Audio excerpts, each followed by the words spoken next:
皆さん、こんばんは。グッドイブニー。ヘロー、まゆこでーす。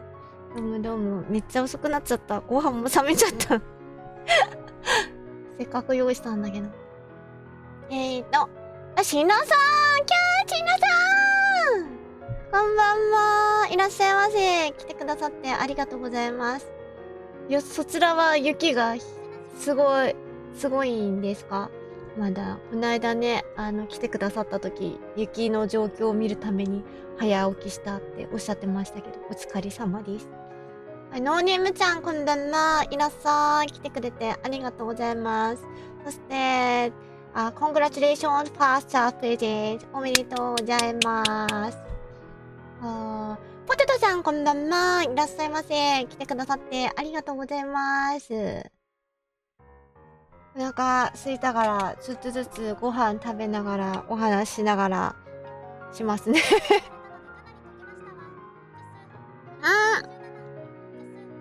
それはよかった。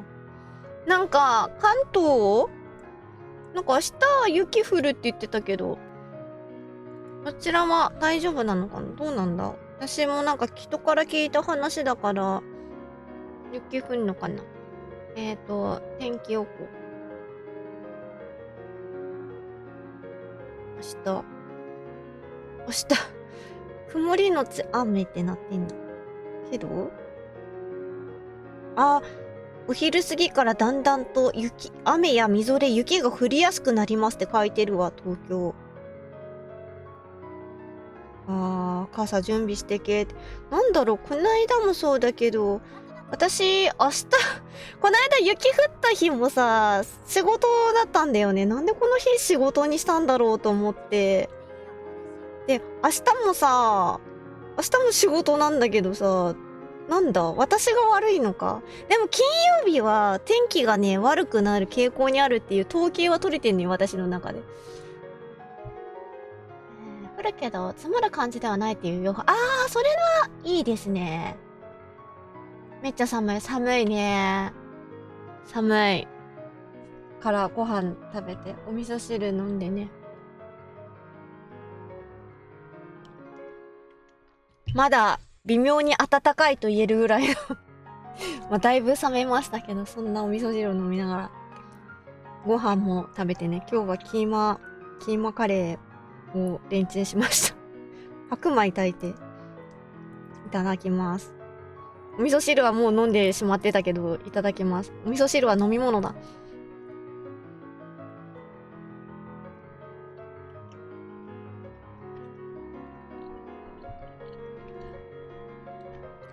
今日、たびたびずっと、去年の11月ぐらいから、喉の調子が悪いっつってさ、言ってたけん。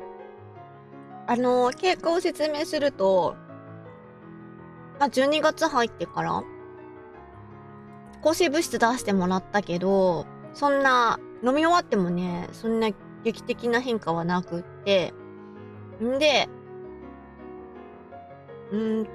お正月迎えた、年が変わったあたりに、なんか、半分ぐらい良くなったかな、みたいな感じになってて。で、その頃にね、2種類薬飲んでたんだけど、1種類がなくなったんだよね。で、ちょっと様子見ようと思って、しばらく様子見てたんだけど、でも完全には消えなくってさ、だから、なんか前はね、喉の不調、説明する、どんな不調かっていうと、包み隠さず言葉を選ばずに言うと、色のついた痰が出るんよ。で、それが、最初の頃は、もう寝起きがやばくて、すごいえずくぐらい咳とともに、口から出てたんですけど。で、そういうタイムがあって、それが終わってやっとご飯食べれるみたいな。やっとなんか日常生活を送れるみたいな。で、薬が切れるたびに、寝起きよりは大丈夫だけど、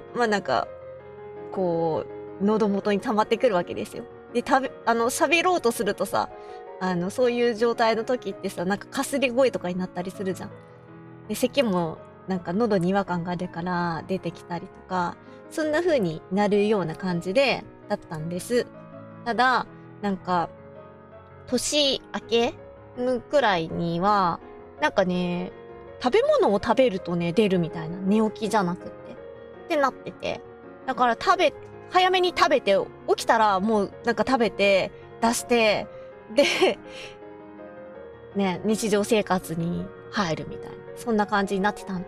でも最近はいつそれが起こるか全然わかんなくって、で、なんか、前はさ、ひどかったからさ、出る量とかもね、結構多かったんですよ。でも最近って、毎日どこかしらで、なんか、ね、放出タイムがあるんですけど、でもなんか、放出タイムも量がまばらで、よくわかんないみたいな。全部読めないから困るみたいな。で歌もさ、この間ちょっと話したけどさ、あんまりなんか自由に歌えなくって。で、ってなったからまた病院行って、抗生物質、今度また別の、今みんなたちに話した内容と同じものをね、先生に話して、別のものを出してもらって、またそれを飲んで様子見ることになりました。それでもう終わってほしい。でさ、なんか、汚い話ばっかりしてさ、申し訳ないんだけどさ、結構前から私のストリアムを見てくださってる方はね、ご存知かと思うんですけど、私しょっちゅう膀胱炎になる体質で、ほんとね、なりやすくって、年にね、半年に1回とかはなってんじゃないかな。ならない時は年に1回ぐらいね済むんだけど、それでも年に1回なってるんかいって。なんか膀胱炎のね、感じの、なんか気配がずっとね、年明けぐらいから出てるんですよね。膀胱炎の症状っていろいろあるんだけど、なんか珍しく頻尿が出てなくって、ご飯食べてる時に話すことじゃないんだけど、頻尿がね、出てなくって、だからなんかまだいっか、みたいに。でも、体には負担かけるよなと思って、そっちも病院行きたいんだけど、膀胱炎の時にさ、飲むお薬ってどんなお薬なんだろう。なんか、今回さ、耳鼻科行ったんだけど、耳鼻科で出してもらってる抗生物質とさ、一緒に飲めないと思うんだよな、多分。だからちょっとそのあたりを考えるのがめんどくさいなってなってる。あ、ジャムおじさん。いらっしゃいませ。来てくださってありがとうございます。もう姿がね、見えない光の速さで隠られてました。それって我慢するとなるか。いや、別にそういうのは関係ないかな。ライチさんこんばんは。来てくださってありがとうございます。我慢じゃなくて、私の場合は疲労とかストレスとかが影響することが多いかな。まあね、そんなにトイレを我慢しなきゃいけない状況はないんだけど。あにこちゃんこんばんは。いらっしゃいませ。来てくれてありがとうございます。今ね、ご飯食べながらね、ご飯中に話すことじゃない、体調の話してました。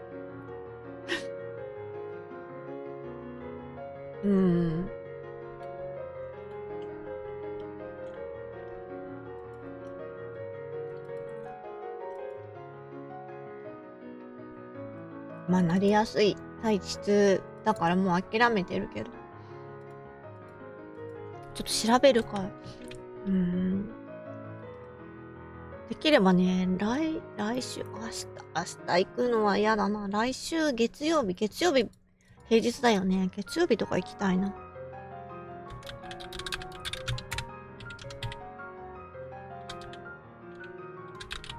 抗生剤なのかな。あ、やっぱり抗生剤だよね。やっぱ、それ飲むでも、なんかワンチャン、来週月曜日とか、って言ったのは、なんか、耳鼻科からもらった抗生剤で症状良くならないかな、みたいな。ちょっとワンチャン思っていて、それをね、今日から飲み始めて、で、症状が改善しなかったら、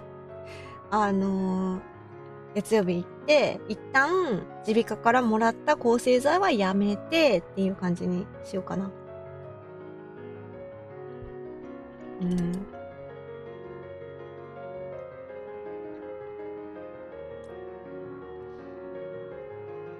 どうしてもね、女性は多分人にもよると思うんだけど、男性よりはね、確実に膀胱炎を起こしやすい体の構造をしているんでね、私みたいにね、体質で、なりやすい、疲れとかストレスからね、なりやすい人もいるんで、あの、良くなるんだよねっていう人がいても、生温かく見守って受け入れてあげてもらえると、多分みんなハッピーです。はい。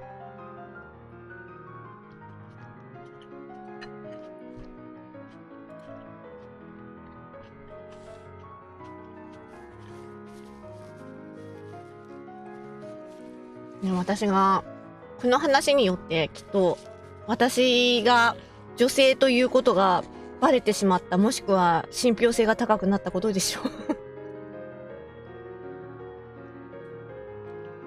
私なんか男性で膀胱炎になったって人、周りにいたことないんだよな。でもなる人はきっとなるよね。だって私が、疲労でなるとか言ってるからさ、男性にもさ、同じ体質の人はいてもおかしくない。まあ、全部がさ、疲労でなりやすいけど、それがさ、全部なんて言うんだろう。他の要因があって、疲労から来る何か体の他の不調から来るイコールみたいな結果、それが起こるみたいな感じだったりするかもしんないからさ、わからんけど。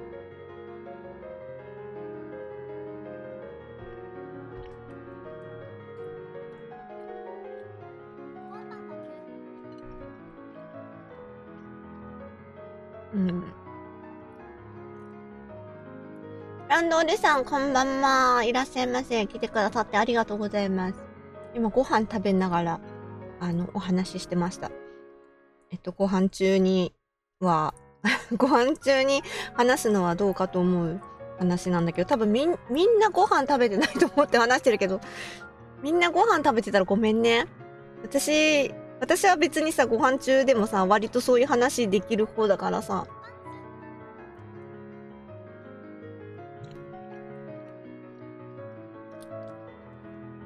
うん。うん。みんなじゃなくてね、私なら別にいっか、みたいな。あ、そうそうそう。私やっとさ、スマホを変えたんですよ。あれ、友達じゃないや。みんなたちにはなんかスマホの不調を話してなかったかな。あ、かすかべちゃん、こんばんは。いらっしゃいませ。来てくれてありがとう。おパンツ履いてね。もう、荒ぶってるよ、かすかべちゃんのおパンツ。荒ぶったから脱げ、これさ、こうさ、パンツのさ、エモート使った人はそれさ、パンツ脱いだ。なんかたくさんあったらそれは脱いでないかもしんないけど、捏造したパンツかもしんないけど、なんか1個とかだとさ、リアリティあるよね。あ、脱いだんかなみたいな。なんか全裸待機と似たようなさ、あ、今ノーパンなのかなみたいな。そんな雰囲気あるあるけど、いいですかいいですかうん。パンツね、息のいいパンツだから脱げちゃったんだね。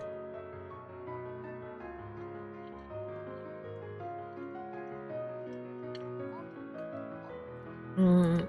まあね、そう思われてもいい人だけ、パンツはね、使ってもらって、そう思われる可能性が100%じゃないけどあるよっていう。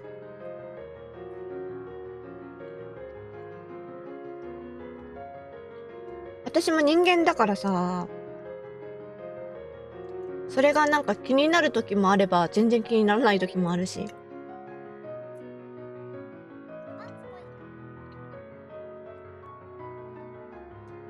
失敗してるな。カツカメちゃん。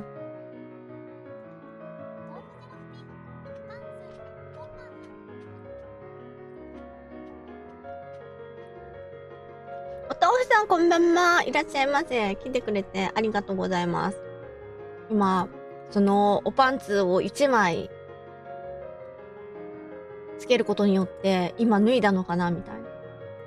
そんな風に、ちょっとリアルな感じに見れるよねっていう話をしていたところです。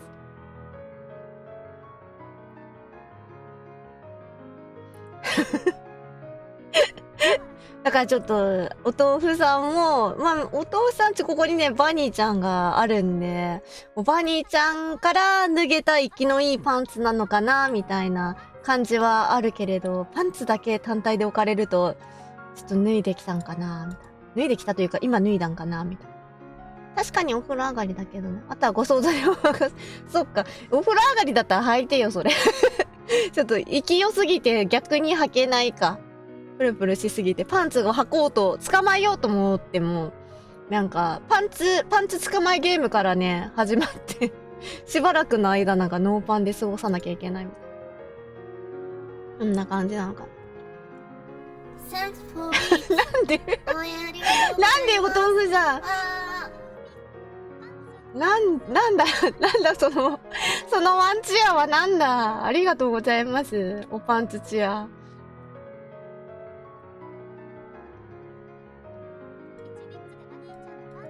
そういうことか。これはお金か。なるほど、なるほど。じゃあ、これはお豆腐さん得っていうことか。お豆腐さん得のチアなんだね、一応。なるほどな。バニーちゃん。いやさ、最近さ、バニースーツあれバニースーツでいいのいいんだっけ着てる人の写真見てたんだけどさ、全部ではないのか。結構さ、なんていうの、お股のところのさ、なんて角度がさ、結構、急めの人がっていうか、私が見てたのはそうなんだけどさ、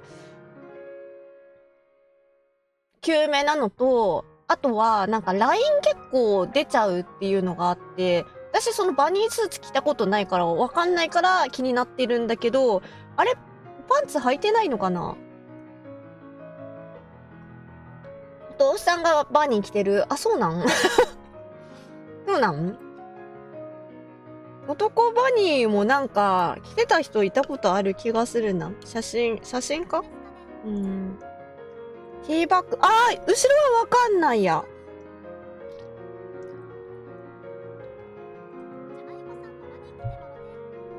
うん。バニーちょっと着れるものを持っていない。ものを持っていない。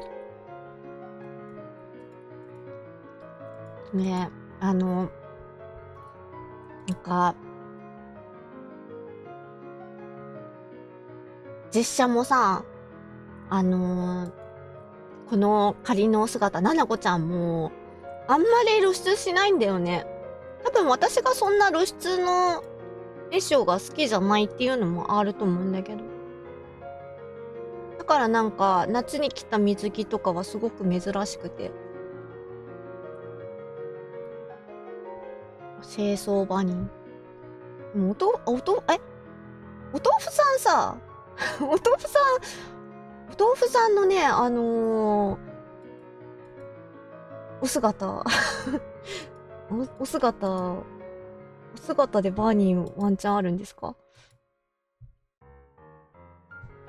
そういう話ではない。ちょっとブースで検索しよう。ブース見るかみんなで。ワンチャンあるよな。ちょっと、どうしよう。ご飯もうちょっと食べたら、筒さんこれ永遠としてられる感じになっちゃうから、もうちょっとご飯食べたら、やめますんで。もうちょっとだけお付き合いください。ちょっとだけか、本当に。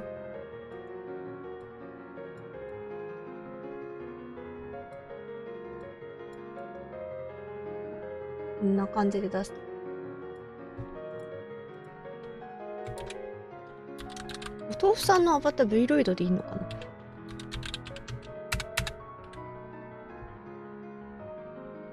やばい、すごい口をさ、こう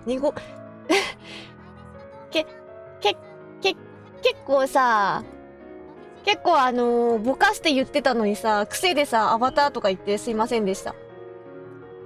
すいませんでした。癖でちょっと今ね、あんまりそういうこと言わないように練習というか気をつけてる期間なんで許してください。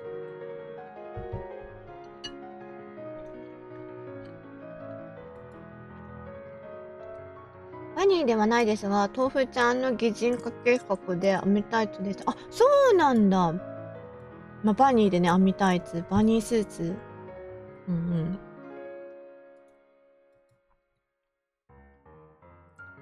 バニーガールセット。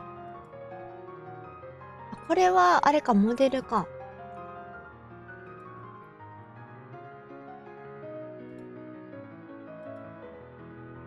うん。でも、好みとしては、こちら。でも黒だから、あれだよね。ちょっとお腹の、なんていうの線とか見えた方がいい人はこっちの方が好きなんだろうな、きっと。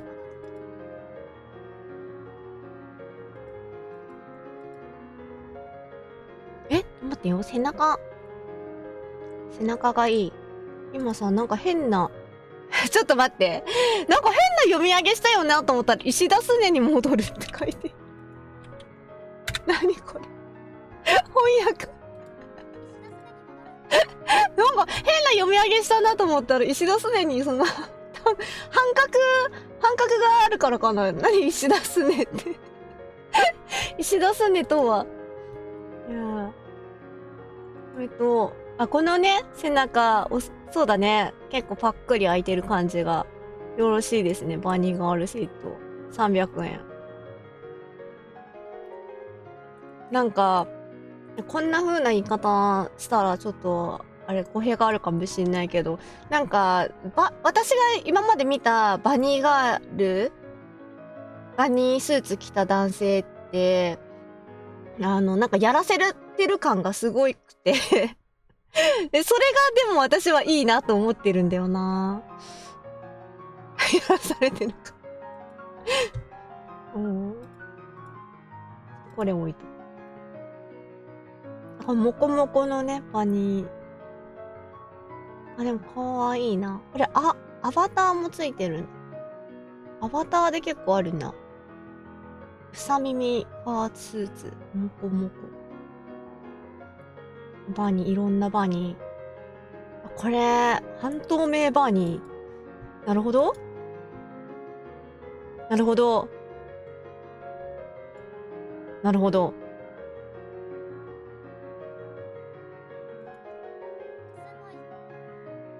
すんごいね。あ、これはなってんだ。なんか肌色をさ、つけてるのかなと思ったら、ちゃんと肌が、すんごいね、これ。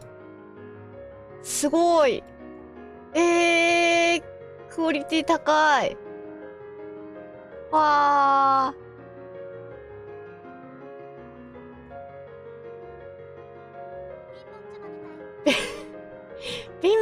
貧乏ちゃま、なんかこれサイドバージョンの貧乏ちゃまってこと？貧乏ちゃま前あって後ろないだよね、確か。にゃー、バニーガール、いいよな。ねえ、いいよね。ちょっと、あれ、アドレス貼っとくか。ね。やっちゃーやっちゃーしてる。ちょっと、これオーソドックスなバニーです。これ今のは透明のやつで、こっちがオーソドックスなバニーになってます。あ、これ、さっきの方の、あれだ。オーソドックスバニー。あ、すごい、網タイツが細かいな。バレました？お父さんワンチャンあるかなとか思って。ワンチャンあるかな思われて、ワンチャンいけそうだなと思われてるのがちょっとワンチャンあるかなって思ってすいませんでした。ね、ディテールが。ああ、でも、綺麗だな。私も入れとくか。違う。これは、そうだ。ログインしてないやつだ。ちょっと別のところで。あれどこだっけ？これか。これを、いいねしとけば、お気に入りに入れとけば、さっきの透明なのも自動的に探せる。でも、バニーはね、やっぱりみんな好きなんだね。私はなんか今まで特に通ってこなかった。通ってこなかったよ。男女、共用、白黒バニー。なんかちょっと格好が違うバニーな気がする。どんなバニーなんだ。15歳未満の方には不適切な内容表現が含まれていますって言われてしまった。ちょっとやめとくか。私、ファミリーフレンドリーストリーム、家族向けのちょっとストリームを心がけてるんで、ちょっとやめとこう。気になる人はね、V ロイドバニーで検索すればいつかは出てきます。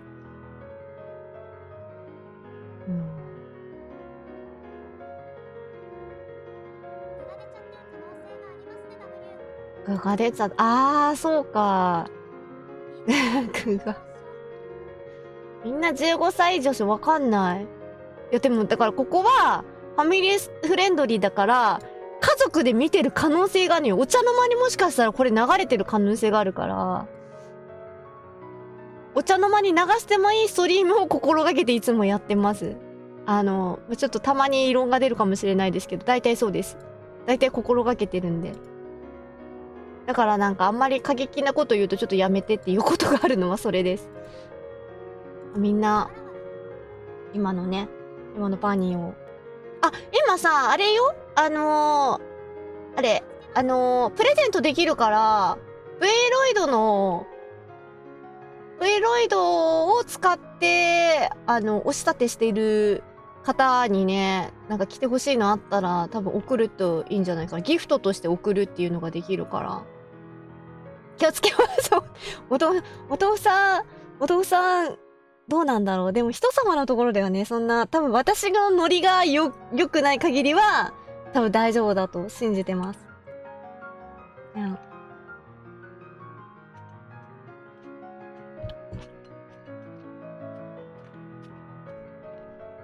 で、スマホの調子が悪かった話、そういえばしてなかったね。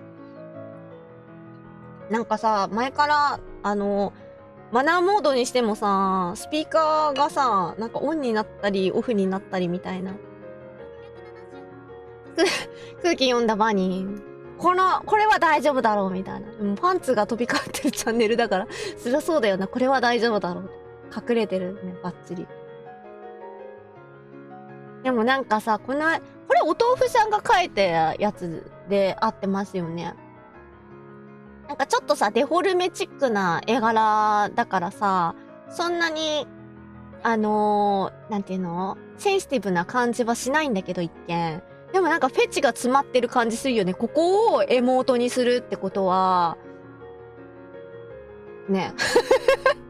考えればわかるだろうみたいな。にっこりしてる。ね、そんな感じするよね。もうかわいい。可愛くはあるんだよな。この角度でもいいですね。なんか、これで衣装をちょっと変えるだけでもなんか、このあたりが好きなんかなみたいな。このライン好きなのかな誰かに訴えかけることができる。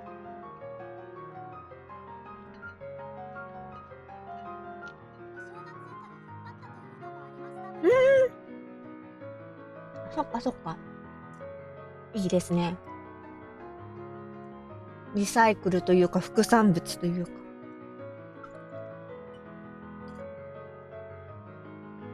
お味噌汁飲んだら、次のゲームやるんで。今日は、東京ジャングルをやる予定でいます。そんなに長くやらないかな。裏でやることが結構溜まってしまって。なんか今日、ストリーム開始するのも遅くなっちゃったのもね、なんかね、いろいろ溜まって、あわってしてたから。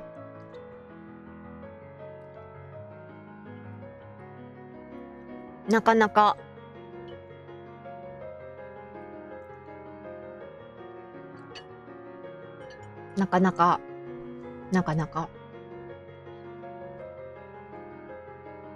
予定通りにことは運べない。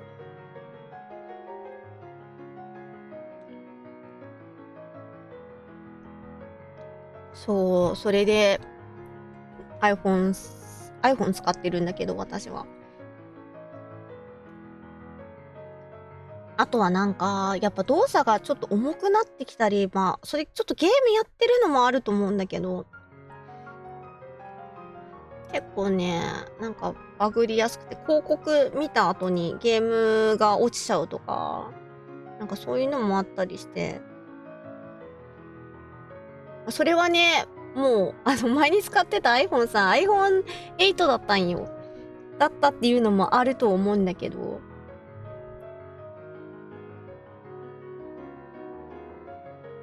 なんか壊れて使えなくなったら困るから、その前に、一旦じゃない、その前に早めに変えとこうと思って。もう、音の問題はさ、マナーモードにしてても外で出る可能性があるからさ、すごく怖かった。あ、目覚ましとかもね、なんか、マナーモードにしてると、鳴らない時があるの。前は目覚ましマナーモードにしててもちゃんと音出てたのよ。でも鳴らない時があって。で、それからマナーモードやめて、で、通知とかでも音鳴っちゃうと起きる時がたまにあるから、お休みモードにして、寝るようにしてっていう、ちょっとした手間がもうだんだんめんどくさくなってきて、っていうのもありました。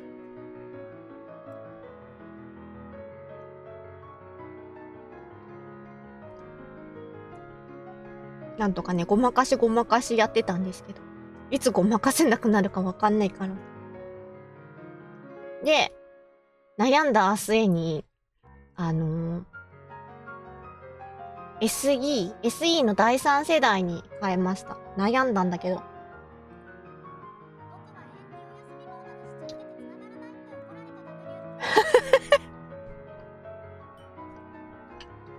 それは怒られるの？連絡取れないの？でもなんかお家いる時って私もそんなにスマホ見なくって、まあパソコンの前にいることが大半だからなんですけど、なんか全然 LINE とかもパソコンで立ち上げないし、気づかなくって。でもまあ私の生活がさ、だいたいめちゃくちゃな生活してるから、気にする人はいないと思って。夜中とかでもね、普通に返事とかを書くようにはしてるけど。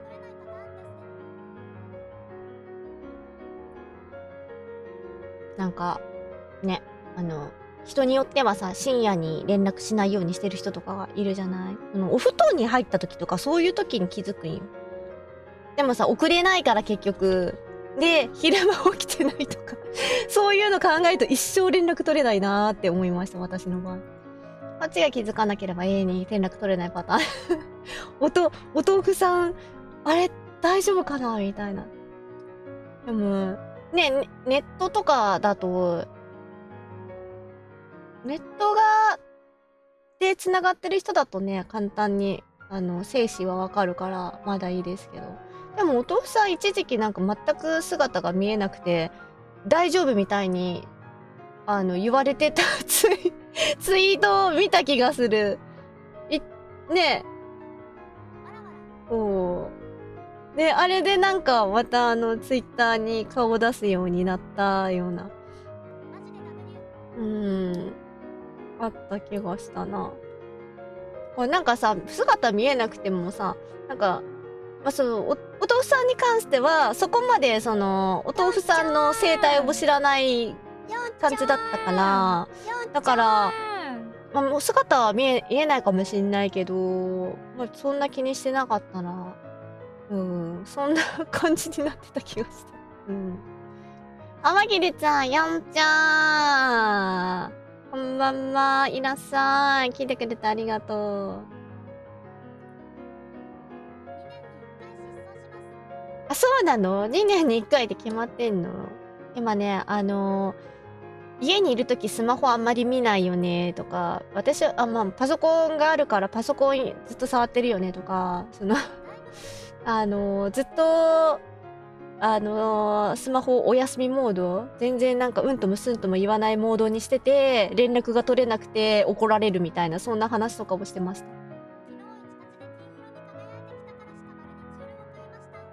あらあら、あらあら、いいですね。いい奉仕ですね。チュールを買うために、1パチをしたと。そういうことにしときましょう。鹿まるまるチュール好きなんかな？好きだから買ってきたんだよな、きっと。ワンちゃんもチュールの食いつきいい子多いからな。だいたい、私あんまり失踪しなくって、なんか過去にツイッター廃人すぎて、もうほんと、なんかね、余計なこととかツイートしちゃうみたいな時期があったんですよ。その時は、友達にパスワード預かってもらってそれぐらいして、ツイッターから離れてたことはあった。でもその時は、ちゃんとちょっとあんまり、ちょっとツイッターから離れるんで連絡取れなくなりますみたいなのを確か書いたんじゃないかな。そういう大体連絡していなくなることはあるけど、基本はね、失踪しないんだよな。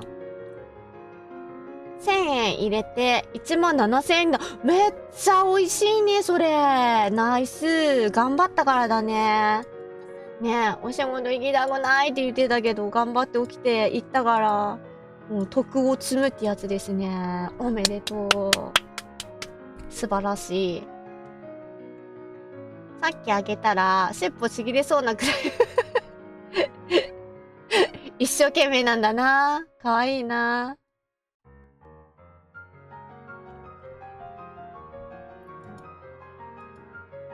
あとまあそうだね、ストリームも、ツイッチで始めて、なんか、始めたのが4月1日だったんだけど、4月1日から始めて5月の連休過ぎたあたりかなぐらいに1回なんかストリーム全然しなくなって、秋ぐらいに復活して、なんか引っ越しとかがあったからまたちょっとお休みして、で、なんか、ストリーム活動始めた年が一番活動できていなかったっていう、あれがあったけど、あれも別に失踪では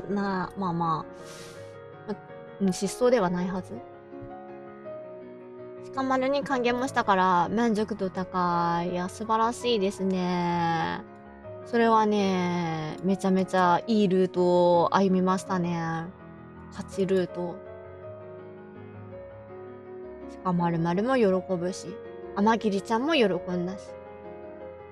私も喜ぶ。私もにっこり。ウィンウィンウィンですよ。いいですね。さて、お味噌汁飲み終わったから、ちょっと本当はこのご飯まだ残ってるんけど、もう食べれんから、ラップかけたいんよな。でもラップはちょっとラップかけるとなるとだいぶ大変だから、ちょっと置いとこう。ラップ、そうだよな。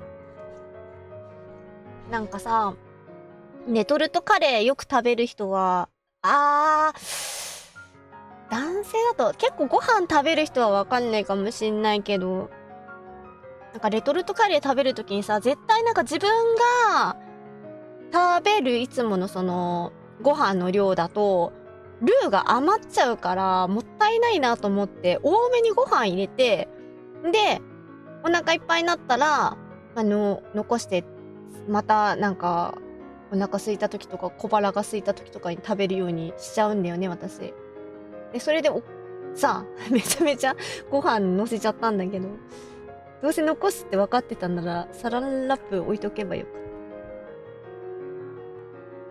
ご飯ちゃんと食べて偉い。生きてて。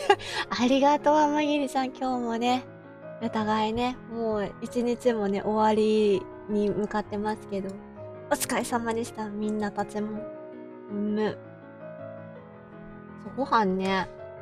今日さ、まつげのお直し行ってきたんよ。でさ、時間が結構ギリギリになっちゃって、落としちゃった。まあいいや。時間が結構ギリギリになっちゃって、もう急いで出なきゃってなって、スマホないとかってやってた時に、なんか、起きた時お腹空いてなかったんだよね。だからこのまま行こうと思ってさ、お水だけ飲んでさ、歯磨いてさ、そうやってスマホないってやってる時にお腹がギュルルルってなって、お腹空いたっていう、ギュルルルだったんですけど。でもさ、急いでるしさ、なんか口にしたらさ、また歯磨きしたくなるからさ、なんでって思いながら、まあお水一口飲んで、で、行ったんですけど。施術してもらってる時に、お腹ぐるぐるじゃない、ぐーぐーなってた。なんか、個人的には、お店で流れてた店内 BGM に、だいぶ書き消されてたような気がしてたけど、実際は多分聞こえてたろうな。なんかあんまり食欲わかんなくてさ、その時。でもやっぱぐーぐーなってたし、ちゃんとご飯食べなきゃなー。で、あれよ、薬もらってきたから、今めっちゃ食べなきゃなと思って食べました。薬。よいしょ。そう。食後のね、薬がまた、出てきたので。で、さっき冒頭の方でさ、私が、喉の不調のことについて話してたんだけど、それでね、なんか2個薬飲んでるけど、その1つがなくなったって言ってたんだけどさ、さっきなんか薬箱見たら出てきて私ってなっちゃった。ゴジラザウルスさん、ヘロー、天気ほかみ、いらっしゃい、来てくれてありがとう。今、リトルジャストチャッティンタイム。バットアフター、ゲームストリアム。ストリアムって言ってあれなのかな。ちょっと待ってね。その古い薬から飲まなきゃだから。あれ？私のお姿はどこで調子、これだ。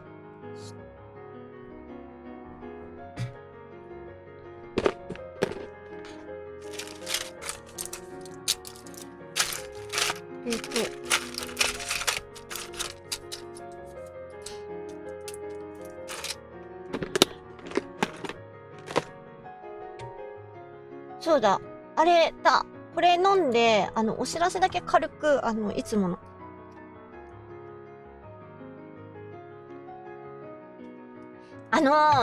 この間からチェキのね、初グッズのチェキの販売をさせていただいてるんですけど、なんか、日本国外か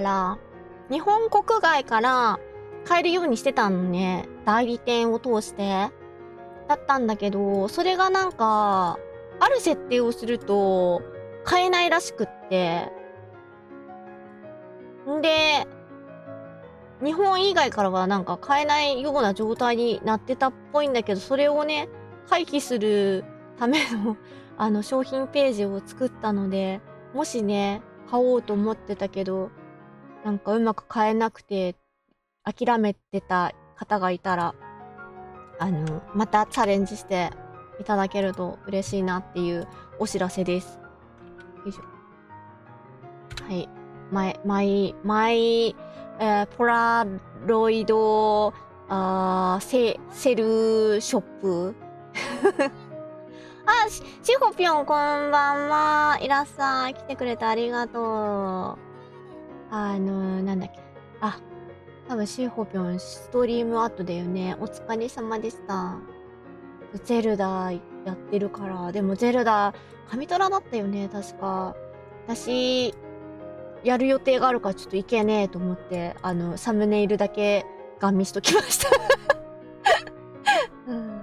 確かアプリなくなったのがそうだ、あれさ、アプリ、いつ使えなくなるって言ってたっけ？一応なんかインストールしてるのは残ってるんだけどさ、なんかもうサポートはやめるみたいに出てたね。デシーさんデシさん Hello! Thank you for coming. なんか来てくれてありがとう。Nice to meet you. はじめまして。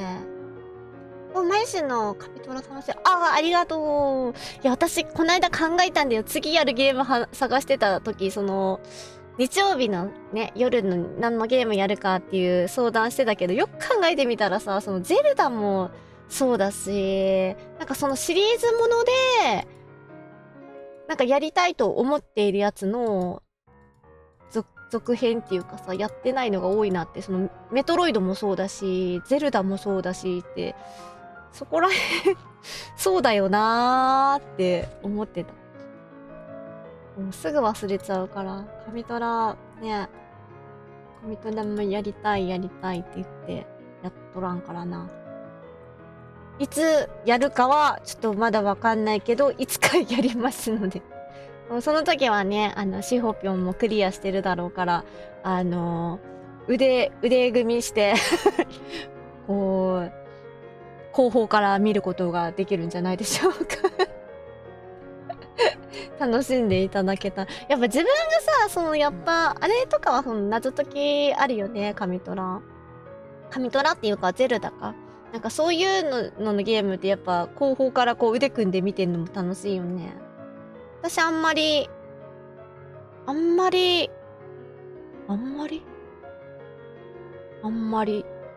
そういうのに遭遇しないけど。うん。なんか今日はね、アンダーテールやってる人がいて、アンダーテールの G ルートやってる方がいて、で、なんか前からアンダーテールやってるのは知ってたんだけど、G ルートに突入されていて、で、ちょっと見に行きましたね。そしたらなんかまた自分も G ルートやりたいなって思ったんだけど、私 G ルートクリアした時にもうやりたくないって思ったから、またきっとやっちゃったら、そう思うんだろうなーって後悔するんだろうなーって思って、ストリームでは多分やんない方がいいよな。さ、あれ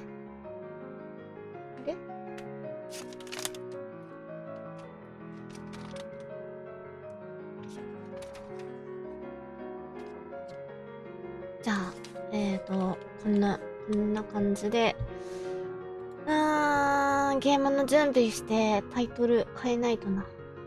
急にゲームモードになる。今日は東京ジャングルをやる予定でいます。そんなに長くね、ストリームはしないつもりなので。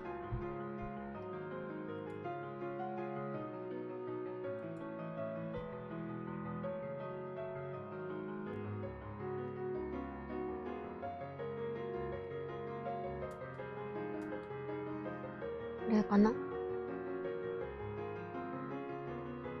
お、落ちた。え？じ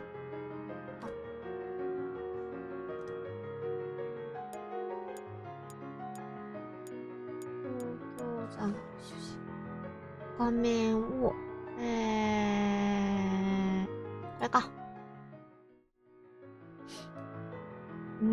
ビデオになってる。あ、出た。東京ジャングルさ、前にやった後、ストリーム外でやってまして、なんかちょっとさ、肉食動物やっちゃうとさ、なんかそれで、なんていうの、肉食動物の動きで草食動物をやっちゃうような気がしたから、この間草食動物終わったからさ、草食動物で終わったから、まだ草食動物やってたんよ。カテゴリー変えよう。あ、ヒロポンぴょん、こんばんは。いらっしゃいませ。来てくださってありがとうございます。たくさんのパンツ、ありがとうございます。さっきね、お話ししてたのがね、そのおパンツが1枚だけだと、ちょっと、今なんか、ナウで脱いで、挨拶してくれてるのかなみたいな。今ノーパンってことなのかなみたいに思うけど、たくさんついてるとそんな感じしないよねみたいな。そんな話をして、さっきしてた。さっきしてました。だからなんかたくさんついてると、あ、今別に脱いだわけじゃないんだなみたいな。一枚のパンツだと、あ、今脱いだのかな。この全裸待機みたいな感じで、今脱いだのかなって思うことがあるみたいな。で大量のパンツ見て、あ、今脱いだわけじゃないんだなと思って安心してます。今これから東京ジャングルをやる。くしゃみが出そう。はぁ。はぁ。まだ来るか。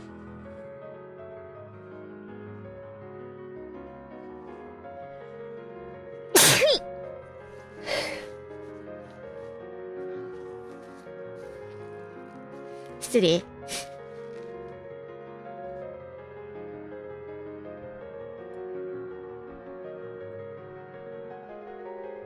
はあ。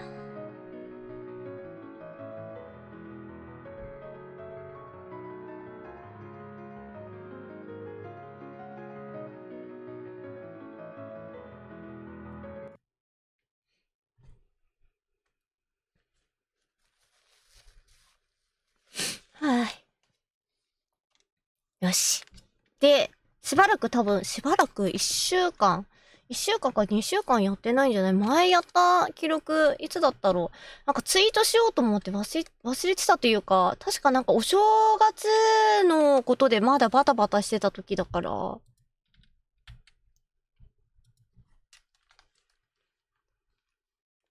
そうだ、ビータ欲しいって思ってたことも忘れてたわ。ヒストリー、ストーリー、サバイブ。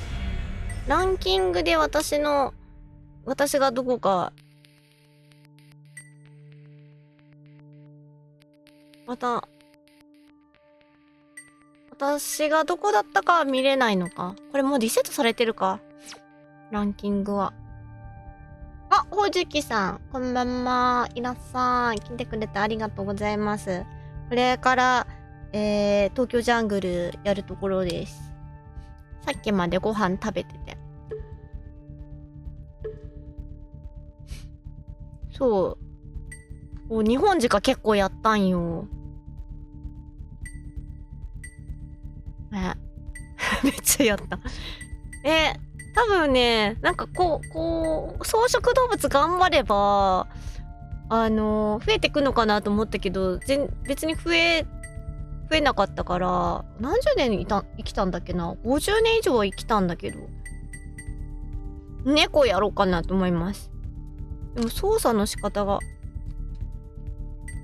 からんのよな。この下の点って何なんだ？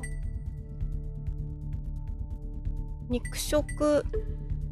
あ、これか。なるほどね。いろんな猫ちゃん解放できるんや。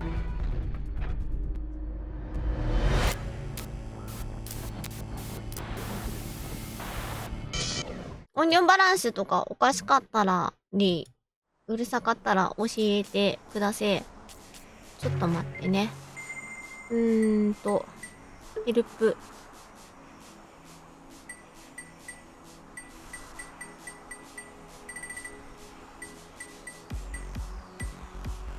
猫は人類が絶滅しても。確かになんか、なんか、犬はダメなんだよね。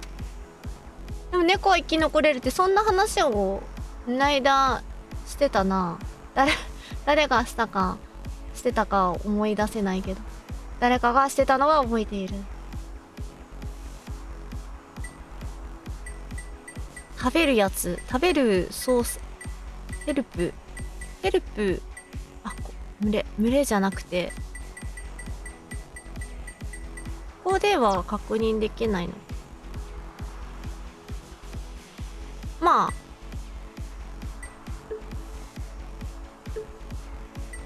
あれ、何これ、アンテナ何のアンテナこれ。アンテナ、これ、あ、下がっちゃうんだ、ウールに。あ、違う、アンテナが高いのか。アンテナ強そうね。え、させるもんね。だってヘッドホンも上がる、アタックが。良さげですね。キャミワンピも。靴は猫シューズ。あ猫なのに猫シューズ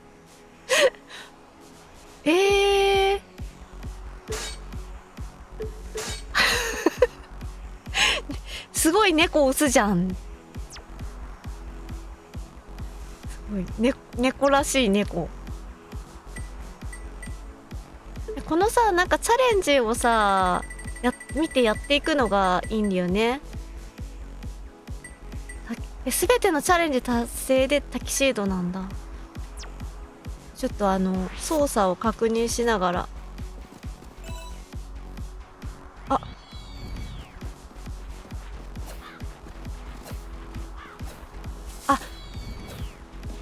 そっか、肉食だとジャンプが1段階だけなのね。草食だと2段階あるじゃない。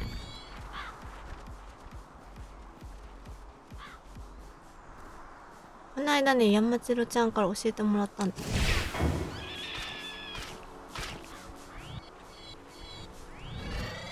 なんだかL1 をしながらの方が捕食のスピードが速い。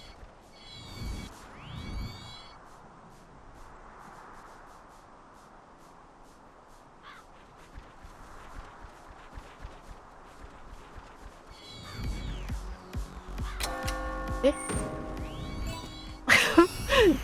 何も出なかったんだけどさ。狙えなかったん。なんか悪かったんかな。何が悪かったのかわからんけど、何か悪かったの。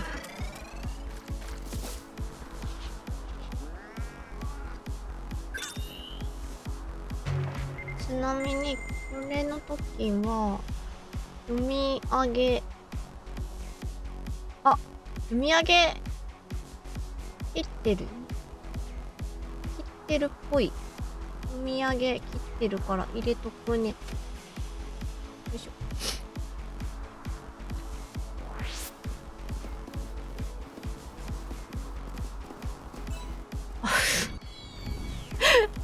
ょ。もうさ、装飾の操作のもう一回やった方がいいかもしれない。装飾の操作の方法しか覚えてないやん。あ、俊二さん、こんばんは。いらっしゃい。来てくださってありがとうございます。そうです。今日はね、猫です。この間は結構ストリーム外でね、装飾をしたので、肉食をたしなんでおります。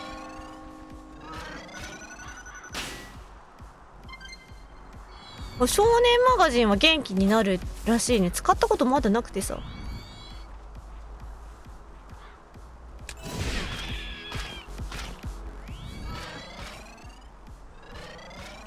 これさ、いや、ちょっとひよこはちょっとかわいそうだよ。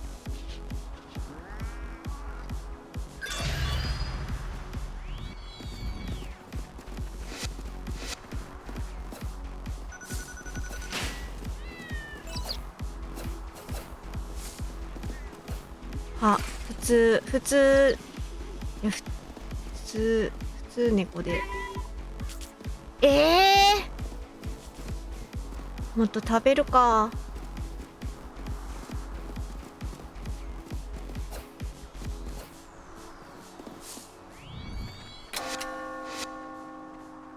びっすごい気づかれてるからもうダメよ。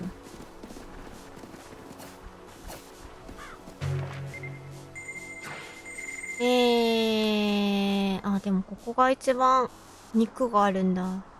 山手線東。あっちの方にさ、チャレンジ発生中って何発生したん？ 10 匹以上。あと1回。繁華街。繁華街あっちか。行かないとな。森林で稼げ。あ。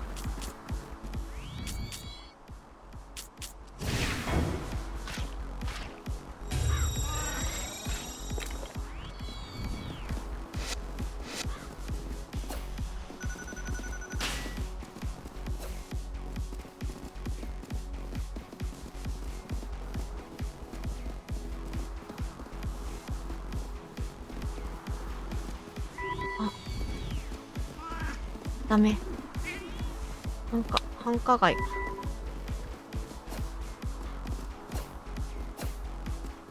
繁華街。こないだ、あ、すごい私、手がどうしたんだ私の手。私の右手、どうしたの？びっくりした。これ、私の右手どうしたの？右、ちょっと待って。右手じゃない、左手。私の左手。私の左手。どうしたんだ、これ。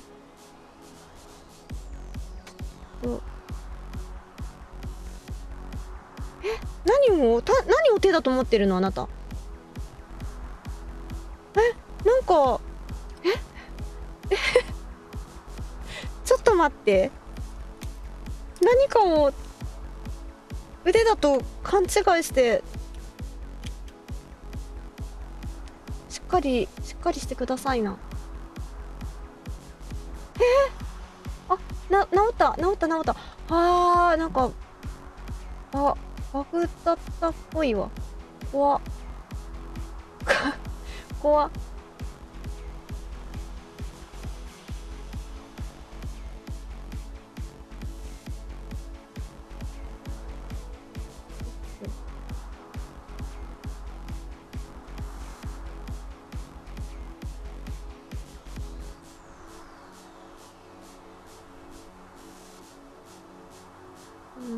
こうか。よいしょ。改めて。レースアップじゃなくて、繁華街。ちょっと今日はね、チャレンジリストを意識しよう。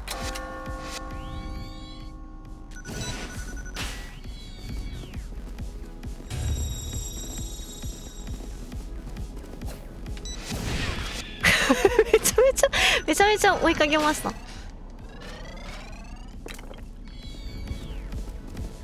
繁華街は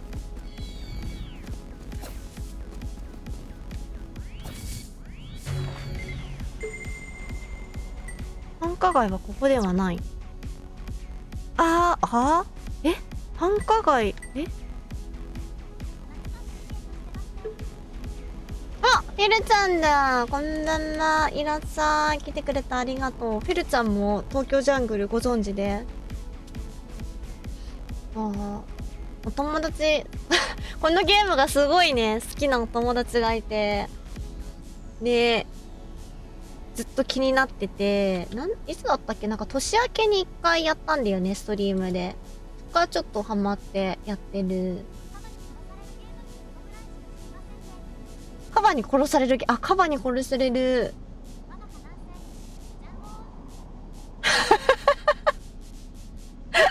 獣が、これちょうど猫でちょうどいい。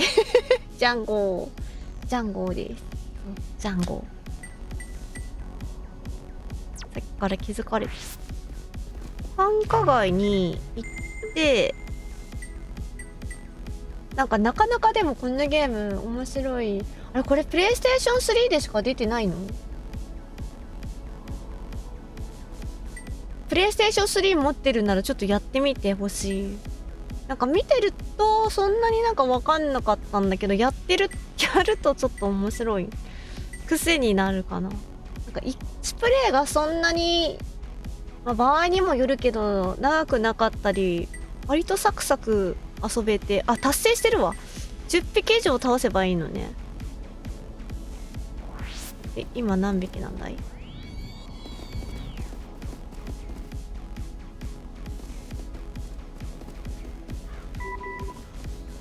お腹減ってきたね。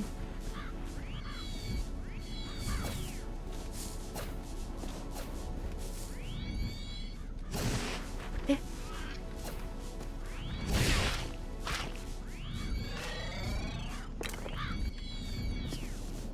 カラスばっかり。もうそろそろメスちゃんが振り向いてくれるのでは。森林とか行きたいな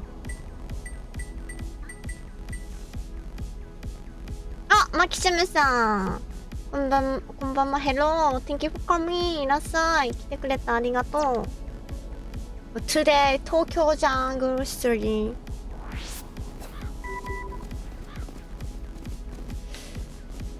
やばい。ここご飯あります？ちょっとしかないですね。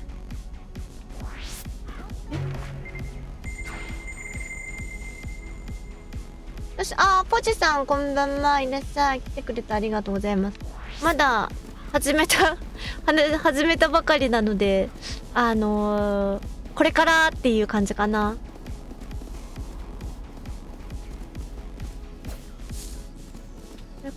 でマガジン見たらあれ、あ、ここか。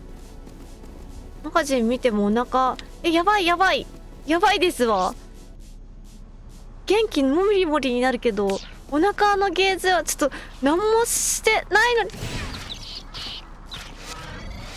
よい、ご飯、そんな普通のご飯しか食べてないです。でもお腹は満たされたし、気持ちも満たされました。ほいなんであれ、もしかして揚げにゃんこ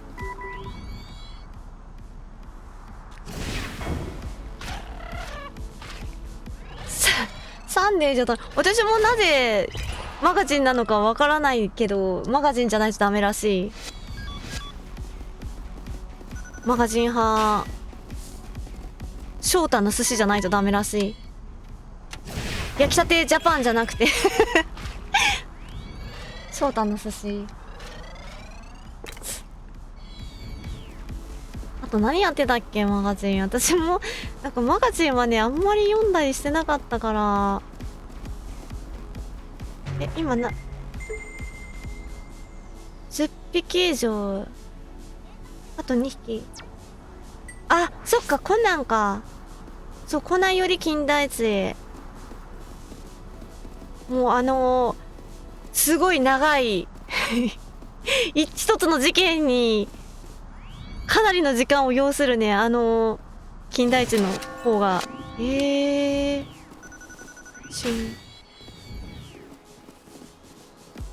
っちゃ逃げるやん。レイブはマガジン？いや、もうダメだわ。嫌われちゃった。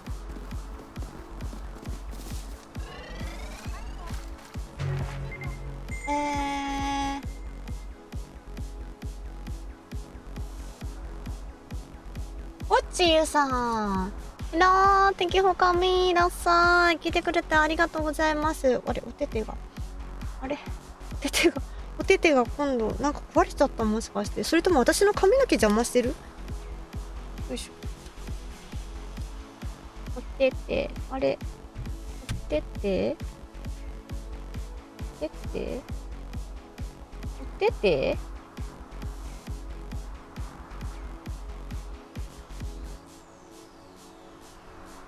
なんだろう。なんかが留守してる？って手を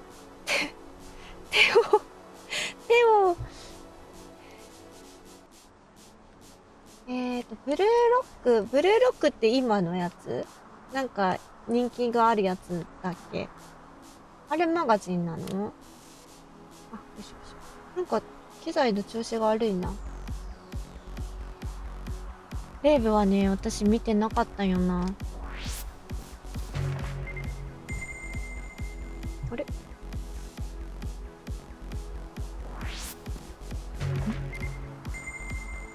みんなに聞こえる音量は下がってないから大丈夫。何やってた？なんか今かすめたレイブで、あれなんか劣化の炎がサンデー、マガジンのなんかそのジャンプで言う悠々白書が劣化の炎って聞いたんだけど、サンデーで言うその劣化の炎とか悠々白書はありますか？あ、サンデーじゃない、マガジンで言う。マガジン私何見てたんだろう。マガジン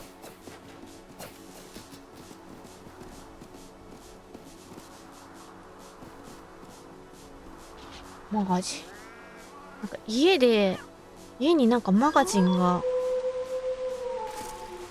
あった時があったような気がするんだけど。中野坂瀬さんが富樫さんのもと、あ、そうなんだ。へえ、そりゃ似てしまうのも仕方がないよね。ビーグル、森林。森林、あそこか。ビーグル倒しに行くか。あと2匹倒さないとな。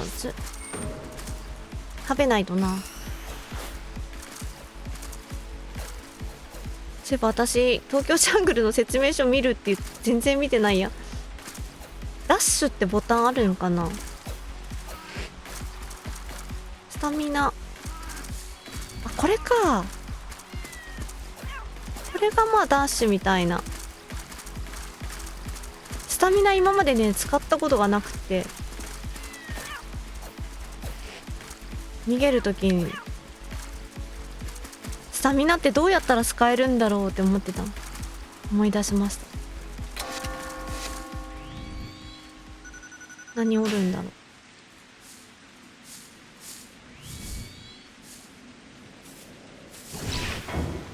俺は女子供も容赦しねえ、そんな猫だぜ。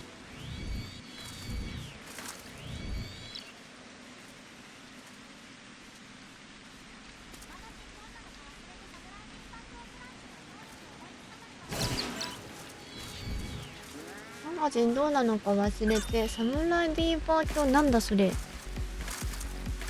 全く知らない。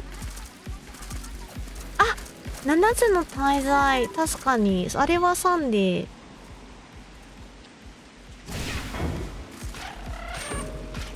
あー、そうね、鈴木中葉さんで会ってたっけ。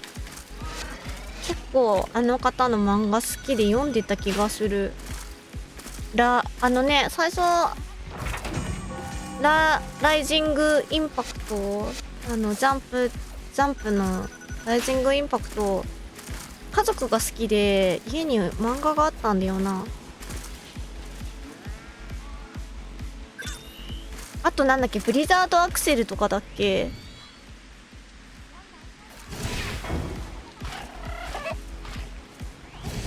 マガジン 7 つの大罪がマガジンなん？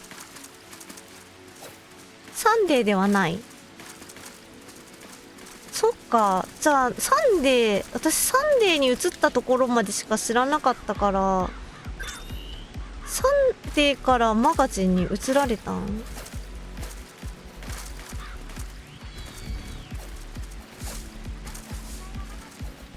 そうなんだ。いろんな出版社を渡り歩いてたんね。フェアリーテイル、あ、そうだね、フェアリーテイル、フェアリ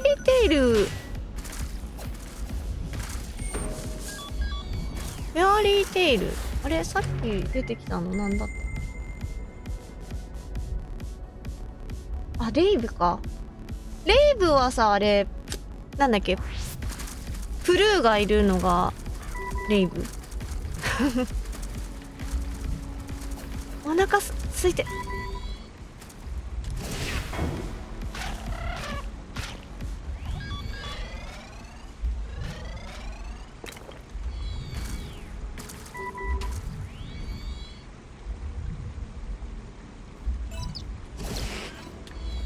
ダメでした。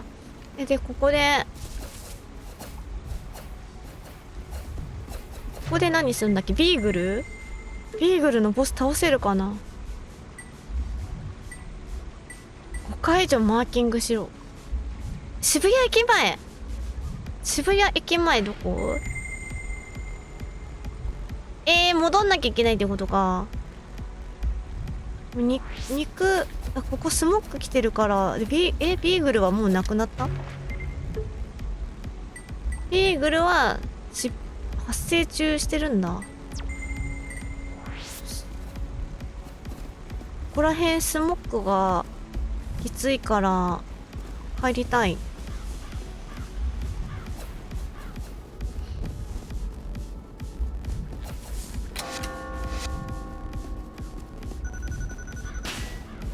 メスがいるらしい。うわー、ダメだ。誰だ。あ、三月さん、ヘロー、Thank you for coming。いらっしゃい、来てくれてありがとう。ちょっといいメスといい関係になりたい。満腹ささみ、てれれれ。うわ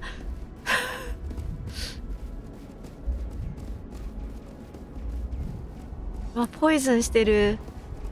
私はいいメスと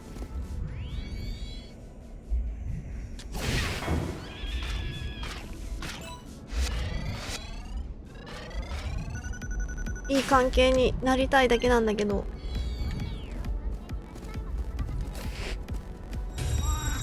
いいメスとこのゲームいいメスと悪いメスと普通のメスがいるんですよ。ここにはご飯がない。でも渋谷駅前来たからもうこれ達成してるから帰るか。ポイズンに。でもやっぱりみんなもさ、選べるならいいものがいいでしょう、きっと。きっと選べるなら。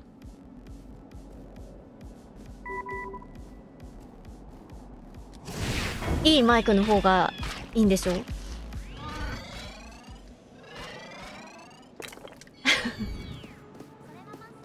まあそうでしょう。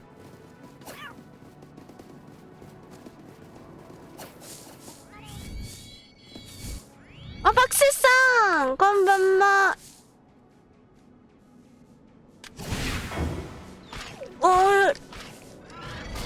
いらっしゃい、来てくれてあ、ちょっと毒ってるこれ。やば。来ちゃった。やだー。悪いメス好きじゃんな。悪いメスどこかに置き去りにできないのか。一回捕まったらもうダメか。もうこれあれだもんね。もう婚姻届提出しちゃったみたいな。親類の根回しももう済んじゃってみたいな。もう家も買っちゃったみたいな。そんな感じだもんね。違うとこ行きたいな。待って。はるるんさん、こんばんは。いらっしゃいませ。来てくださってありがとうございます。今日は東京ジャングルをやってます。騙されてし、そうそう。このゲーム初めて見た、バクセスさん。プレイステーション3のゲーム、東京ジャングルっていう、日本の渋谷が舞台。渋谷の舞台なんだけど、人がね、滅亡してしまった、もういなくなっちゃった世界で動物がサバイバル生活を送るみたいな、そんな感じ。物騒なこと言ってんな。このスピードだったらもう持ち家だった説。向こうからお家持ってきたか。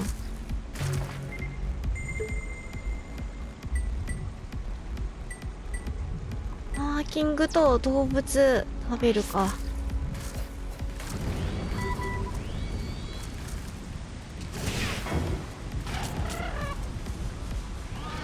ここのは大丈夫。よしよし。ポイズンゲージを減らさないと。バレてしまったか。今ね、猫ちゃんを使ってサバイバルしてるんだけど、いろんな動物がいるゲームです。私はまだ始めたばっかりだから選べる動物が少ないんだけど。何何なんだ。そうだ、あれだ。あれを。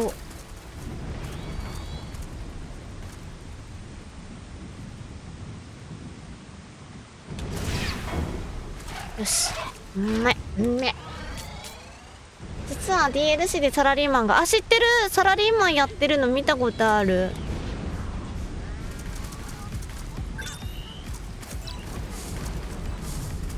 そうそうそう、そんな感じ。そうだね。それで人間がいなくなっちゃった。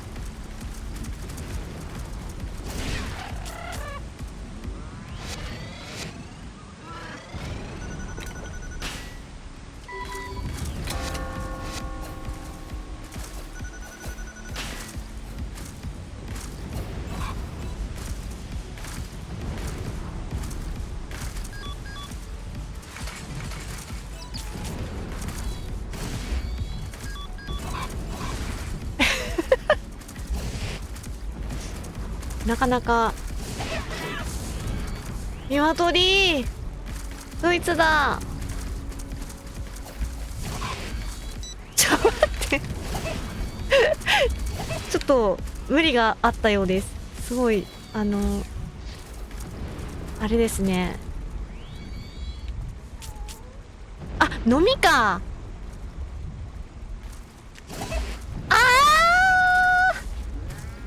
あんまりなんて言うんだっけなんて言うんだっけ、力ずくで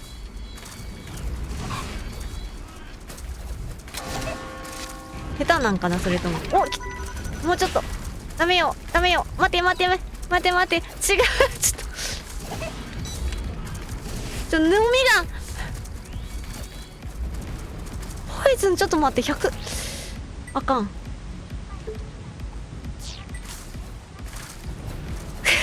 これはゼルダの伝説実質。確かにゼルダの伝説チキンあるけど、私はもしかしてこれが神々のトライホースってこと？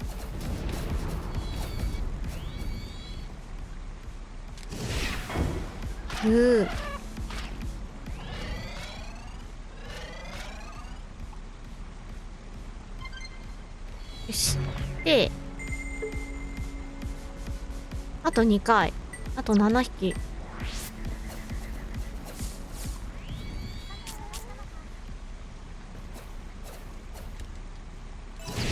神トラだった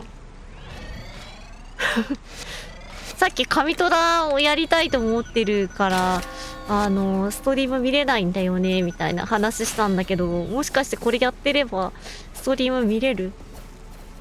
なんかいっぱい増えてるけど、どこに何がいるんだ？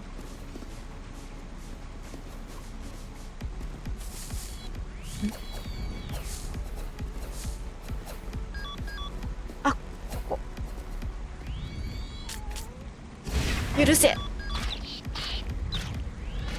スモック。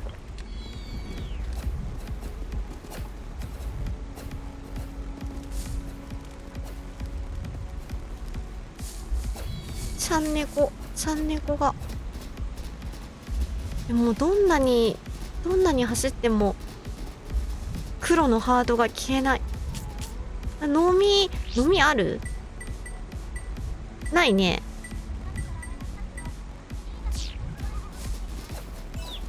ミトラはやったけど、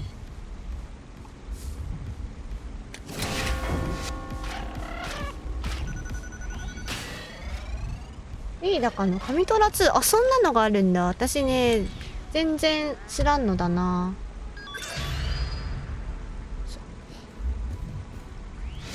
あ、スモックあるからダメか。で、4匹。マーキングあと1回。マーキング。ビーグルボスいるじゃん。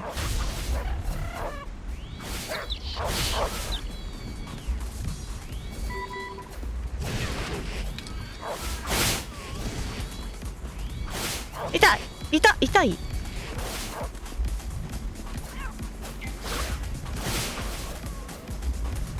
え、猫たちもしかしてあ全然バトルのあれがなってなかった。頑張ってたんだけど途中まで。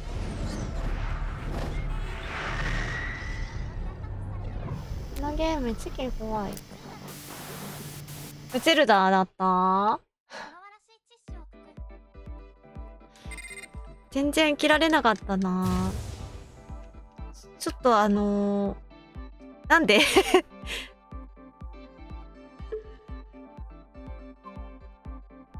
エラーが発生しました。なんだろう。まあいいよ。そんな落ちてんのかな、サーバー。もう一回猫ちゃんやりたいの。猫ちゃん、あれ。東京ジャングルの、あれ、どこやったんだ私。説明書、どこ？あれ？ケースどこやったんだ？もうなんかさ、記憶がない。1月頭の記憶がない。あれ？ここに入ってる？ちょっと今すごいガサガサ音鳴るね。マイクの下だから。これここに入ってなさそう。わ。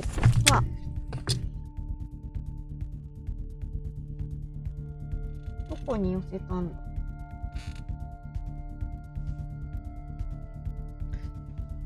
記憶。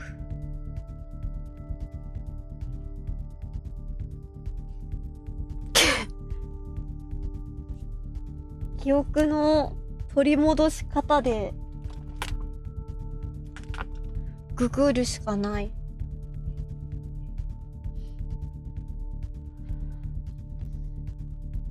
ちょっと説明書見つけられない気がする。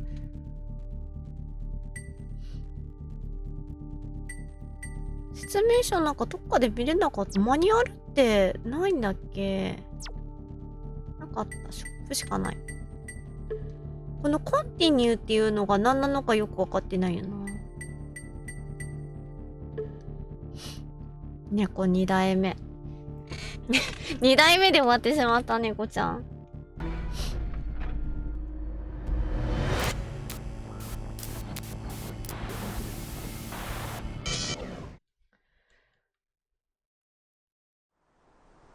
なんか結構サクサクできるゲームなんよな。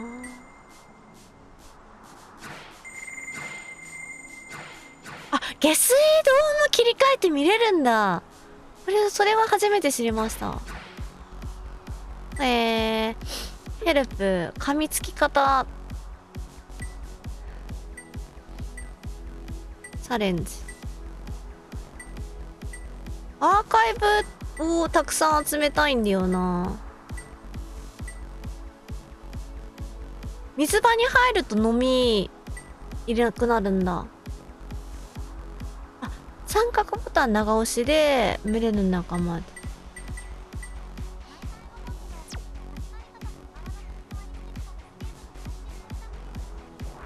ね、それはなんかすごいわかる。なんだろう、なんで渋谷になるんだろうね。こっちでいいか、ここ行ってもいいか。大体さじゃないや、もうその2作品、この作品と今はの国のアリスは渋谷から始まってるんよね。今はの国のアリス新しいやつ見てない。まだネットフリックスにいつ入るかだな。時間が取れたら入って満喫したい。どうして？めっちゃスニーキングしてたんだけど。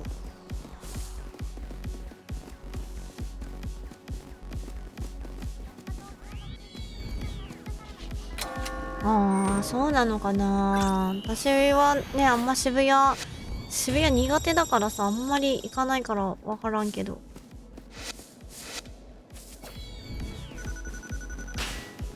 っちにもお肉いる？お、めっちゃ森林の方か。ここは何？道玄坂か。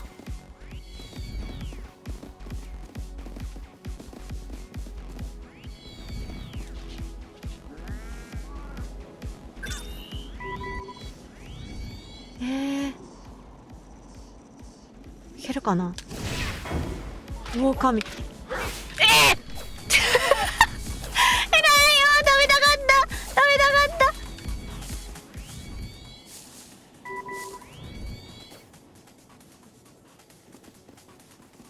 たハングリー。なんもない。これ諦めるしかないのか。食べたいけどちょっとお腹が空きすぎてる。ダメだ。コーションとかじゃなくて、やばい。おー、早く食べさせてくれ。おーすごい。なんかほんとリアルタイムで生きてる感がすごいですね。そんなこれがサバイバル。こっちにいるやろ、なんかしらいたけど、飛んでるのはちょっと相手強いかな。ボス強かったんだよな。いた。呼んだ？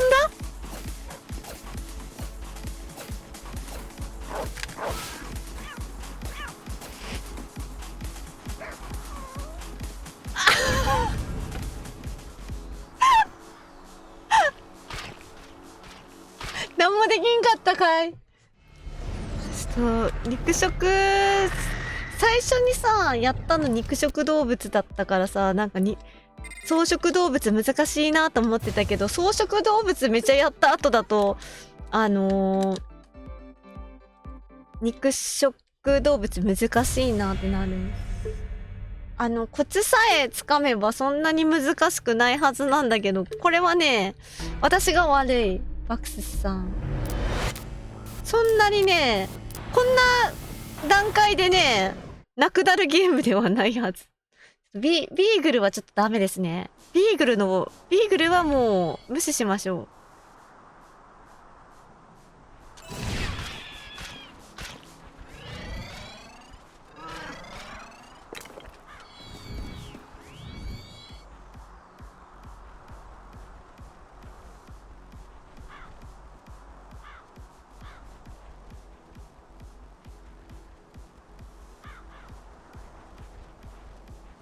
狙えないのか、警戒してるから。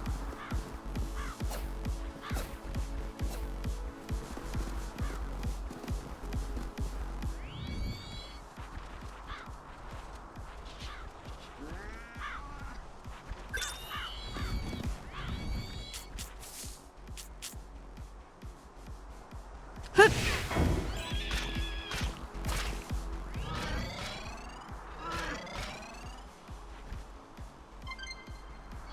よしよし。やっぱね、生きる生きるためのね基本は食ですよ。あ、間違え。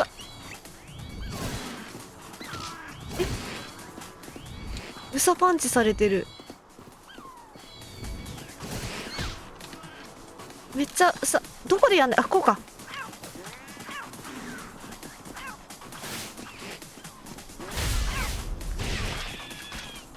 そうか、パンチを忘れてた。すごい泣いてる。必要以上に殴ってしまった。うさちゃんごめんな、うさぎ年なのに。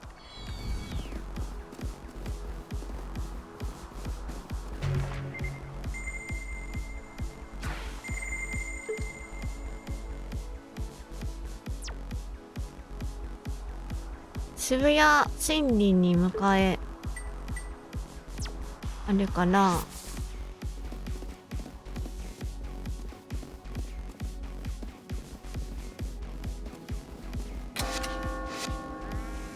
行くか。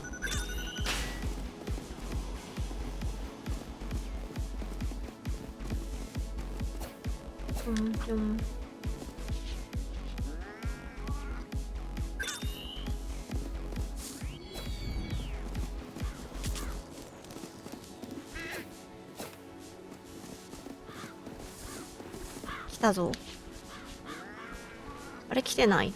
まだもうちょっと先か。この北の方かな。こっちか。よし。猿がいる。そろそろ食べたいけど、道玄坂、あ、カラスのことなんだろうな。カラスとかハトとかなんだろうな。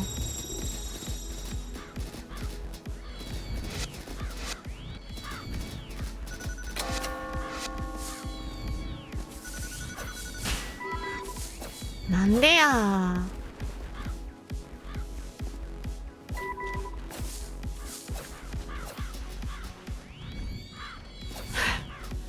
無理すぎます。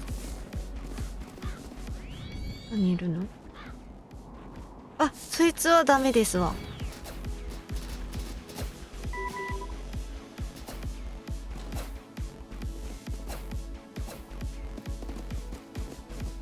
お腹空いてきちゃった。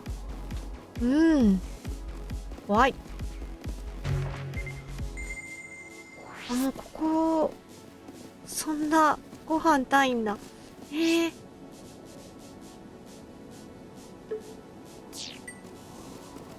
少しでも結構回復。あ、そういえばさっきもつけてなかったね。これでちょっと強くなったぞ。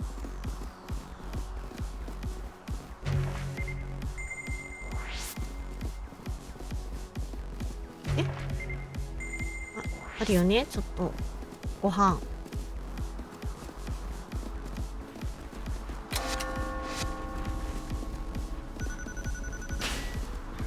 あれ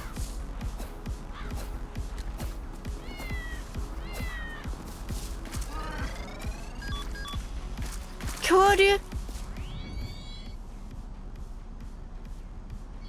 寝て、夜だから寝て、鶏さん寝て、夜だよ。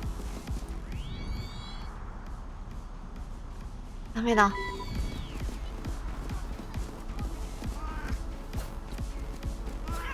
はい、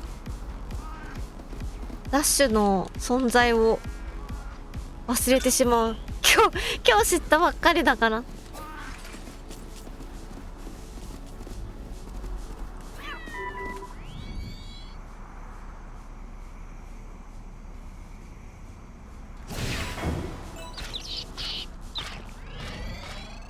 よし。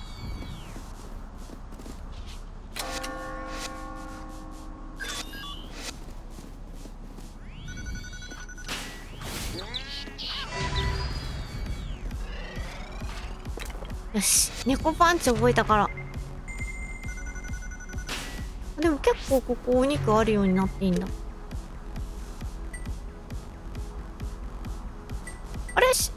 達成したのか。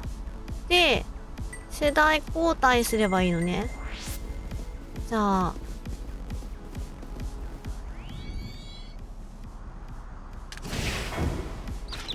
すまんな、夜に起きてる子供が悪いんだよ。よし、いやー振り向いて頼む、くしゃみもで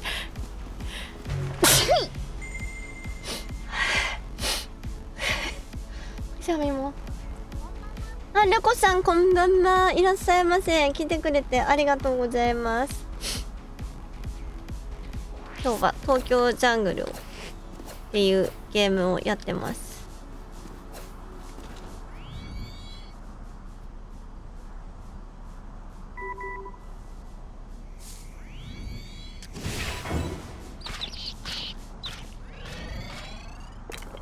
夜に起きてる方が悪いって言ったけど起こしたの私なんだよな。かわいそうに。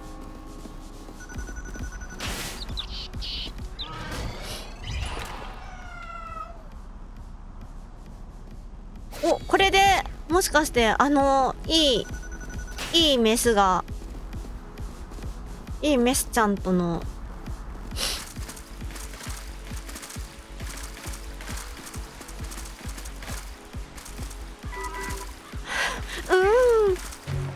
まだか。これじゃない。戦ってじゃない。たくさん食べてくるか。いる？待って待って。あ、いっぱいいる。じゃあ繁華街行って。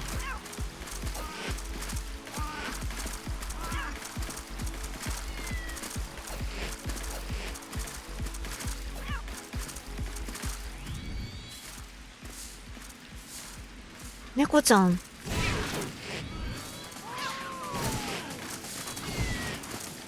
ちょっと待って。い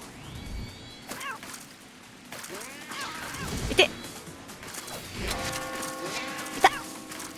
痛いよ。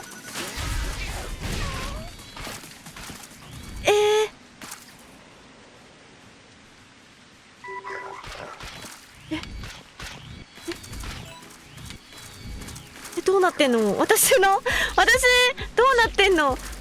私の獲物。食べれん。一体どうなって。マルチーズがいる。ちょっとマルチーズは分が悪い。ちょ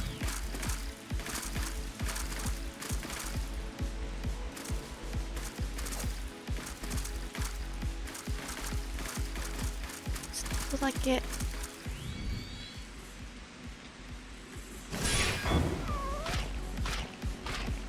共食いして、あ、共食いできないのか。コスチューム壊れた。そういうことか。あ、猫ブーツがやっぱ猫しくしすぎたか。へえ、そっか、猫は共食いはできないシステムなんだ。初めて知ったわ。ちょっと無理ですね。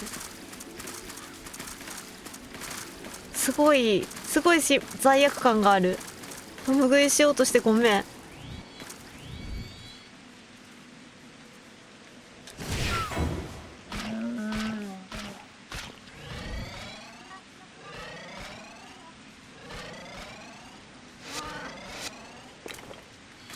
かべちゃん、ずいぶんいい環境でリラックスしていらっしゃいますわね。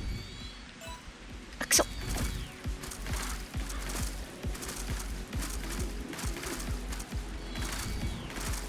片方はちょっとお亡くなりになってて、片方はのんきに寝てるっていう、なんとも言えない。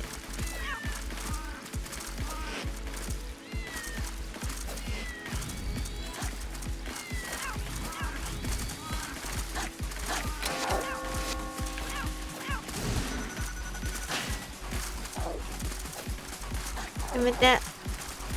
この体はいいメスちゃんのための体なの。なんでまだ上になれない。ありっちゃん、こんばんは。いらっしゃい。来てくれてありがとう。今日は東京ジャングルっていうプレイステーション3のねゲームをやってます。今ね、いいメスに振り向いてもらいたくって頑張ってね狩りをしてます。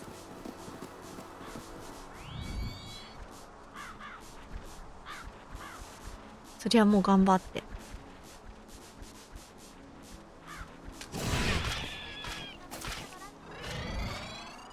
移植してる時の右下のランクなかなかランク上がってない。なんかあれにならないといけないって、いいメスを捕まえるためにはボスにならないとダメって聞いた。うわー、いいメスを選びたいがためにもっとたくさん食べなきゃいけないってことですな。たくさん食べれんのかな。無理だよね。ちなみに繁華街にはまだお肉が、でもお肉があってもさ、でっかい肉でしょ。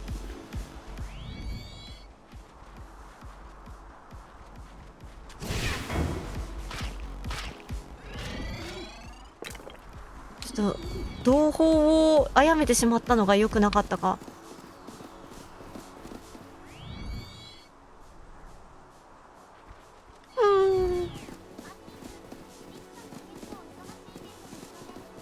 そうですね。なんか最初の時は全然ミッションにまで気を回せなかったけれど、ミッションやっぱりやっていかないと何もアイテムも得られないしって感じなので、まだか。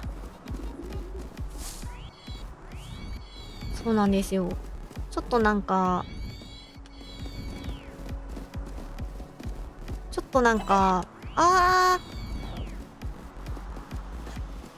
しゅん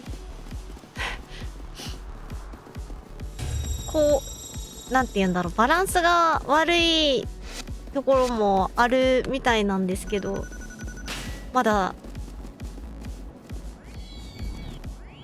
そこを気にするぐらいまで。いや、これはヨークシャーはダメですよ。ヨークシャーはちょっと苦い思い出が。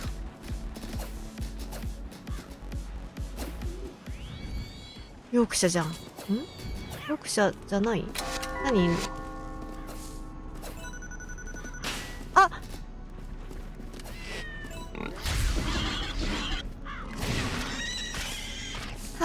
食べます。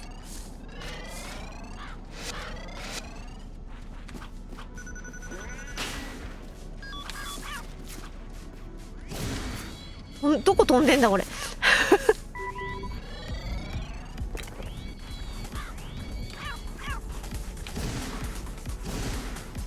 ポイズンゲージ。あ、デンジャーカラスに見つかってるから。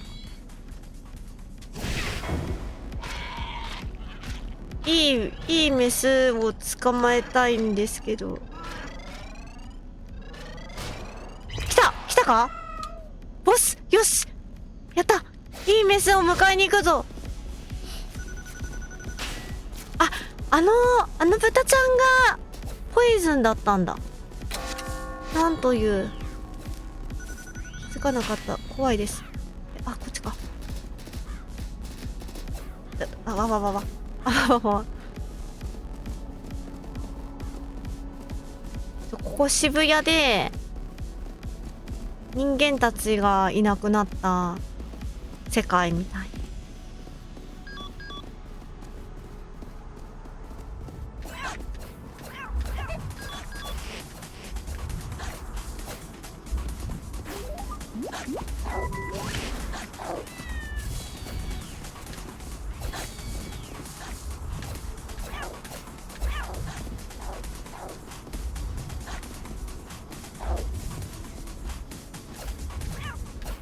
ちょっと待って、なかなか負けない。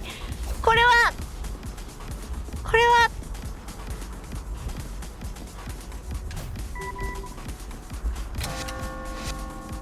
負けたけど、道玄坂でワンチャンスあるかな。来た。道玄坂の巣に行きたい。間に合うかな。お腹空いてきてる。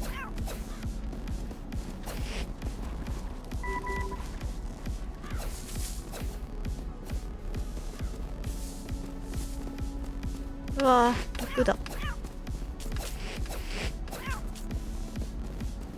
なんかいるな。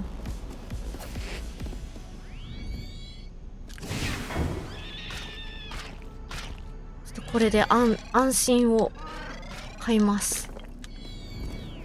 で、買った後に良いメスと良い夜を過ごします。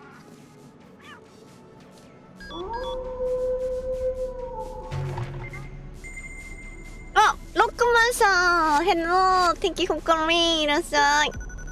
来てくれてありがとう。リアルタイムでできたね。これ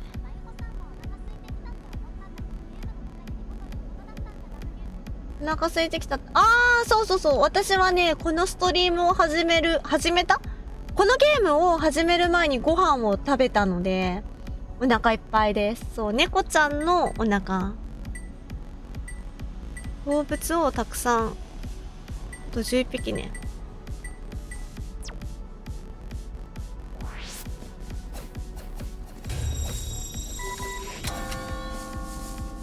ちっちゃいですね、猫ちゃん。どこ行こう。渋谷郊外か。駅前ないんだな。森林通っていけるかな。ビーグルをボスを倒せはちょっと難しいです。まだ私にはビグオは倒せません。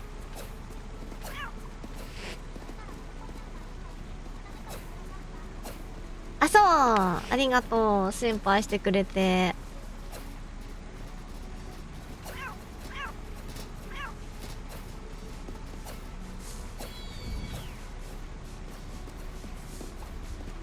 あ、待って。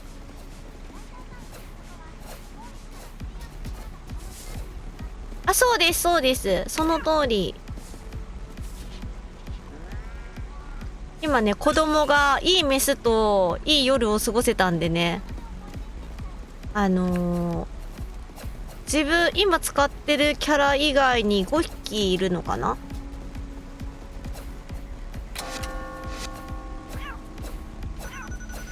だから、この今操作してるやつが、もし、お腹空きすぎて、死んでも、他の子が生き残っていれば、これ何？猿か。猿はちょっと、いけるの？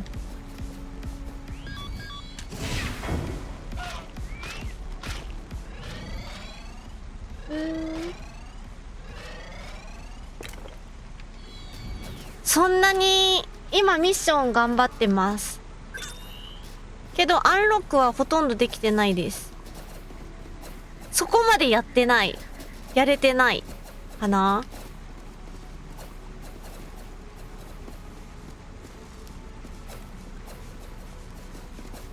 ふう。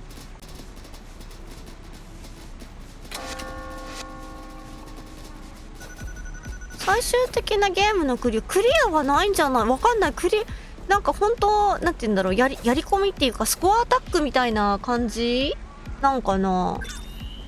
一応どこをゴールとするかは人次第だけど、なんかアーカイブっていうどうしてこうなってしまったかっていうのが書いてある、なんかレポートみたいなのがあって、それをなんか全部集めて全貌が分かったらそれをクリアっていう人もいるかもしれないね。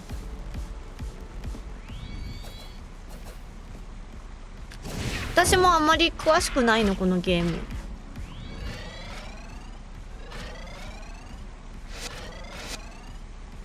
あ、すごい。めちゃめちゃお腹膨れる。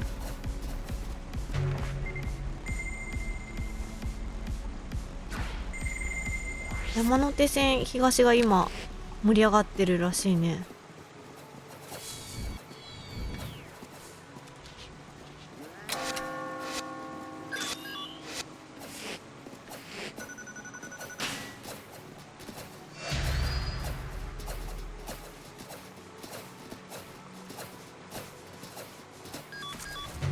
で今は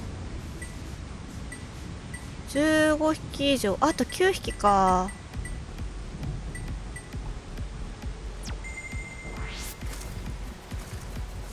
あそこから下に降りられるの？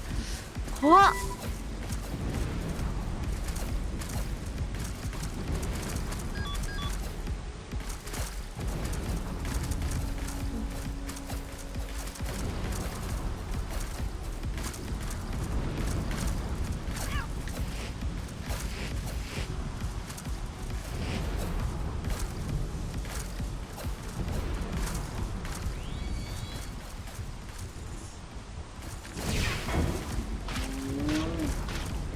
寝首をかけばハイエナも殺められる。にゃーん。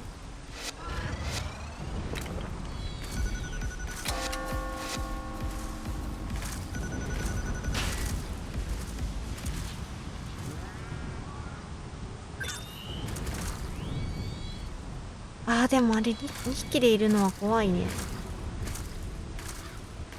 こっちなんもない。あ、ないや。多分。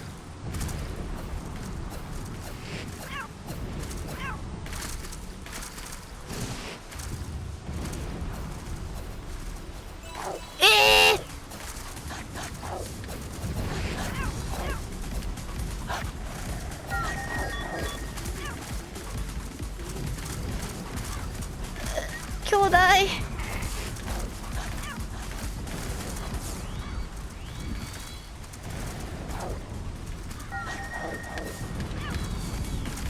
多分今の見つかってたよね。兄弟大丈夫か？生きてるか？カバいる。ちょっと待ってください。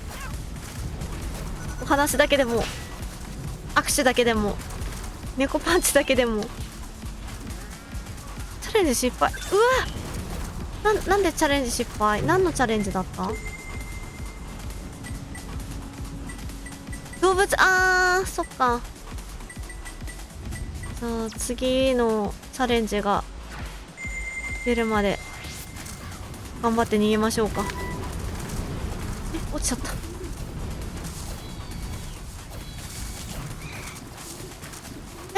何あれ、ハリネズミみたいなのいる。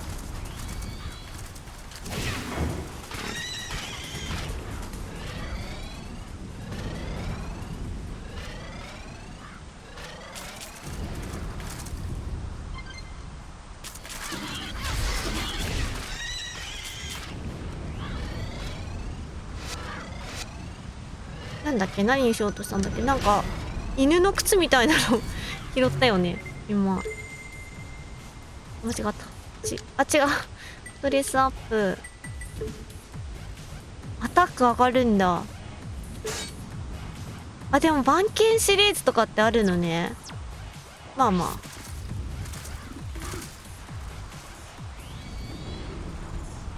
これ何？はいや、なんか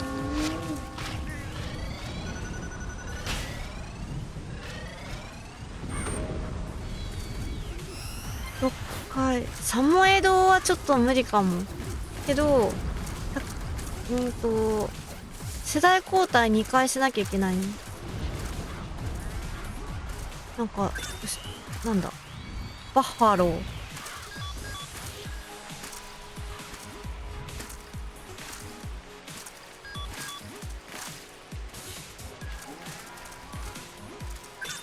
ここはもう山手線西ね。オッケー。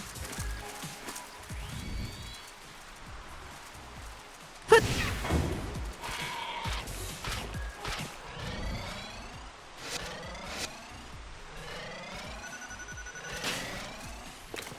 うまっ。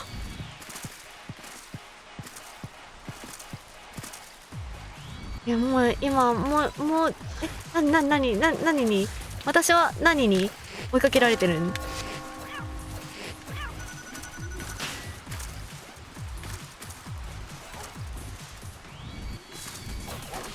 痛い。ちょっとやめてくれ。そこでうわ来るんじゃない。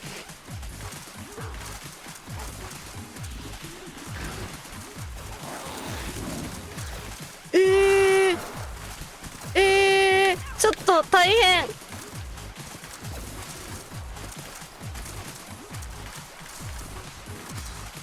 みんな無事か。あれ取りに行きたい。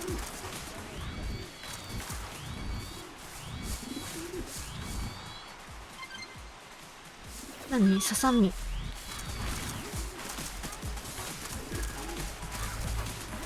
ぱいいすぎ。そう、いるときはいっぱいいるんだよな。ライオンちゃんいる。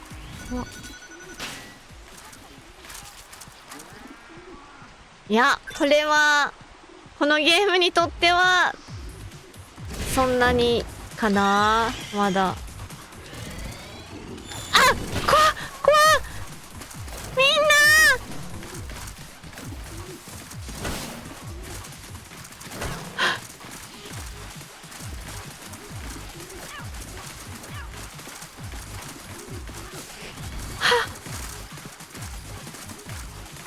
生き残ってる子がいた。ライオン猫パンチで召されてない子。お腹空いちゃった。でも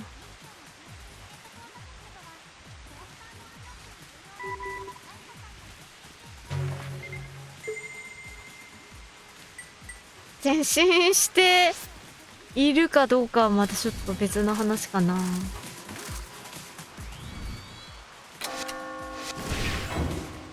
あ、豚なんだ。すごい見下ろし。この視点は何なんだ。マーキングしてたんだ今。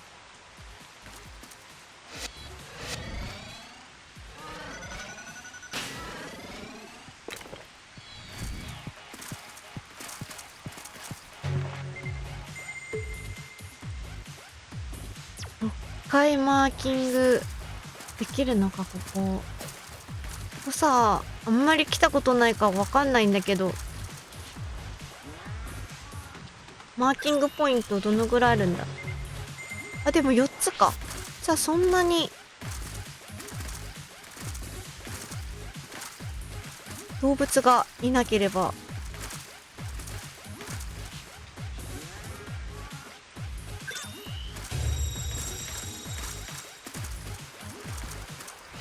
何いるの？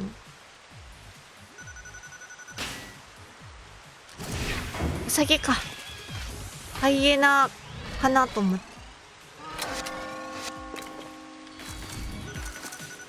またね、いいメスといい夜を過ごすために頑張んなきゃ。何いんだろう。うわ、怖っ。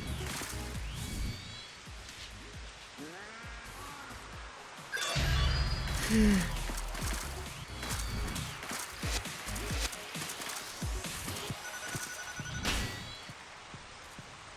何いるんだ。あ、めっちゃなんかいるっぽいけど、何いるんだ。あ、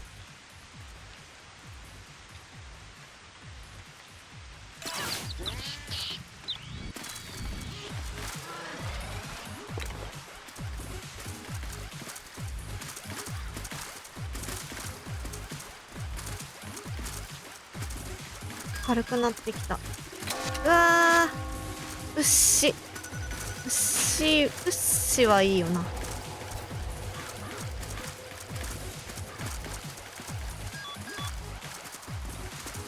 れ、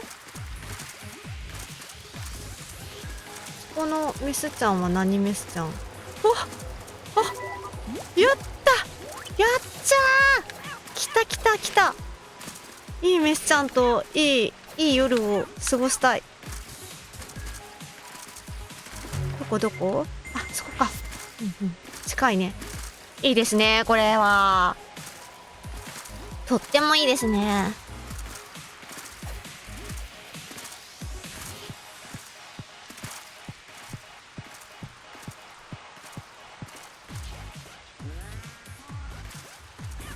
いい夜を過ごしました。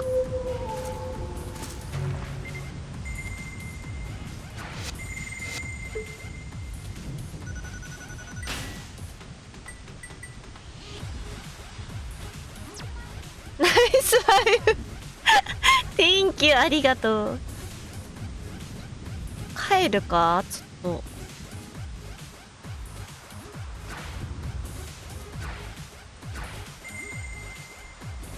代々木公園地下。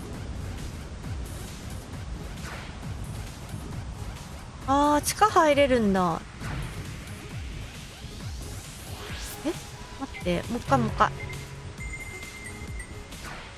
地下入って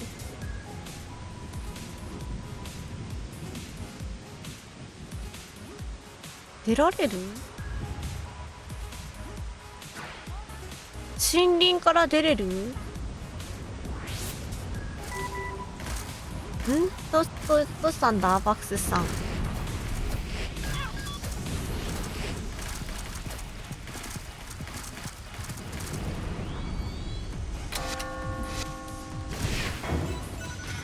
山嵐食べれるのかこれ。めっちゃ来た猫っち。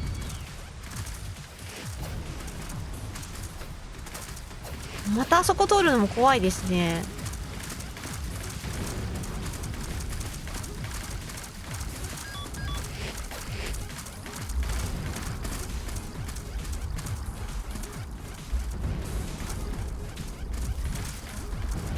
あ、これは私たちさっきの私の兄弟。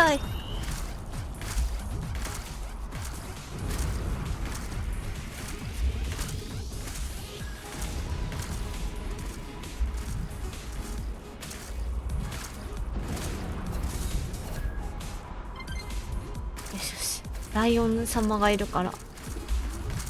お、いっぱい落ちてる。やったー。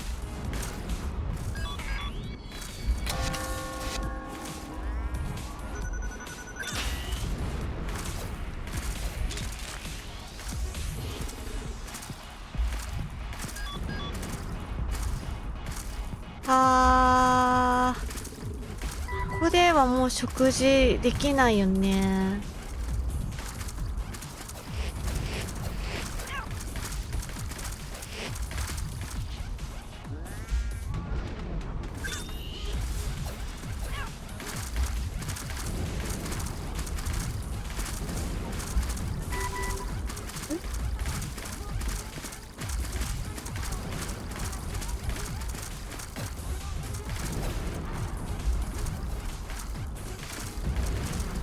ちょっと待ってね。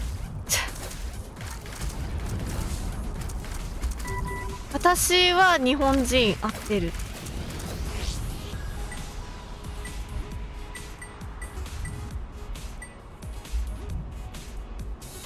これちょうどいいね今。ポイズンゲージ。もうマーキングしなくてもいい気がしたけどしちゃった。でもメス様は向こうないね。できればさ、多いかな。ちょっといいメス様を。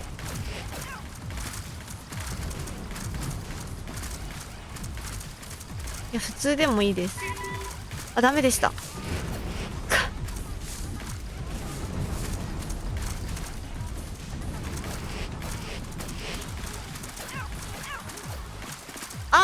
ありがとう6枚さん。待って、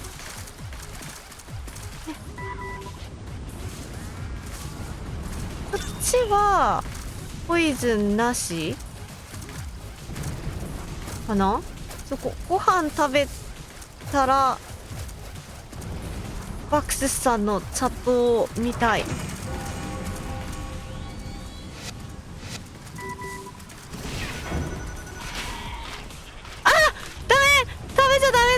うわ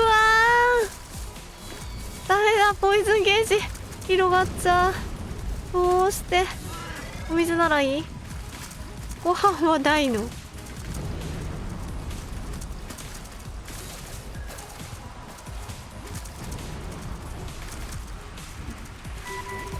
あれもダメかな。この子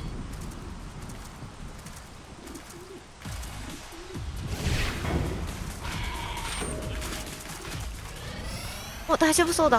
よしよし。ふう。なんだって、まいこちゃんはペルソナ3配信に私のために日本語を勉強しないって言われたけど、これは日本と日本人のためにも日本語を勉強してるから、まいこちゃんのためにも勉強してる。やっぱりまいこちゃんも日本人。ありがとう、マクシスさん。そう、なんだろう。まあ、確かに私のためにみたいなニュアンスのことは言ったかな。ありがとう。なんかそうね、バクスさん、日本でね、日本に来たいってお話ししてたから、日本に来たい、住みたいって言ってたから、そうです。そうなると、日本人をメインに考えて、考えることになるのかな。ありがとう、バクスさん。私もね、いやでも私もそれに甘えないように少しずつ英語を頑張ります。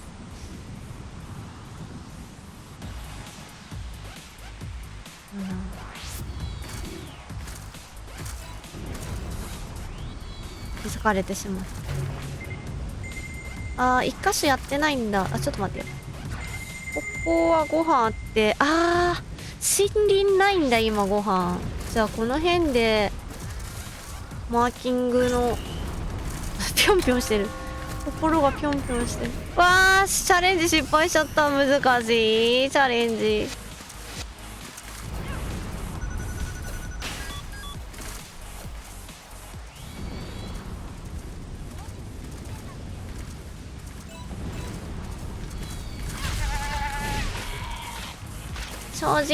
正直に言ってる。ありがとう。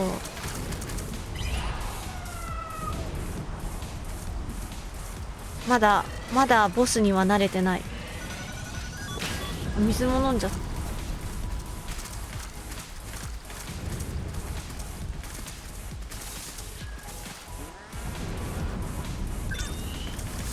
幅。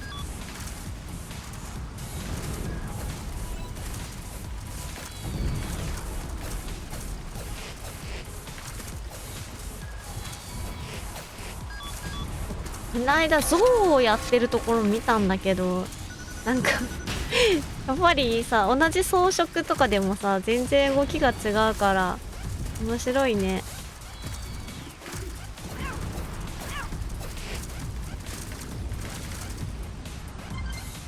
スタミナジャーケ。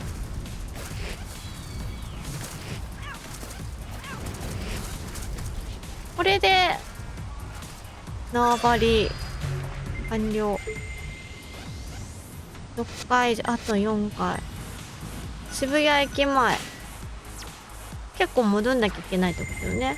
渋谷駅前今賑わってんのね。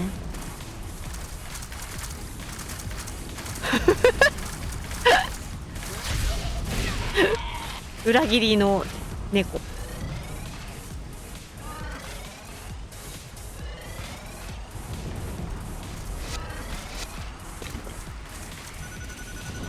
こから行ける。ちなみに何猫ちゃん？波猫ちゃん。よし。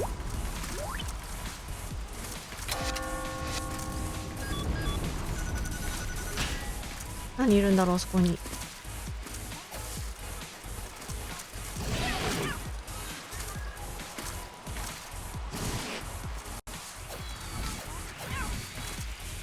わあ。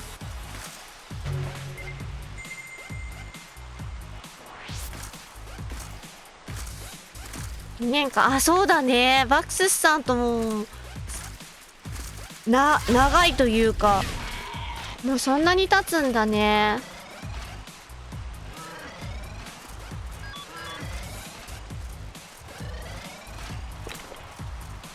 私の可愛きたね。そうね。そうだったね。最後には食してしまったからそうなるな。駅前スモークになっちゃったの。この辺地下に行けるんだ。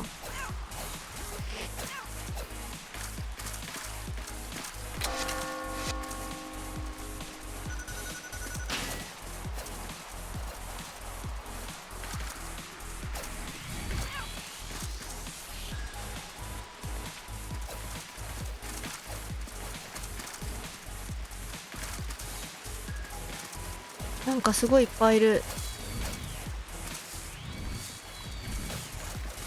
怖い。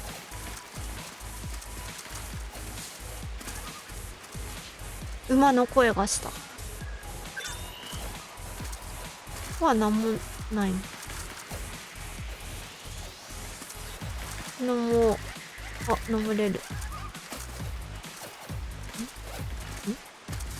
あ、いやー、落ちちゃった。はい。はいあれおかしいな。こっちは登れ。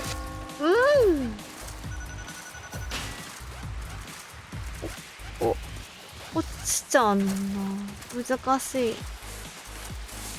道行こう。お腹減っちゃってる。やばい。ご飯ある？ちょっとあるんだ。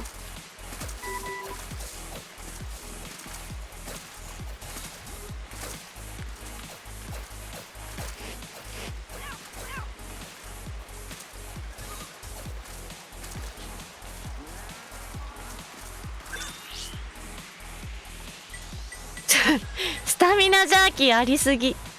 あ、これ欲しいな。欲しいなじゃない、使う。かなり回復する。かなりはちょっとまだもったいないのでは。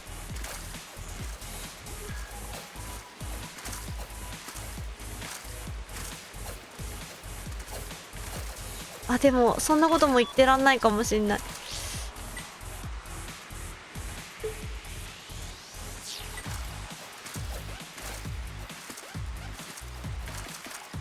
使わないでね。死んだらもう全部なく。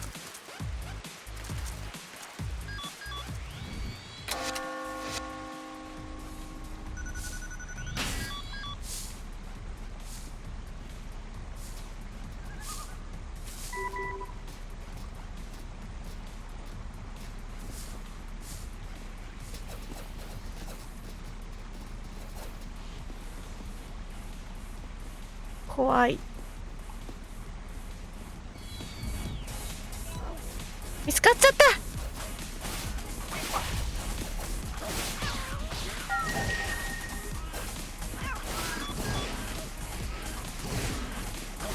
痛い。ダメかも。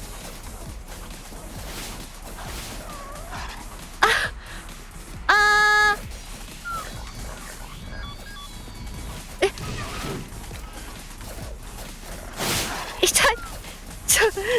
逃げればよかった。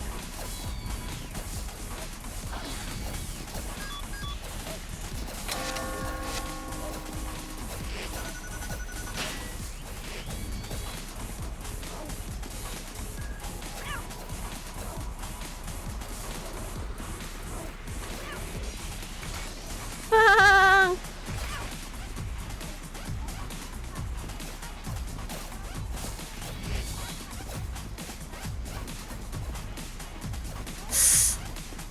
そうだね。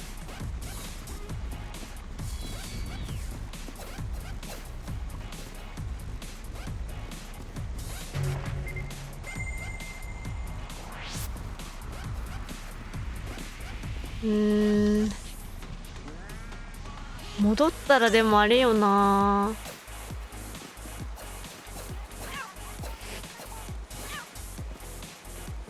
夜時間、でも別に夜時間は見えづらいそうだね。見づらいね。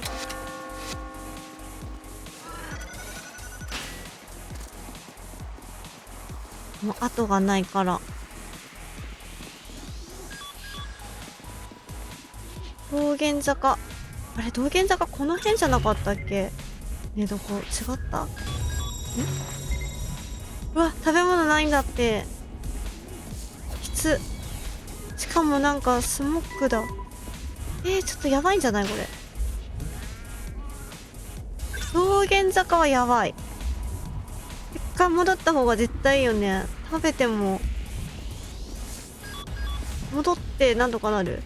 あ、こっちももしかして大丈夫かな。大丈夫っぽい。うわっ、来ちゃった来ちゃった、スモック来ちゃった。どうしよう。うわー、ダメかも。あ、ダメ。あ、でも次の私がまだいるから大丈夫か。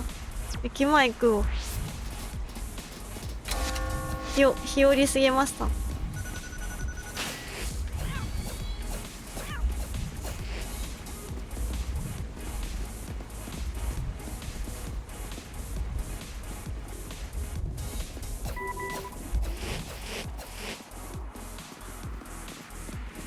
お腹空いてるけどここにはない。渋谷駅前スモークになってんの。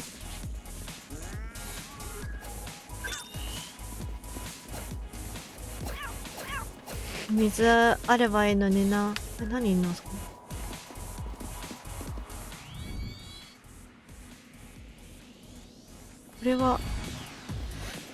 これはあれダメだな。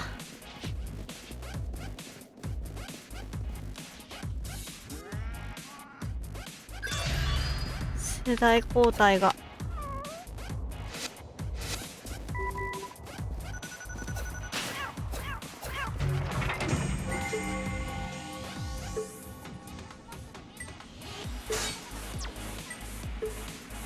スモークis scary 怖いよね。チャレンジ達成したけどちょっと怖いよ。ここ荒れてますね。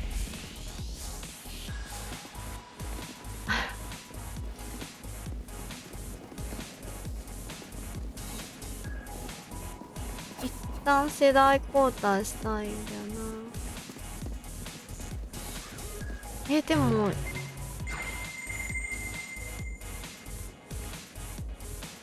世代交代してから世代交代したらもう向こうにお肉なくなってるかな。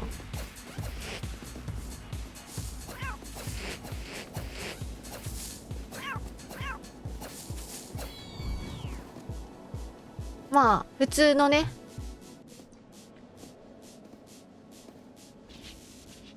普通のこと。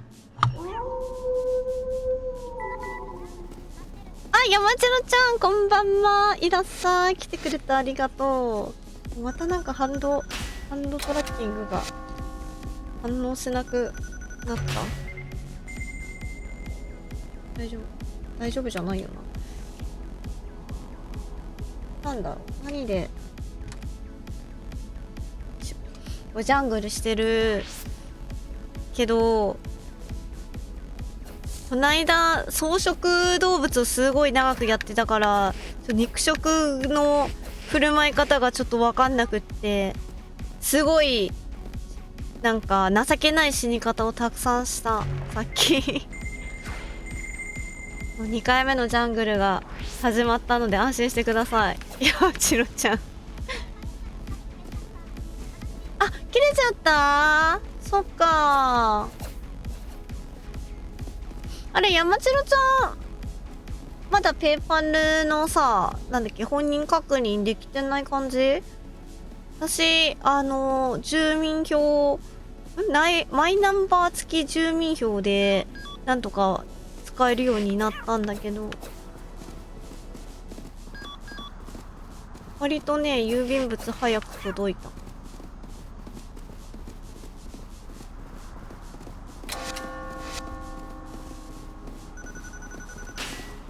いや、また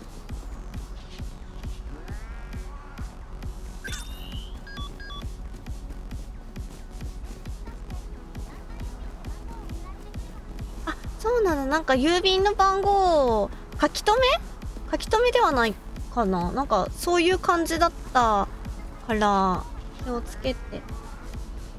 あ、かしかめちゃんありがとう。おやすみなさい。一緒に癒されて寝てね。またね。お疲れ様。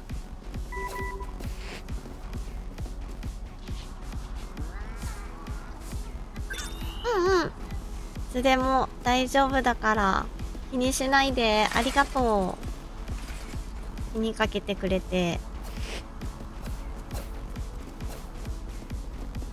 そうなんか身に覚えのないチャイムが鳴って、でももうちょっと今は無理と思ってさ、もうこれから出るところだから今ちょっと起きてはいけないだったかな。そんな感じで無視したらペイパルからだったっていうことがあって、荒れてるぞ。うわ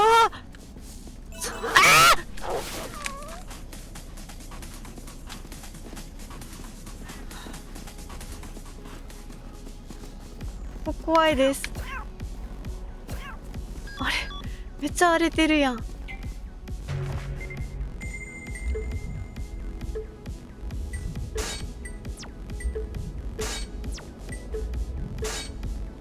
あれヘッドホンいつの間にか手に入れてた。あれ前からあったっけ。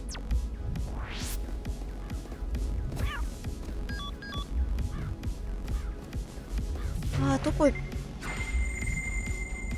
渋谷郊外行きたいけど17匹か。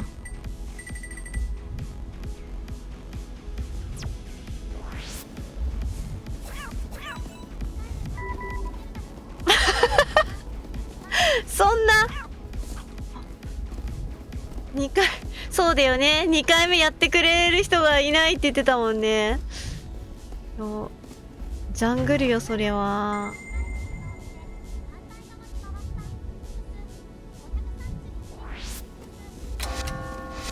あ、そうだったんだ。すごい賢い兄弟だったね。ライオンが死んでる。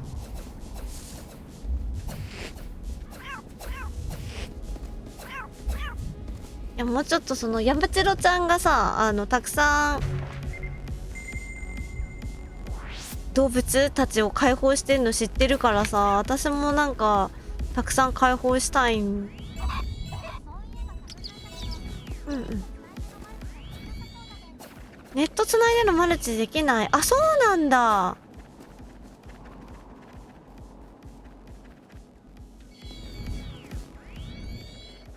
それはなんかもったいない。残念。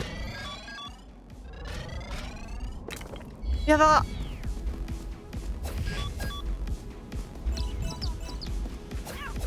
お見事ありがとう。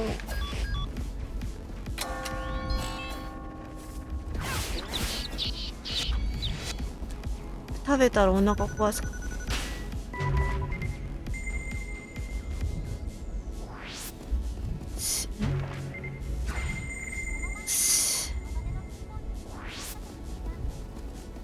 の間やってたその場での痛恨って感じた。あーそうなんだ。ありがとう。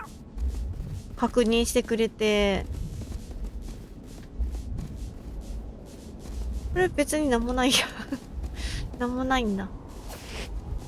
なんか誰かとできたら面白いのになぁと思ってたから、ちょっと残念。でもこれは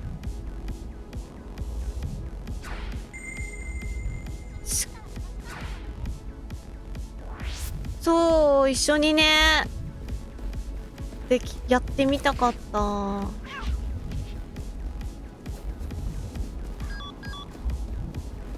ここ別に地下入るんじゃないんだったっけ。地下入るのは奥か。ポイズンやばいな。ああれ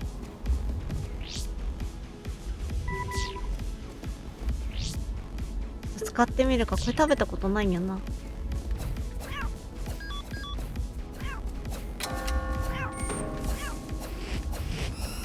いやー、いやー、怖っ。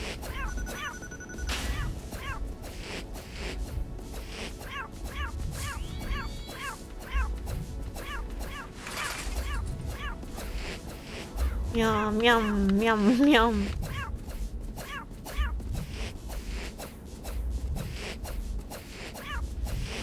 のゲームのポイズンが一番嫌だ。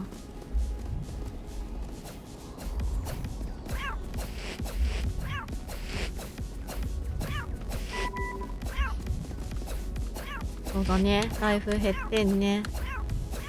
わあ、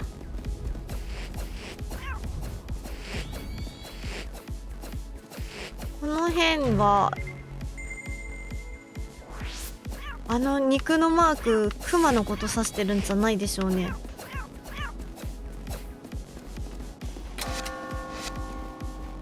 あ、もうスタミナがないんか。ライオン。えで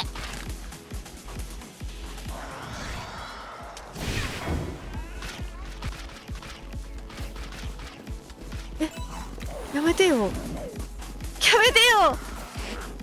ちょっとやめて。やめて。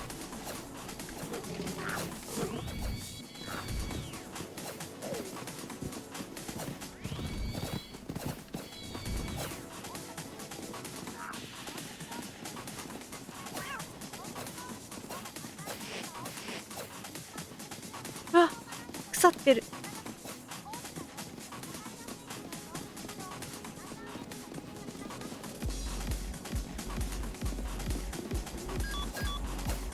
何も頭に入ってこなかった。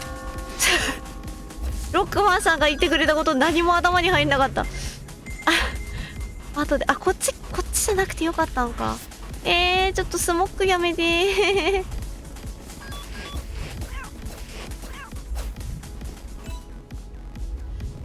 あれ食べ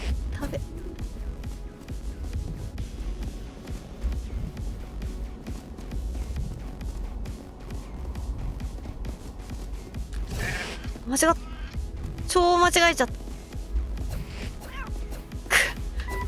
た。あのライオン存在感がありすぎるんだよな。一体どんな事故だったんだろう。うわ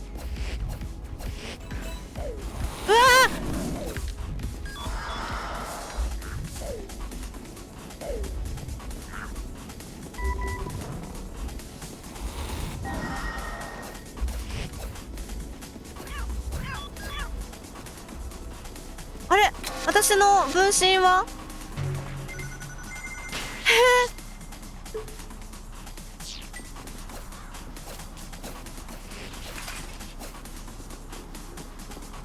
ダメだこれ。終わっちゃう。間に合わない、どう考えても。あ、惜しかったな。もうちょっと半分ぐらいゲージあったらさ、お下げメスでもいいからって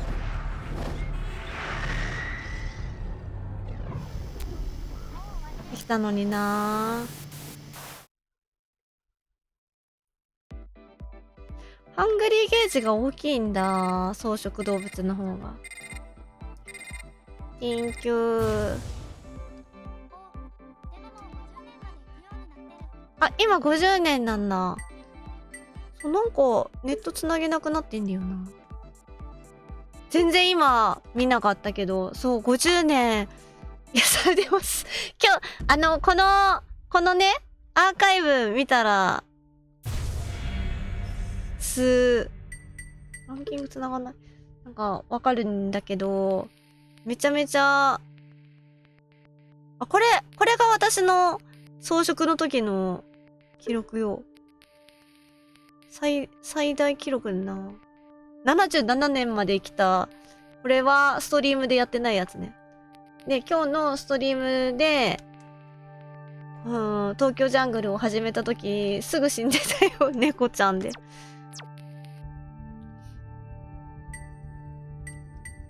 77年頑張って、鹿で生き抜いた。パチパチありがとう。全然、チャレンジ頑張って。まだ猫やるか。本時間だけめちゃめちゃやってる。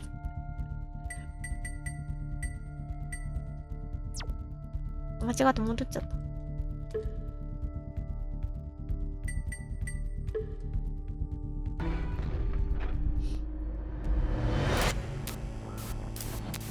頑張るぞ。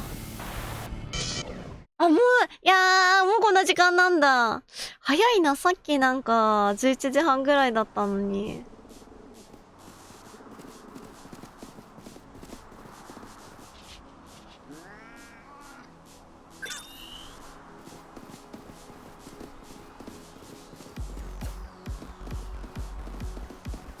今日は1時ぐらいで終わりたいんだよな。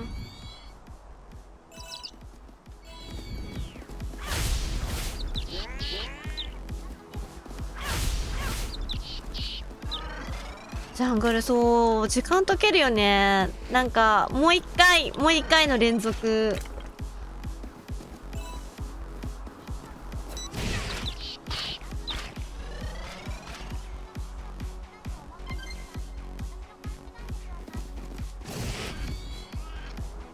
ランク内の全ミッションクリアじゃないと次のミッション。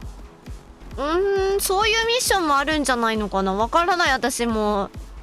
でも、全部クリアしなくても次のミッションは生まれるよ。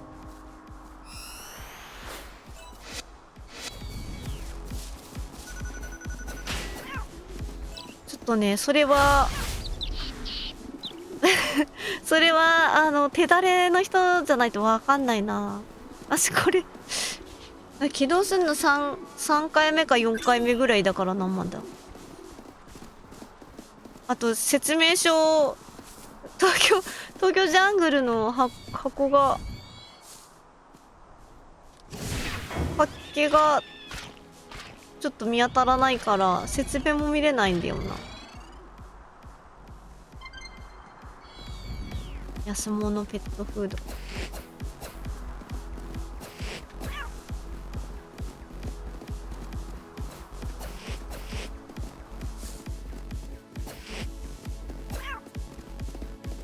チャレンジ。あれ、渋谷森林ってこの上か。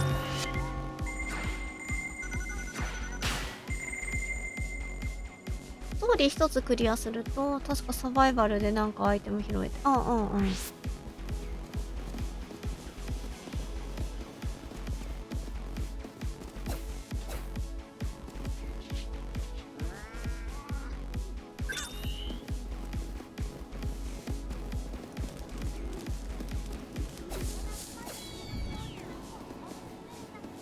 ああ、そうなんだ。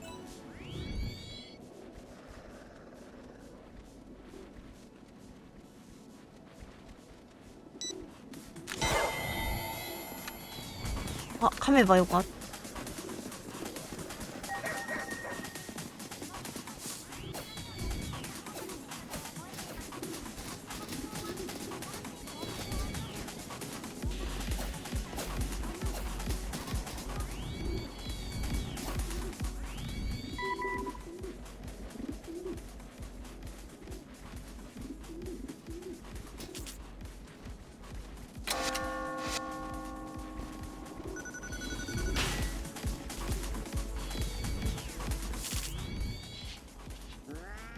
あ、お腹空いてる。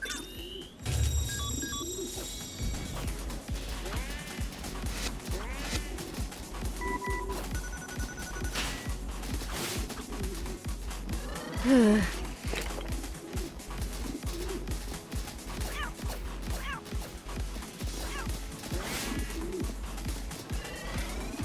猫パンチも最初忘れてて全然できん。あ、お邪魔しました。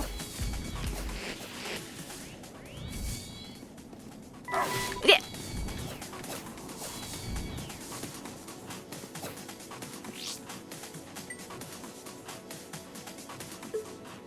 これだな。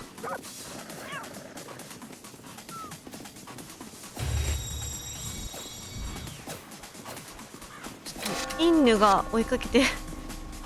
イノシシって、うわー、逃げる。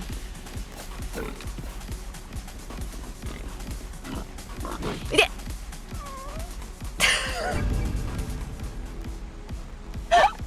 モンミスって感じでしたわね。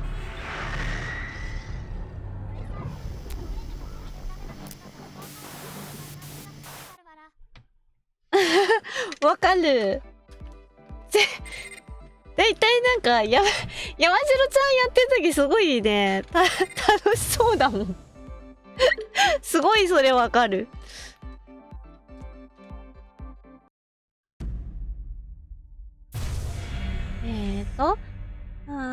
いざでも新しい動物確かにねアンロックしたいよなーっては思う。でもなんか調べたくない全然ダメなんだよ。そうなんだよ。どこで隠れるのがベストなのかの見極めとかね。あ、ビーグルのボス倒すとビーグル買えるようになるんだ。ビーグル倒せるかな。頑張って強くなるか。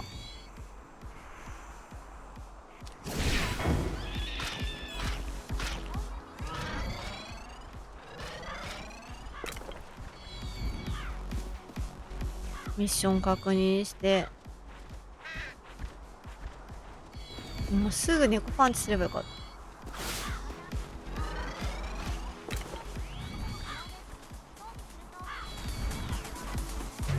さっきからそれはつけたりしてる。これね。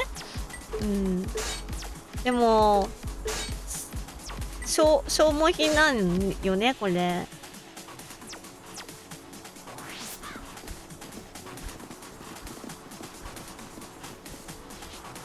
さっきなんか猫足ブーツみたいなのが消えてった。ウサギでかくない？ウサギ。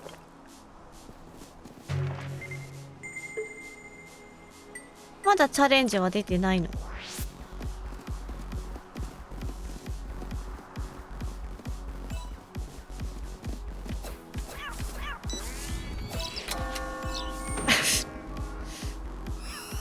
100キロ以上。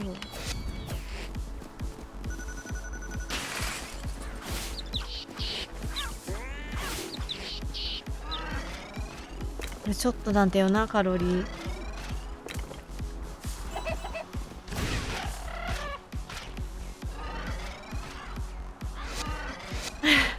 この服しか持ってないからな。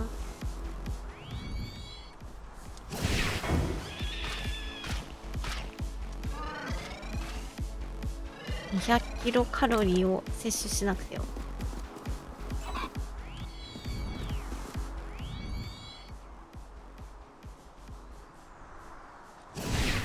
もっとなんか違う服が欲しいです私。にゃーん。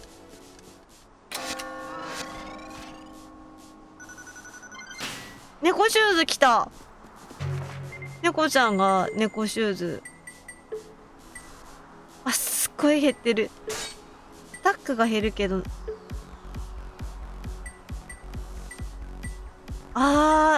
犬の方が上がるんだ。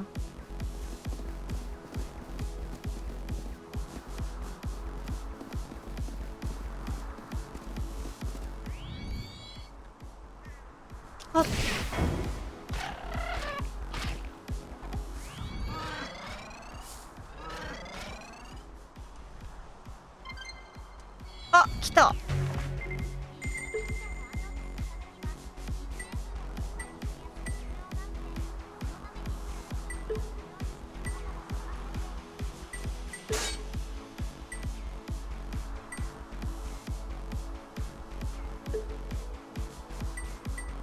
これでいいや。イーグルミッションは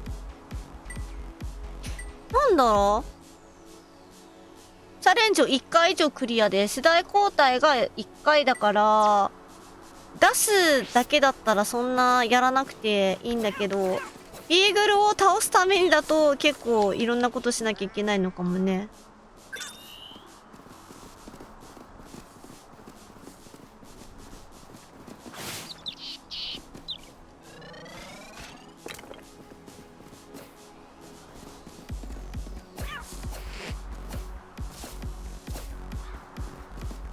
わからんけど。おー、いいね。いい食べっぷりですね。私さ、あそこ、渋谷森林か。渋谷森林がすごく嫌いで。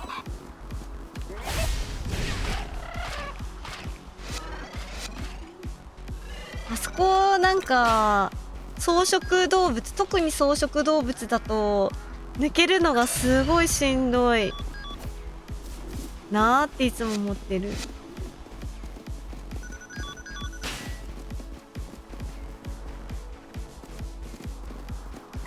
食べ物腐りやすくなっちゃった。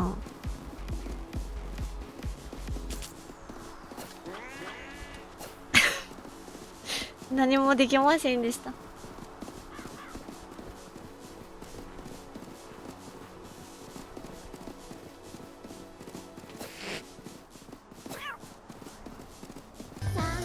おか目を閉じていて、これからあなたに奇跡を起こすからせめて目を閉じてる時は私の言葉であれ来てね。ほっとだけで歌詞間違えちゃった。パンパンThank you サブスクギフティサブスクギフトありがとうございます。芹沢さん、あ、ストリームエレメンツのサブスク切れてたんだ。ありがとうございます。助かります。ありがとう芹沢さん、いつもギフトありがとうございます。そう、ストリームエレメンツ、そっか、昨日かなんかさ確認した時、昨日じゃないっけ、昨日か、大丈夫だったんだけど消えてたんや。ありがとう芹沢さん。そしてこんばんは。ストリームエレメンツでエモート活用させていただきます。どうもありがとう。 Thank you so much。 あ、ゴーストさん、ヘロー、 Thank you ラッキーパチパチとね、もこちゃんのね、イルミネーションじゃない、サイリウムもこちゃん、ありがと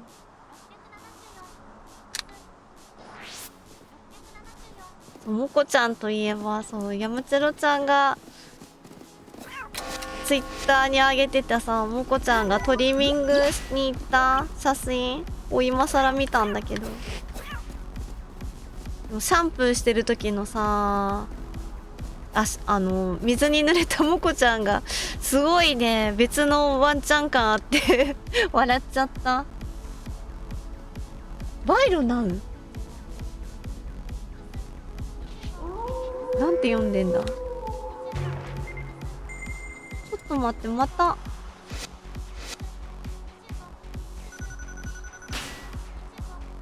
おまげりちゃん、バイロありがとう。ちょっと確認するね、責任を持って。あれ、そういえばあったと。ちょっとへえってなっちゃった。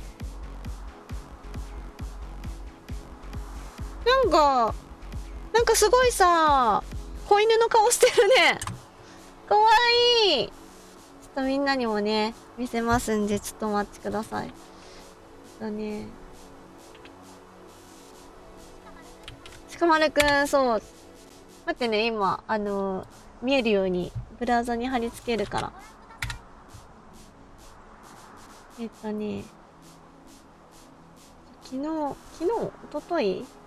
一昨日か、あ、この間、その前か。もう可愛いね。あれ、と待ってね。これか。はい。かわいい。何見てるのこれ。ねえ、なんか、いつもより子犬感あるよね、この。そう、今ね、チャットにいる天霧ちゃんちの鹿丸くんです。そうキュート。毛布毛布。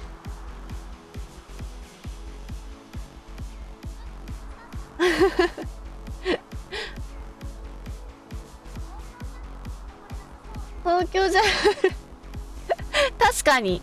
それはね、そう。それはそう。生き残れない部門の優勝を狙ってるかな。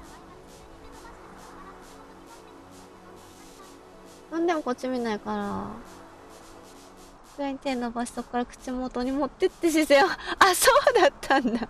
姿勢もらったんだ。呼んでも振り向かまたかよって思ってたんかな、写真また撮ろうとして、みたいな。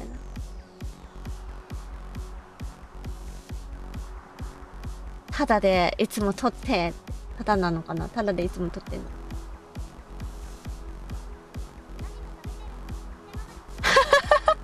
食いしん坊鹿丸くんってことね。だからなんか子供っぽい顔してるんだ。ありがとう。めっちゃこれもかわいい。誰かがリツイートしとる。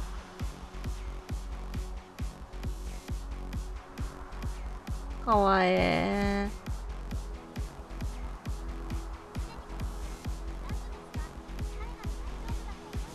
い。すでにボックスランク鹿丸くんが食いしん坊なんだ。うちにいたね。チワワもね、みんな食い意地張ってたかな。いやー、なんか、私がさ、赤ちゃん、本当に、ミルクあげて育てた子がいるんだけどさ、もうほんと、チワワで、ミーミー、生まれたての頃から面倒見て、その子がさ、すごい食い意地張ってて、特に、ドッグフード、パラパラの、ドライフード、あれをね、こう、まあ、それなり、適量を入れて、器に、で、置くじゃん。そしたら、すごい早食いなの。めちゃめちゃ早くって。だからか、ちょっと、おデブちゃんだったんだけどさ、ねえ、なんとかその早食い、なんとかなんとかその早食い直せないかなと思ってさ、何またくれるの？待ってます。それでさ、一回ね、一個地面に置い見たのよ。全部器に入れてあげるんじゃなくて。そしたらね、ゆっくり食べるの。で、もう一個置いてもゆっくり食べるし、なんか3粒4粒だったらゆっくり食べたかな。なんかたくさんあげると取られまいとしてすごい食い意地張って、めっちゃすごい勢いで食べてしまうらしい。なんか、それに気づいてね、たまにちょっとずつあげてね、遊んでたって言ったらなんか、あれ、お部屋があるね。なにこれ？あ、これもしかして本当にバブの頃の？違う？バブ丸くんじゃないこれ。めっちゃめっちゃ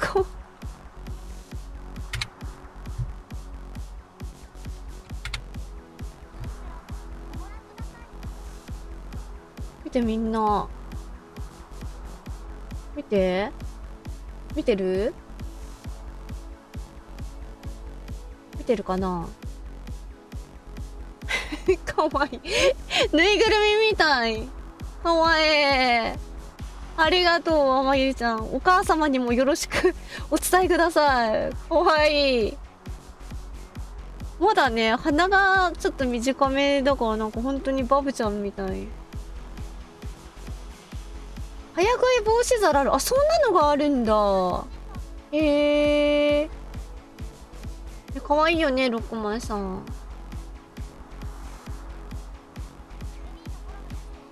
あ、ほんと合ってる。やっぱ、バブ丸くんだった。かわいい。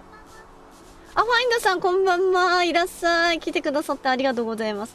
今日は東京ジャングルやってるんですけど、今、賄賂が送られてきたので、ちょっと見てました、みんなで。お写真。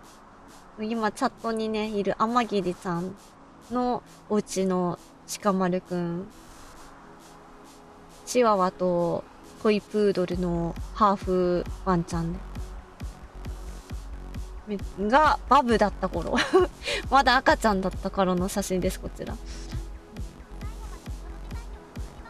うんうん。あ、わかった。山鶴ちゃん、ありがとう。眠い中見てくれて。ゆっくり休んでね。おやすみなさい。またね。頑張るわ。頑張って、なんか結果をね、自慢できるような感じで終わりたいな。おやすみなさーい。頑張って。やるか。こうやってね、英気を養ったから、ありがとう、天桐ちゃん。頑張るわ。鹿丸々のために頑張る。一体、鹿丸々が、これにどんなね、効果をもたらすのか、関係してるのかわからん。あ、効果はもたらすか。一体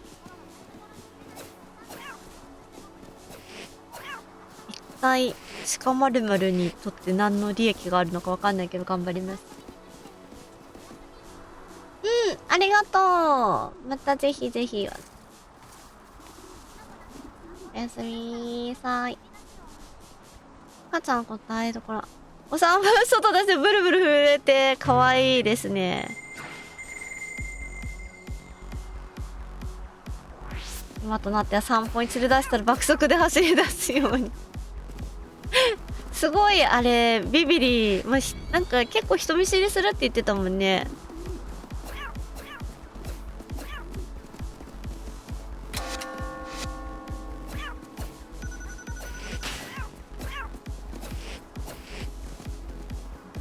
おやすみおやすみ。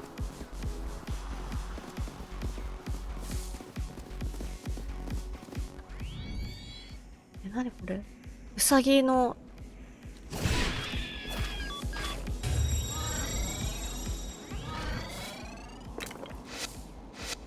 背後からそっと猫ちゃんが近づいてくるの怖い。このデータそれなりにいけたら今日はそこで終わりかな。今日ほんと短めですまんね。やらなきゃいけないことが結構。うわー、ビグオダメだ。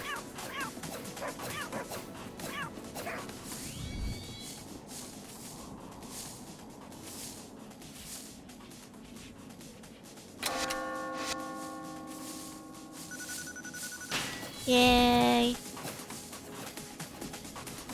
どうしよう。あれ何いんの。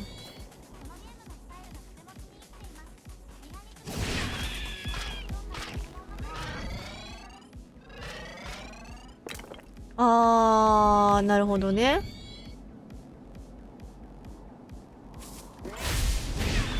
なんかこうすればいいのか。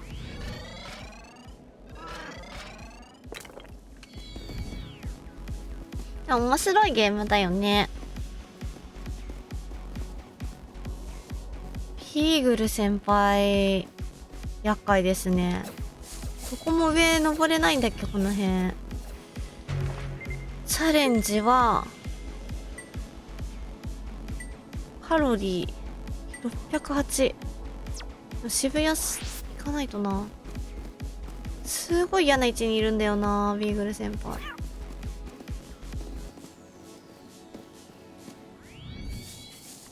なんで入ってくるんだよ。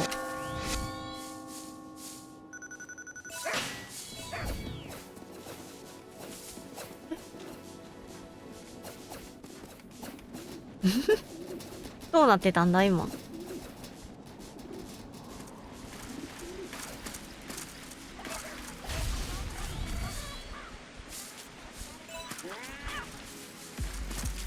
動物、そうだね、多いわけではないよね。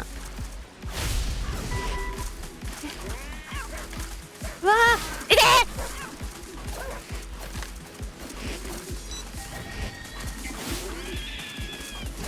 うわー、うわー、すー、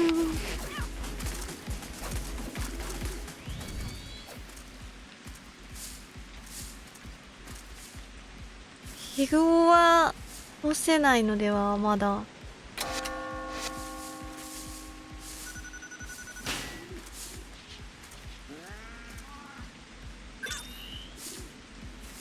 あと一箇所ね。きついねー。あっちにビグオもいたよな。上通っていくか。地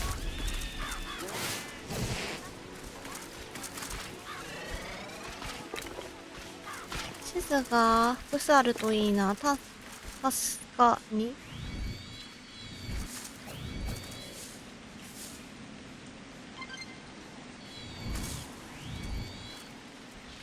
なんかこの画面でも、あれ、この画面でさ、なんか地図表示したり、あ、ここだ、操作説明。はいはいはい。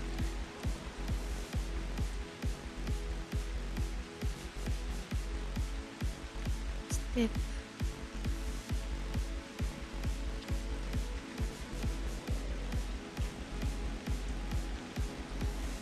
肉食は長押しなんだ。加えることができるの？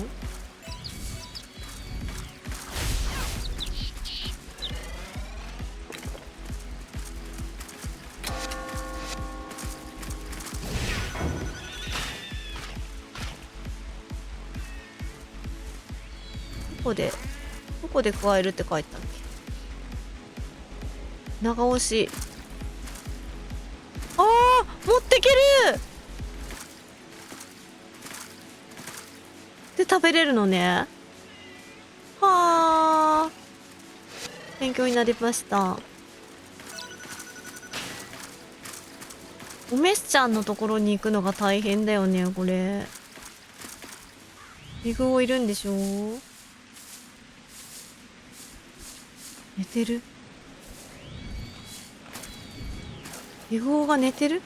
今がチャンス？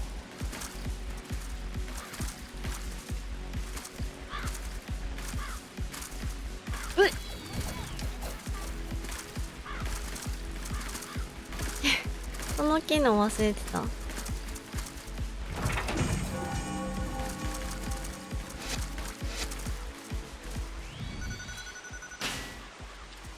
あんまり使わないのかな。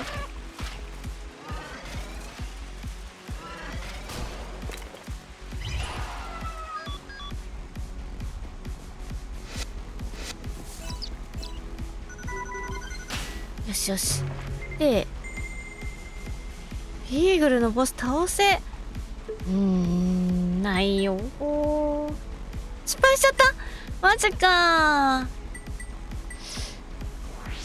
イーグルのボス倒すんだったらもうちょっ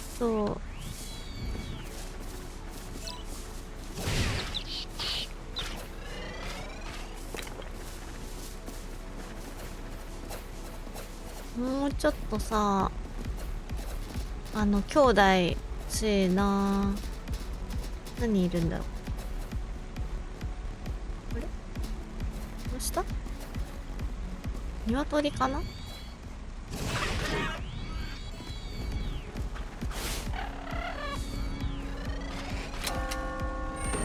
そっか、じゃあ無理にここで食べなくても加えていけばいいんだ。郊外、あっちか。郊外行けるかな。ひよこがいるんだ。郊外目指すか。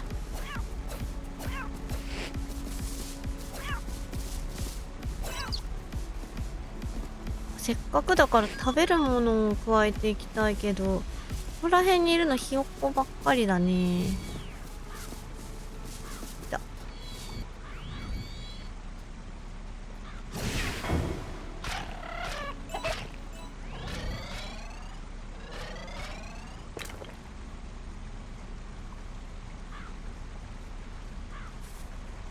横か。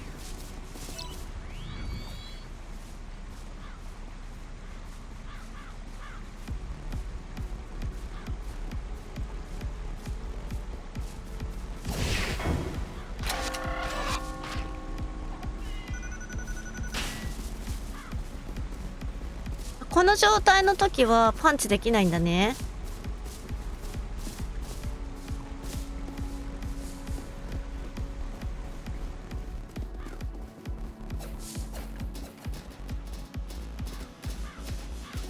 あそこにさ、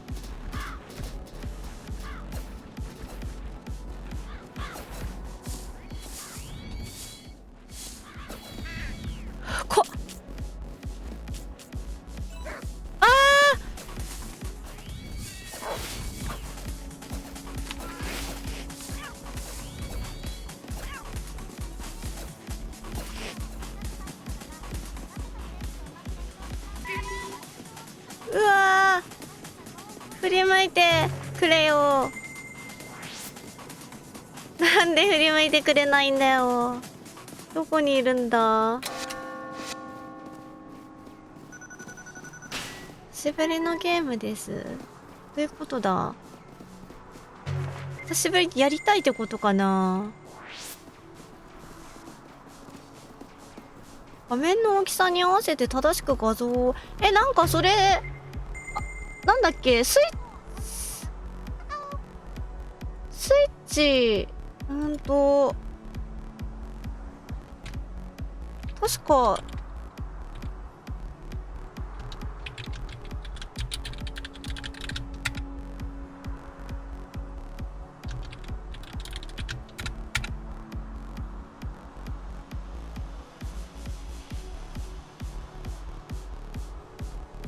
映像出力の設定をしてもダメなんかな。プレイステーション3いるんだよね。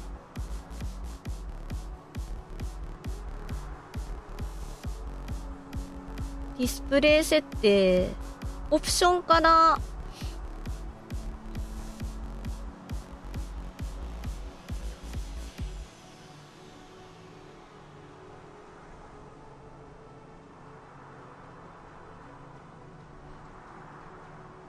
変える。ちょっとめんどくさいかもしんないけど、できるんじゃないかしら。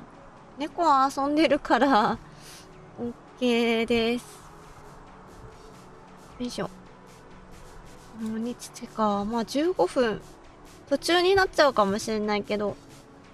じゃあ、バックスさんのリクエストで、なんだ。50 minutes にゃん。用意スタート。首ににゃんをつけていくにゃん。いきますにゃん。強くなって、どこ早く食べなきゃいけないですにゃん。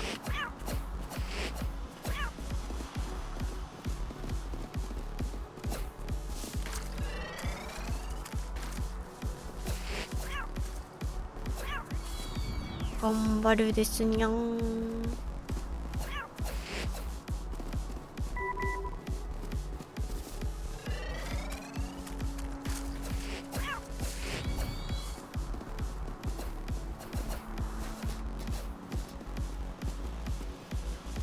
そっか。先祖、そんなこと、先祖まではいかないにゃん。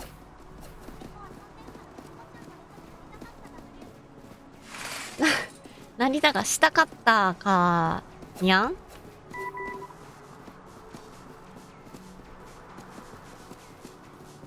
私は特に猫になりたかったわけじゃないから。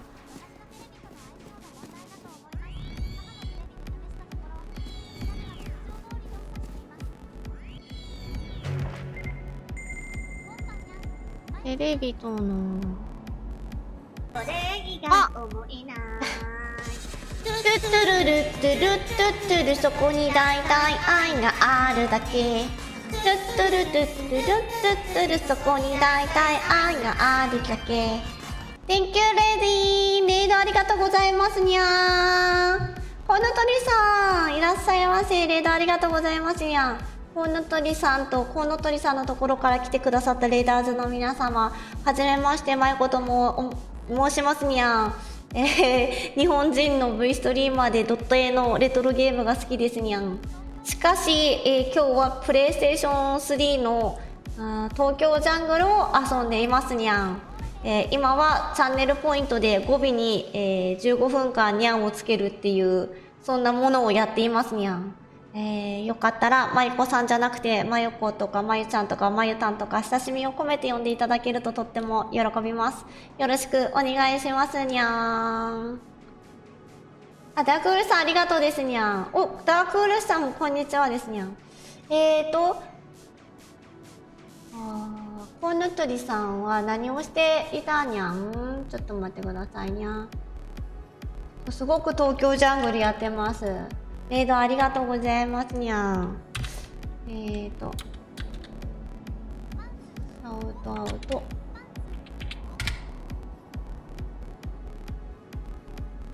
コウノトリさんは、なんだ、今日は何の紹介しようかな。コウノトリさんは、今日何やってたかからつなげていくかにゃん。あ、今日あれか、お弟子さんと FF14 しながらラジオトークみたいなそんなストリアムだったんですねや。そう、コウノトリさんゲームを普通にプレイされている時もあるんですが、お弟子さんとね、お話ししながらラジオ感覚で聴けるストリームをしていることもよくありまして、でですね、今日最近はなんかファイナルファンタジー14をやりながらラジオが多いみたいです。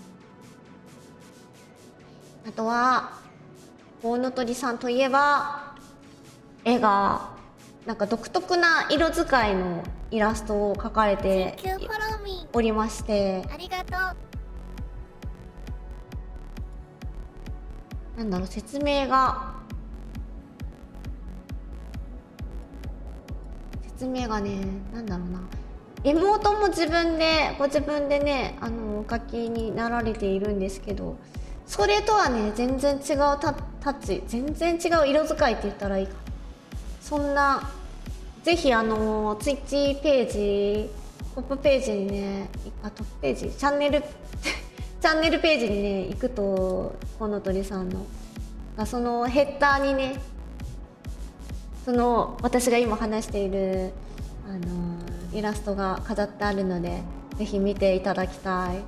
なんか私にはね真似できない色使いのイラストを描いてて、なんかこんな、どうやったらこういう感じの色使いのイラストを描けるのかなってよく思うです。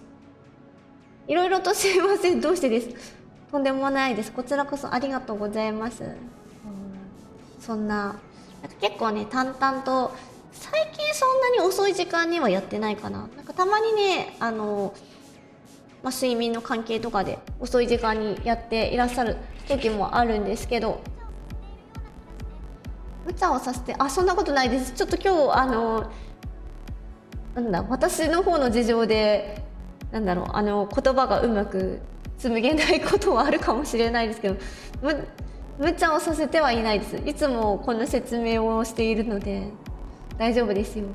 この間もコウノトリさんがレイド続いた時かなにね、もう寝る時間だからって立ち去られた後も同じような感じでお話ししてたので、コウノトリさん、私がねツイッチを始めて2日目からお世話になっているストリーマーさんなので、よかったら見に行ってみてください。レイドありがとうございます。ストリームお疲れ様でした。ゆっくり休んでくださいね。私はね、さっきお話しした通り東京ジャングルというゲームをやってまして、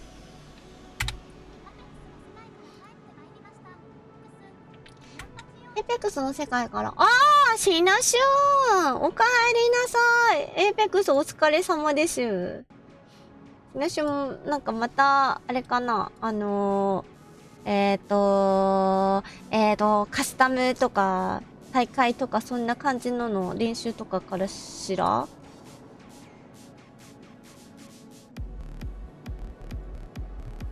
お疲れ様ですわ。私は今、東京ジャングルっていうゲーム、プレイステーション3のゲームかなをやっているところでございます。そんな感じ。あ、当ててよかった。よいしょ。よし、今は、渋谷郊外に行かなきゃいけないのか。渋谷郊外。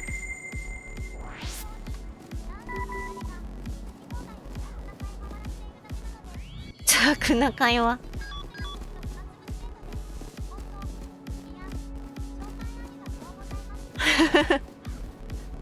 いえいえ、どういたしまして。いつもレードありがとうございます。作業している時とか、そういうストリームってめちゃめちゃ貴重。なんで気づいたの？あー！ビグオがいる！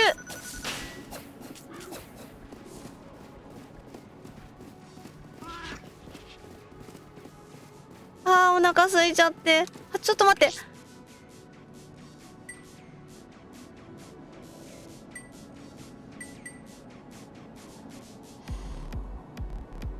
いや。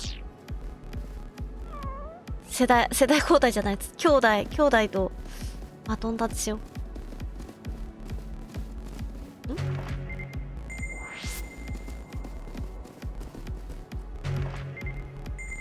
ここはいいや。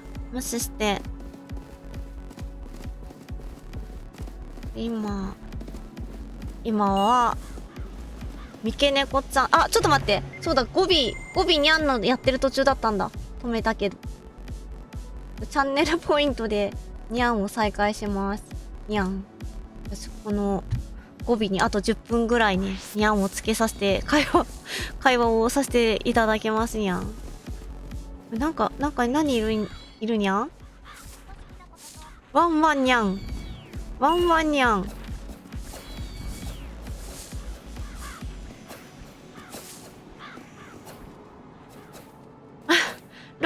ロコさんありがとうございます。ワンワン怖いですにゃん。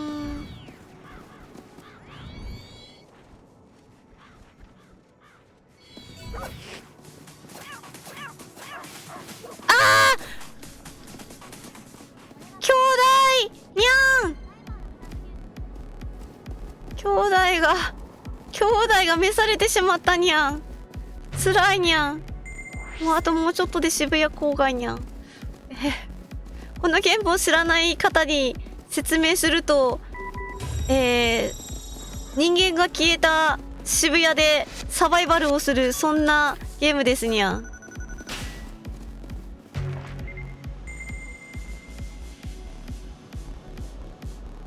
これで達成したですにゃん。世代交代あと1回。郊外ここでできるですかにゃん。久しぶりに来たにゃん。今私は猫ちゃんを使っているんですが、いろんな動物たちがおりまして、シマウマも多分どこかで使えるんじゃないだろうかですにゃん。ダークルーフさん、それは交換しないでほしいですにゃん。それは私がいちいちどうしてエーペックスやってない時にエーペックスチケットを交換するんですかにゃん。これちゃんと管理しなきゃいけないのでめんどくさいですにゃん。ルコさんもやめてほしいですにゃん。エーペックスチケットエーペックスやってない時に交換しないでくださいにゃん。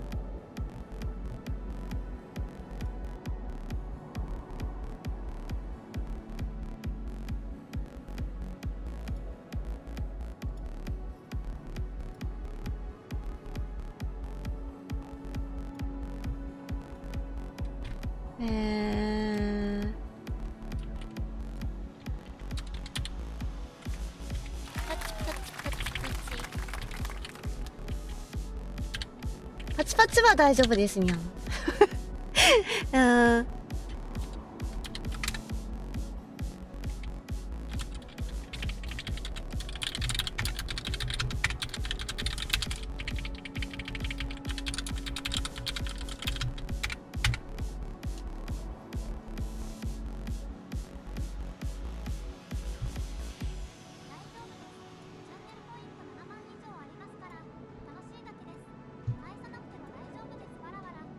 私の手間が増えるからやめてほしいっていう話。もう、ポイントが減るとか気にしてないにゃん。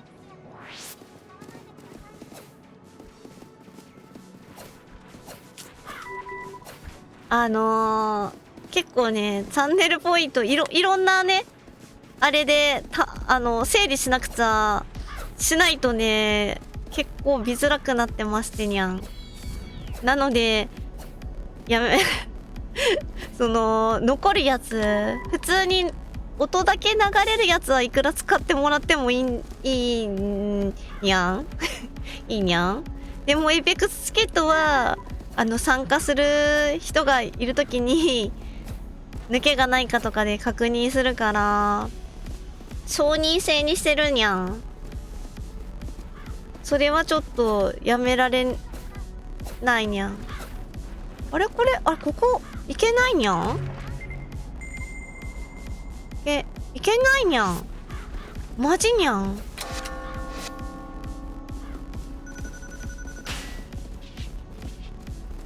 私の偽りの、ちょっと待って。忘れてた。違うことに意識が取られて。回復もできなかったにゃん。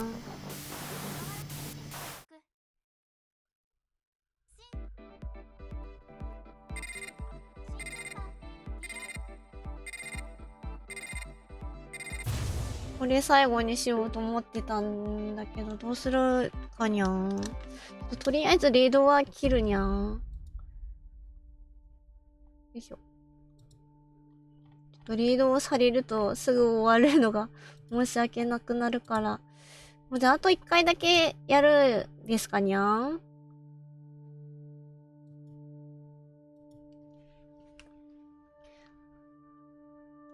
ほらお弟子さんだ。お弟子さん。ほら、ありがとうございます。にゃん。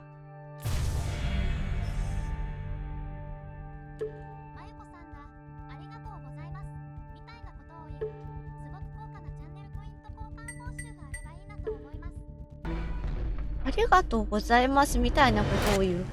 みたいなことってなんにゃんどういうことですにゃん。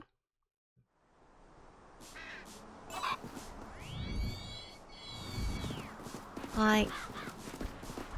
これラストにゃん。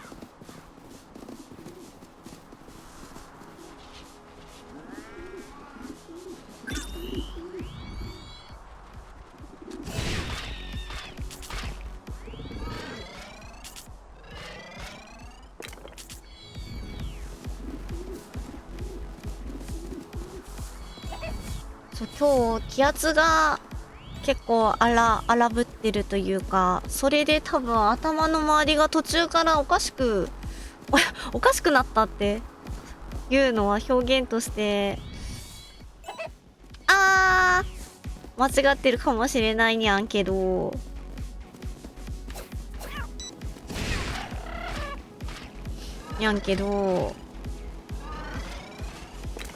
なんか働きがね悪くなったにゃん。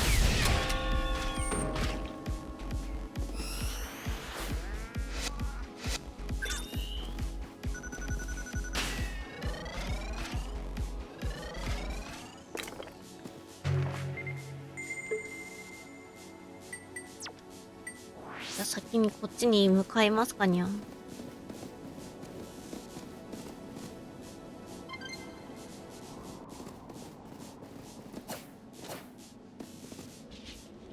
なんか途中で多分テンション低くなったなみたいな時じゃないや、一時的にじゃなくって、多分全体的にテンション低くなったなっていう時があったと思うにゃん。私もなんかあれ自分なんかテンション低いなって思ったにゃん。それが多分ね気圧なんだよにゃん。別になんかテンション低くなることがあったわけではないにゃん、ゲームとかで。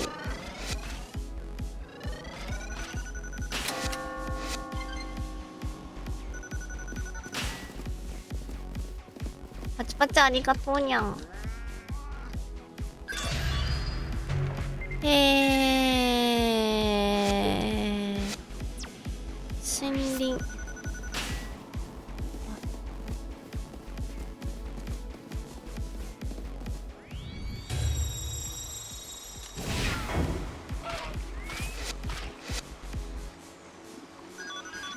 重くて持ち上げられないそうにゃんよね。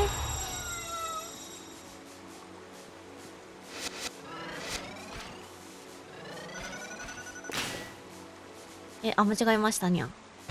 チャレンジ。今クエストをやりながらね、サバイバルゲームをやってるにゃん。10年以上経つと終わりですにゃん。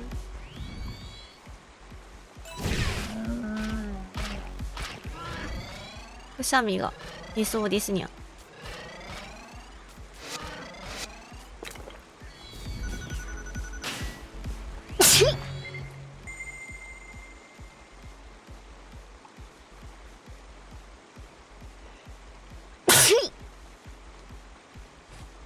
ソーリー。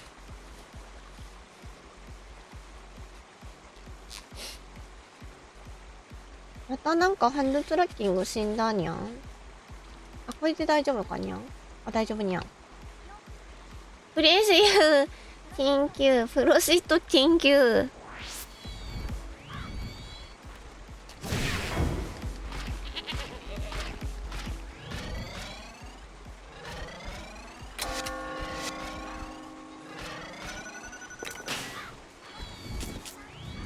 どうしたんだ。どこに乗ってるにゃん。ワニ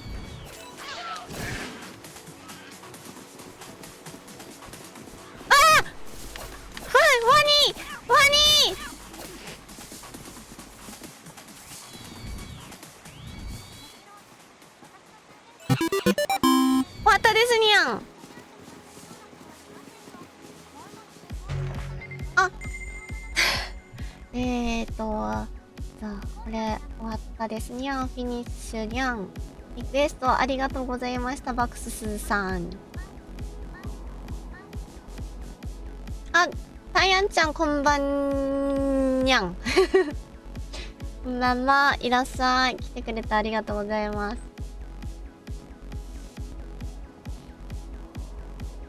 これを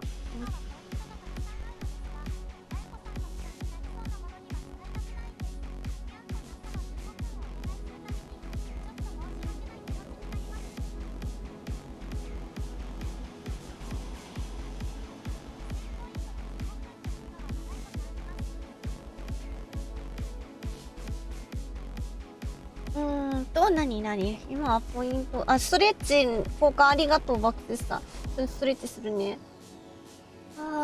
今はポイントがたくさんあるのですが、まゆこさんの負担になりそうなものには使いたくないんです。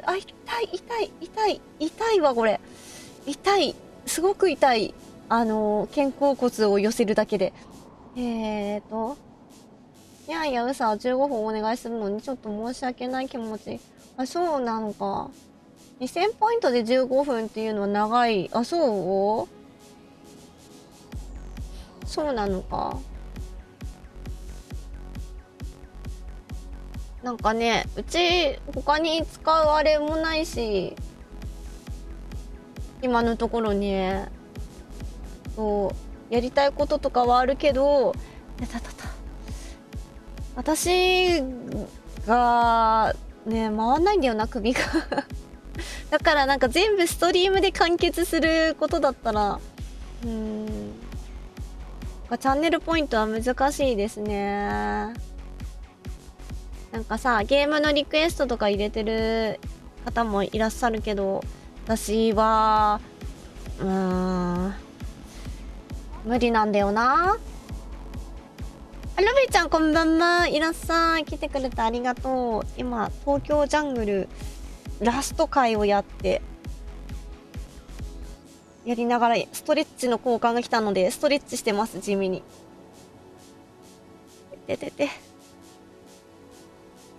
そうなんだ。申し訳ないんだ。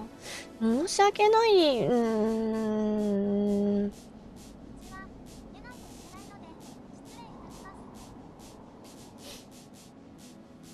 あ、ほぬとりさんありがとうございました。こちらこそじゃねえや。レイドありがとうございました。ゆっくり休んでください。おやすみなさい。ありがとうございます。もうそんな時間よね。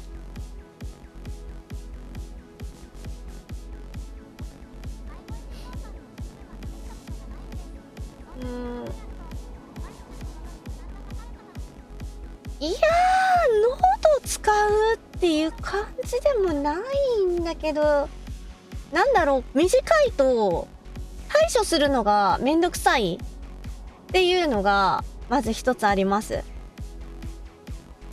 そのタイマーをセットして短いまあなんかその1回のストリームにつき1回しかできないとかだったらいいんだけど、そうじゃない場合管理がめんどくさい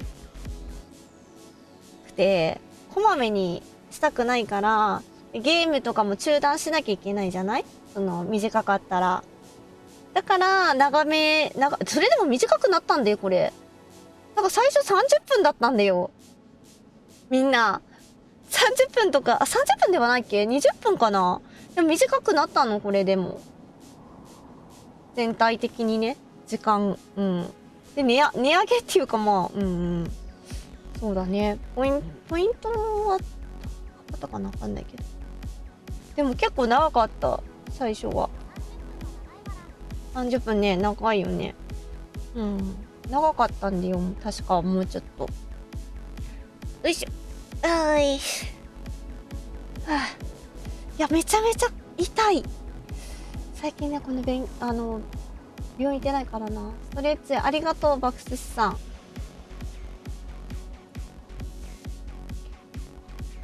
別に、なんだろう、喉の調子が悪いとかさ、自分で、今日はちょっと無理だなとかできないなっていう時は、断るから、別に交換するならタダだと思って。私、言われたからって必ずやるストリーマーではないから。だから、そんなに気にしなくて大丈夫だよ。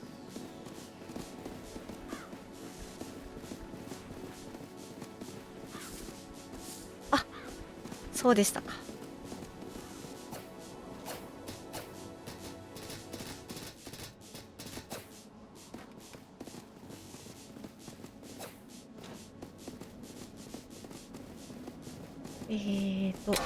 よし。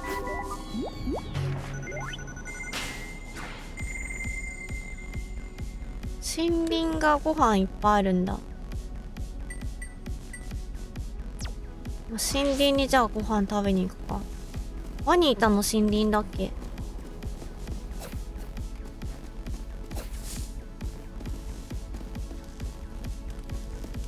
普通のメスちゃんと普通の夜を過ごした後に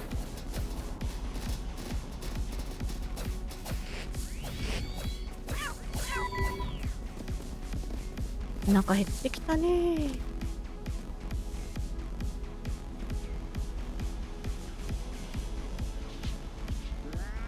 いやほんとチャンネルポイントの使い道がさなくてさ、ってちなみに私も頭を抱えているんですけど、イーグルのボス出た。あ、減ってるご飯。渋谷繁華街の方が多くなっちゃった。イーグルのボスってでもここだよね。繁華街。渋谷繁華街。あっちか。行くか。繁華街。ビグオのボス。誰いる？あ、逃げてる。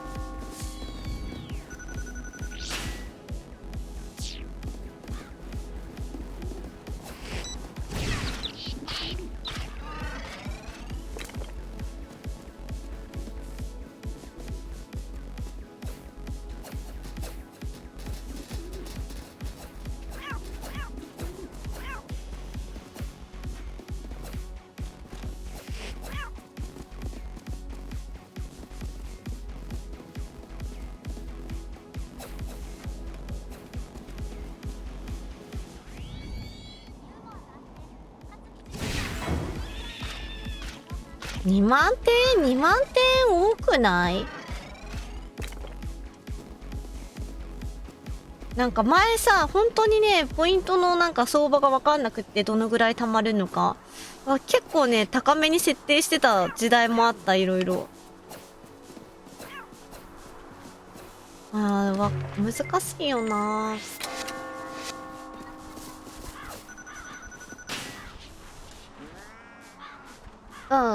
大丈夫だよ、ロックマンさん。なんだろう、アイディア、難しい。難しいんだよな。ロックマンさんが、具体的じゃないというかさ、ユーモアがあるって言われても、それってなんだろうみたいな。短いもので。で、考えると何かはちょっと私にはすぐ思いつかないから。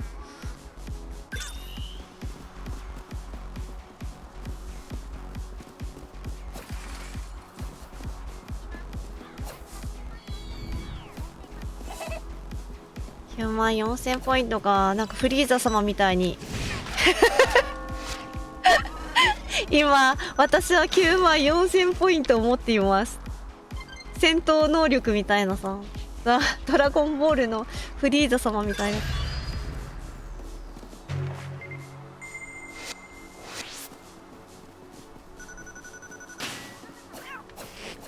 ロックマさんにちゃんと伝わってよかった。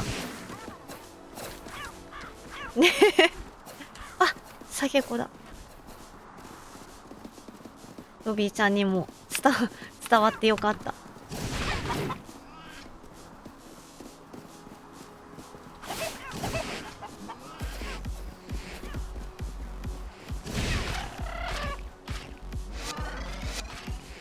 ね、何万ポイントみたいななるとフリーザ様っぽいみたいな。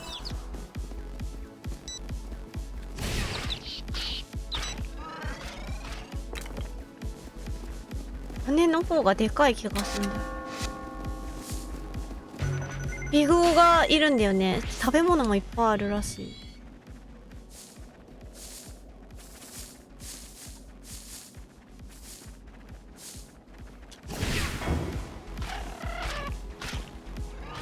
三角が敵か。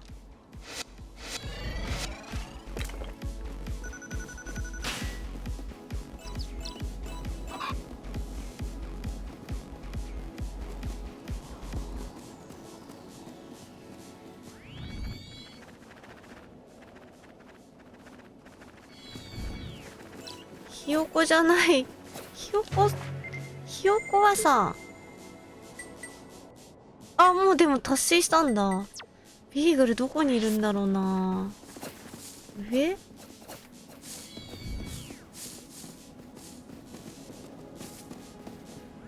いるんだこんなに。鶏ちゃんだ。あ、ボスいた！逃げるねー。あ、ごめんよ。ごめんよ、そっち行ったらって大変なんやで。ほら。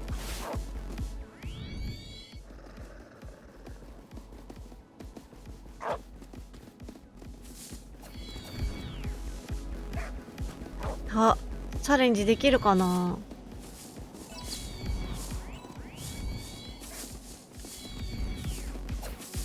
っちゃ走ってったけど。ご飯食べたいわな。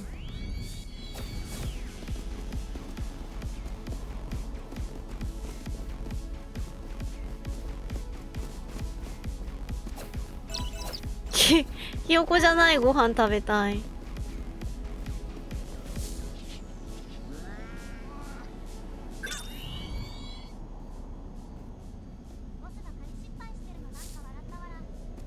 仮失敗してたボス。なんか必死に見つからないようにしてたからちゃんと見れてなかった。あ、達人さんこんばんは、いらっしゃいませ。来てくださってありがとうございます。そう、野生が頑張っちゃってる。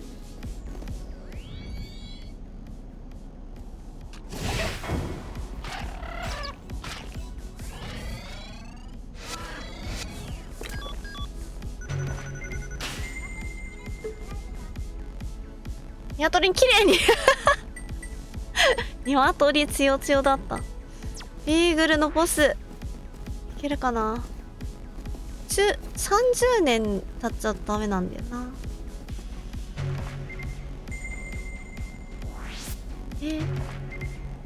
でもめちゃめちゃここにまあいいか。食べ物があるからもうちょっと食べ物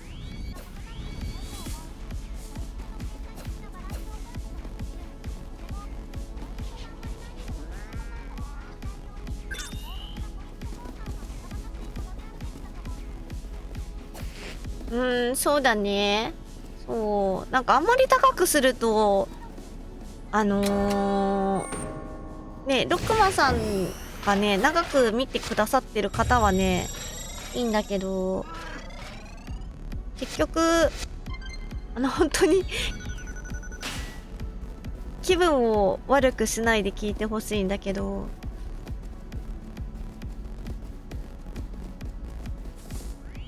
こう視聴者さんの入れ替わりとかっていうものが起こった時に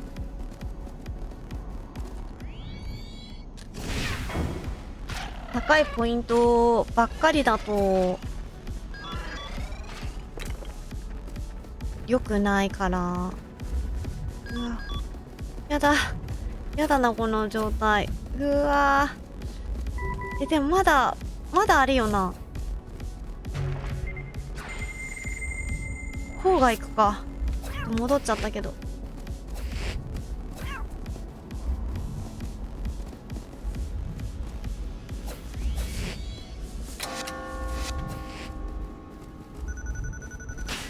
いつまでもね、長い期間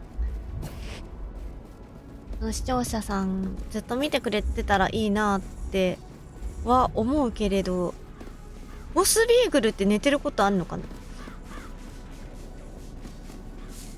思うけれど、実際ね、なんか自分がすごい頑張っても人がいなくなるときは本当いなくなっちゃうからすぐ。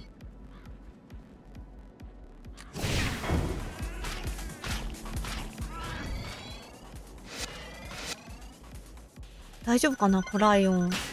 親がさ復讐しに来ないか心配です。なぜこんなところにコライオンがみたいな。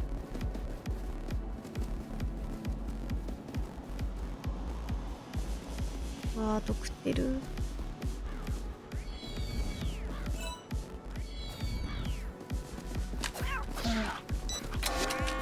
あ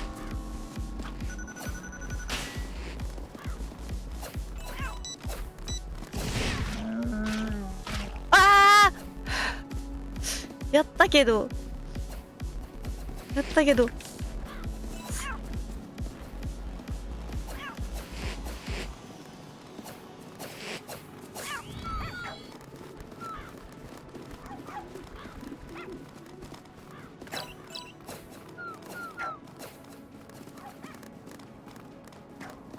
ぱいついてきてる。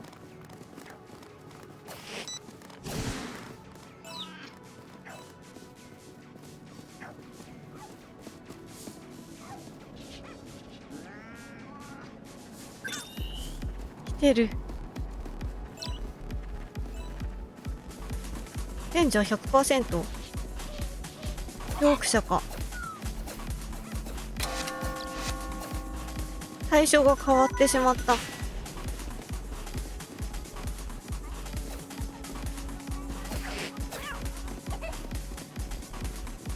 配信中にちょっとやる。それがでも難しい。何なんだろう。いやーでもそのさ、ちょっとやるよがさ、こうやってゲームしてるとゲームを中断してやらなきゃいけないことになると、それはそれでちょっとなんだよね。ストリームのなんかテンポが悪くなっちゃうから、だから難しいなーって。そんなに手を止めなくていいもので。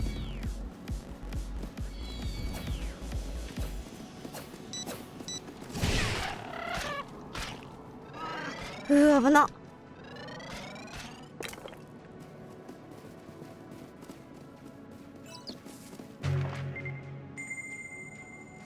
こっちに戻ってきたんだ。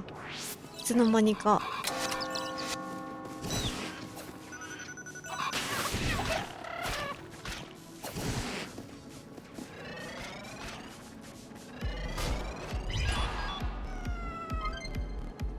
まずい。スタミナジャーキーまずいんだ。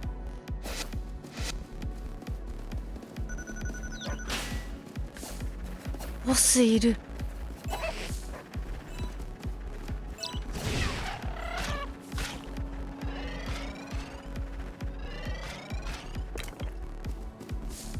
そろそろボスに挑みたいけど、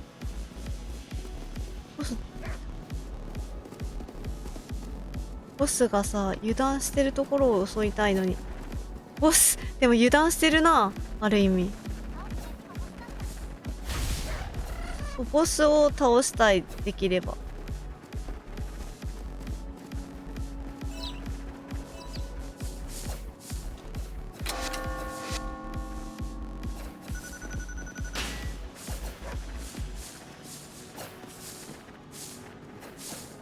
ボスどこ行ったん？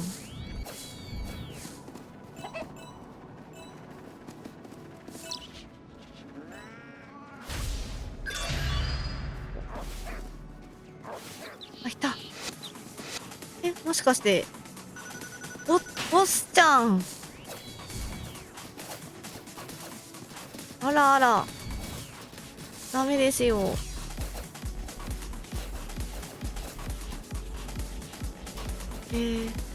来てる。着実に来てる。ちょ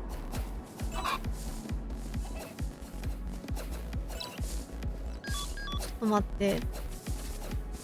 あれ、にわくん。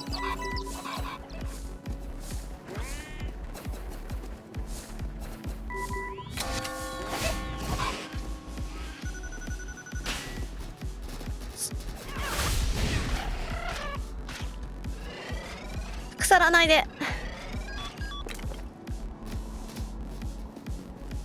ボスどこにいんだろうね。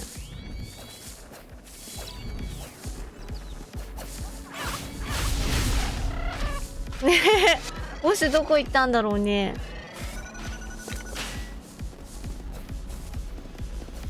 っちかな。この下にいるんじゃ。あれ、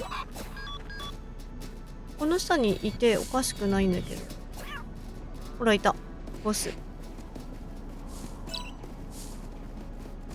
寝るってことできるの？あれ、ボスいなくなったぞ。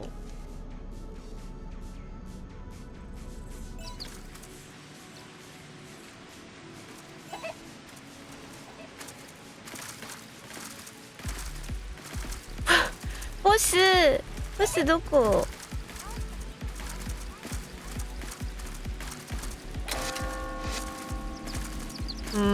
わかんない。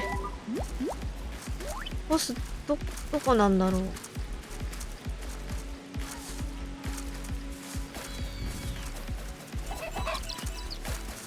もういないかった。もう動いてたよ、マップの。もういないはず。ほら、もういない。ボスはいません。いや、違う。寝る前にいなくなっちゃったん。いたけど寝る前にいなくなったの確認して寝たの。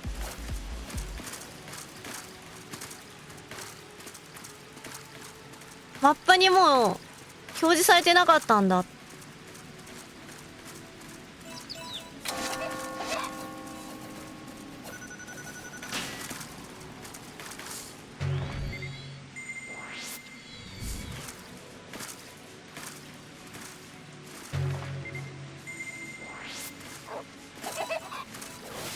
ほら、ここにいた。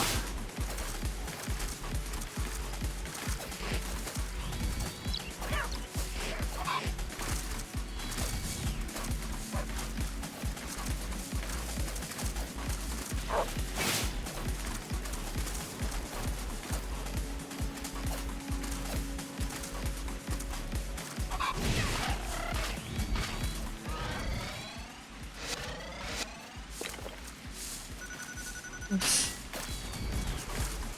ボスはあそこにいる。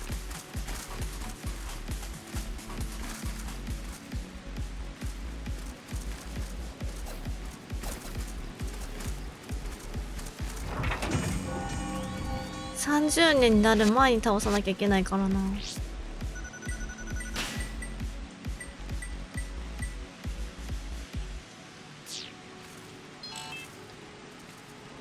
ボスに気を取られてたら失敗しちゃった。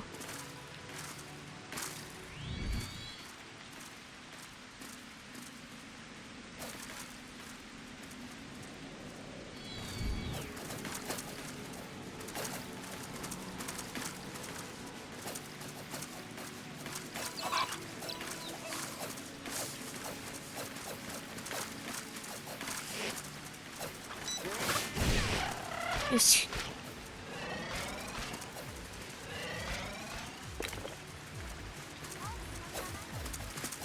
倒すつもりはあるけど隙がない。この位置だと隙がないから負けそうだから戦いを挑めない。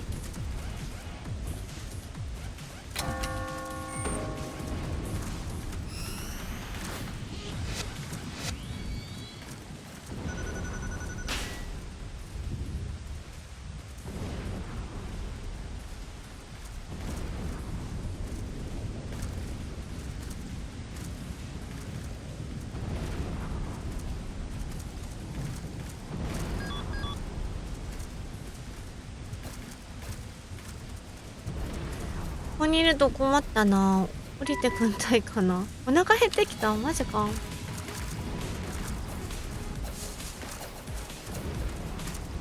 待ってるとお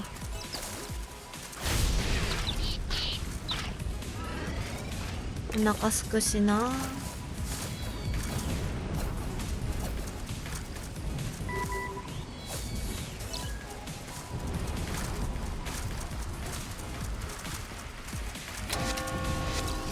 あ、間違っちゃった。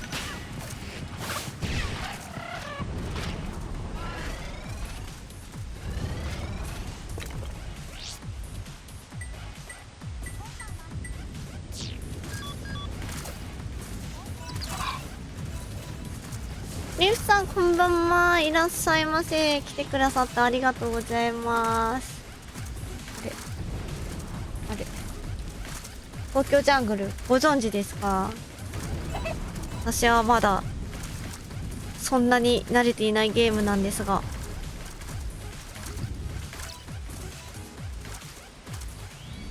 遊んでいます。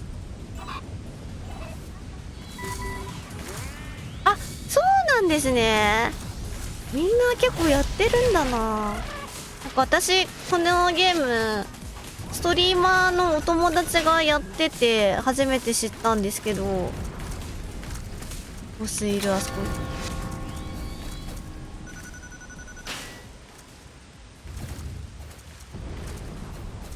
それで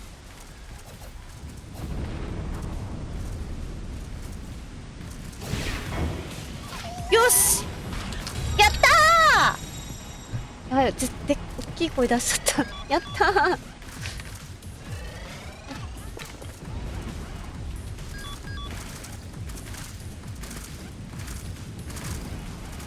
あー、そういうことか。大きい声聞こえた。大きい声だ。やっちゃー。やっちゃー。みんなありがとう、やっちゃー。大きい声出しちゃった。ナイスハント、Thank you。そう、ずっとビーグルをチャレンジクエストでね、倒すっていうやつがあって、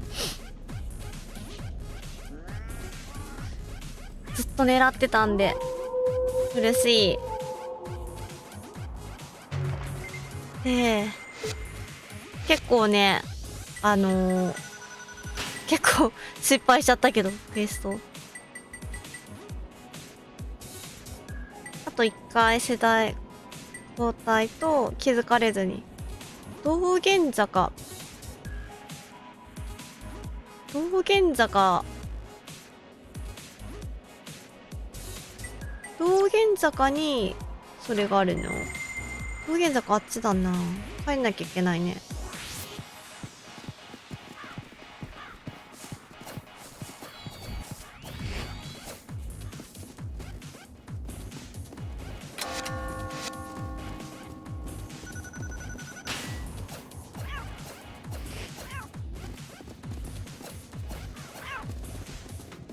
そっか、寿命でハングリーが結構減りやすくなる寿命っていうか、カレーか。カレーで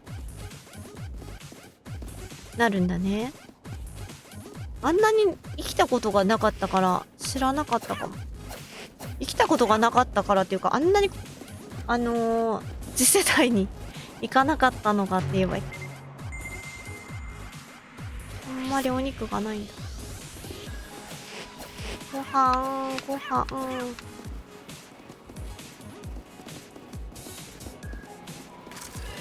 とりあえずお水飲んで。そっか、小さいからお水だけで結構ゲージが増えるように感じるんな。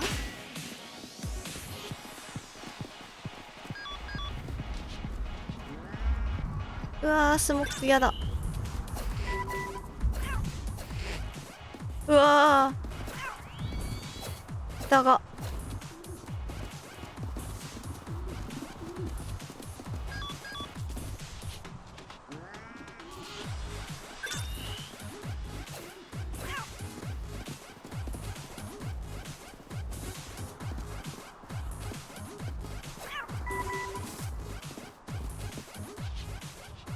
お水でなんとかごまかしてもらって。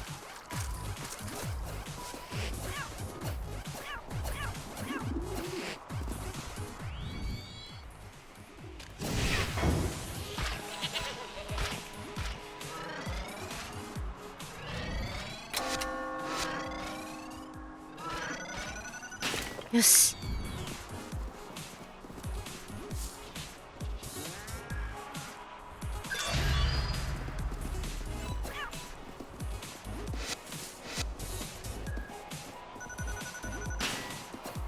いや、ちょっと来ないでください。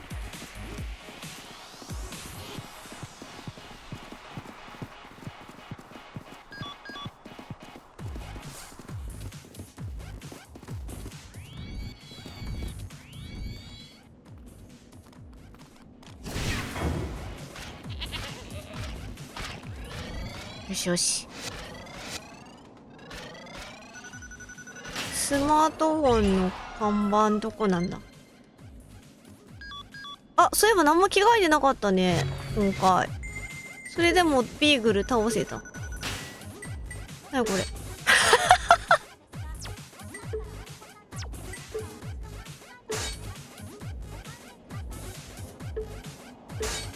何ボスに見せるためのクリップ。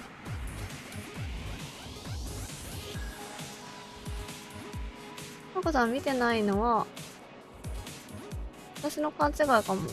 あの時ボスがいたいないの論争した時の話をしてるのかな。ちゃんと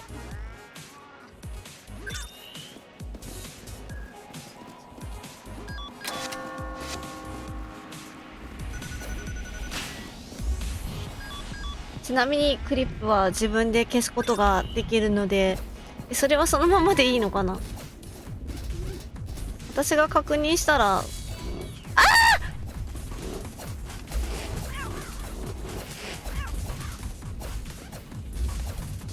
クマ上に乗ってこれないよね。来れんの？来れないよね。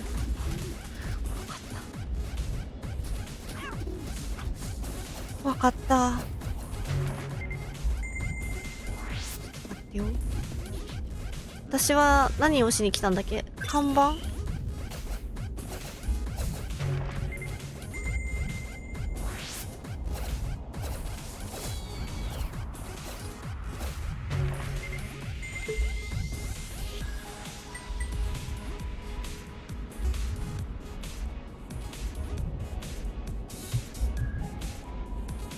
クリップ。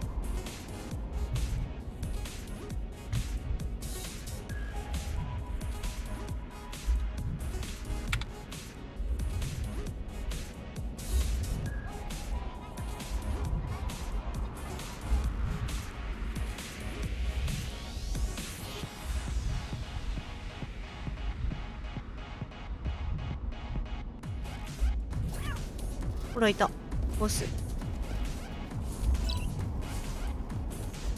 寝るってことできるの？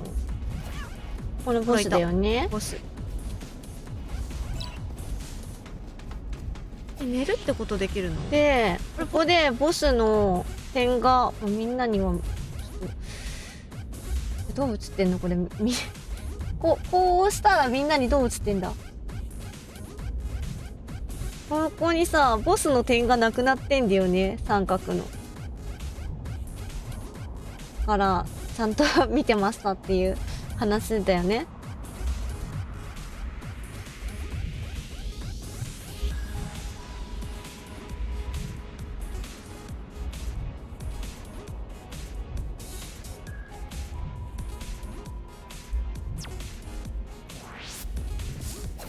後で消してストリーム終わったら、ロックマンさんが自分で消せないんだったら、ストリーム終わったら消すようにしますね。あれ、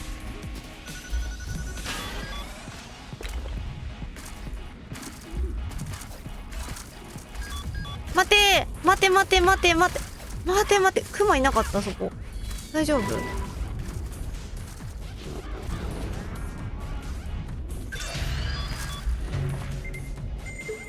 道玄坂、スマートフォンの看板を探す。スマートフォンの看板とはどこ？これか。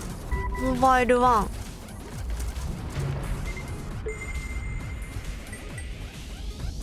違うかな。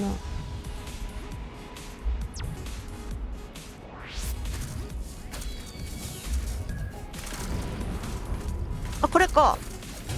違う。その音。変な息すぎて変な音になっちゃった。ごめん。失礼しました。ミニマップしっかり見て活用してるので、バロラントの才能みんな私にさ、いろんな才能を見出すじゃんすごい。いやだって今の事故やばいよ。これはね、ホラーですよ。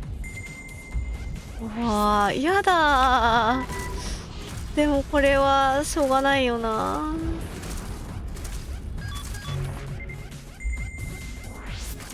いるかな、なんか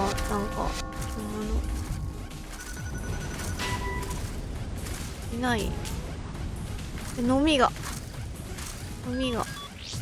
だとなったら、あれだ。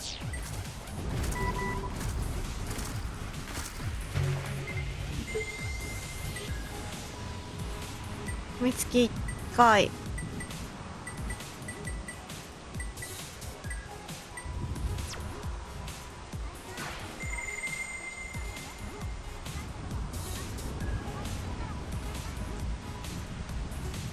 ラインを見ると、何ミッション、なんか翻訳のさチャットツール動かなくなっちゃってさ、読み上げは機能してんだけど表示がされなくなっちゃって、ちょっと待ってね。よいしょ。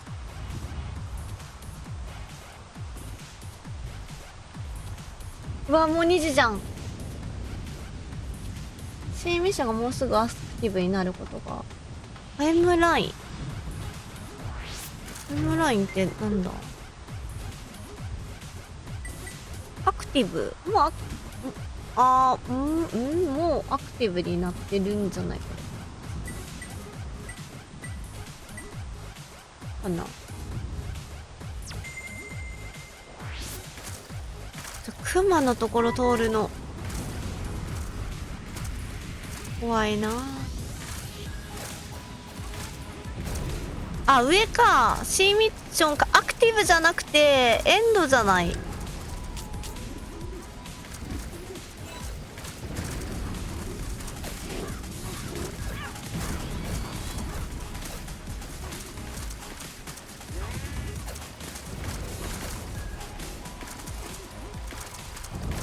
で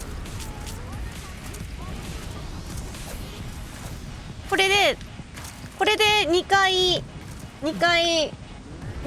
メスちゃんとイチャコラするは達成した。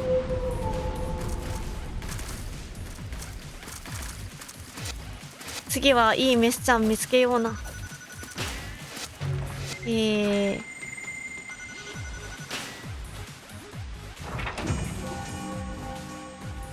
下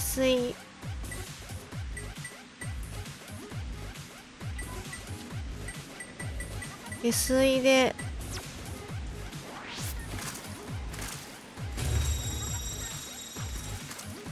下水で何が起こったんだ何ダークルフさん何フィニッシュハントあと1回か。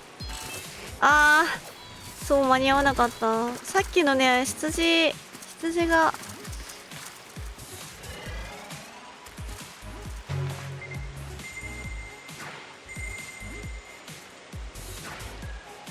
下水道はここからは入れるとこないのか。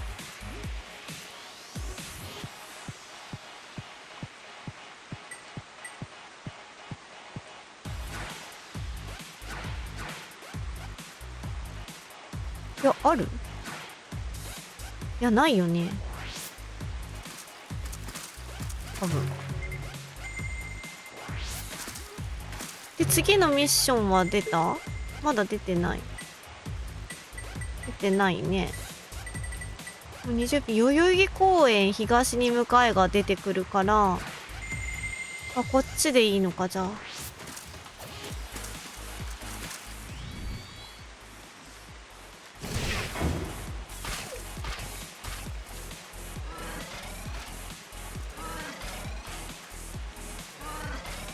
メロメロ猫たちハートがついた猫ちゃんのことかな。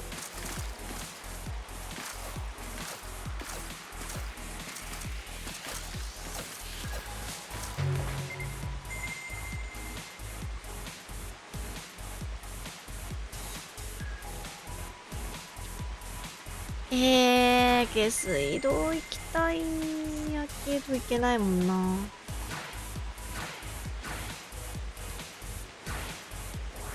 けないよね。ここから行けないもんね。頑張って回り込むか。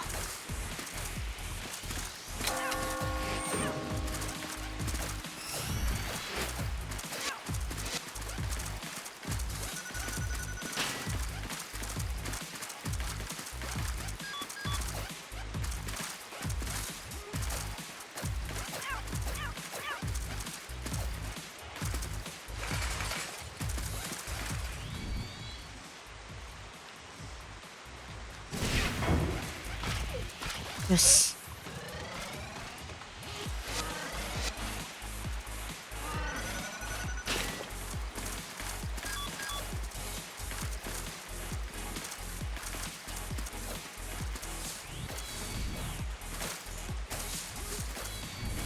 上行った方がなんか別に登れなかった。うわ、なんかぐるる聞こえるけど大丈夫？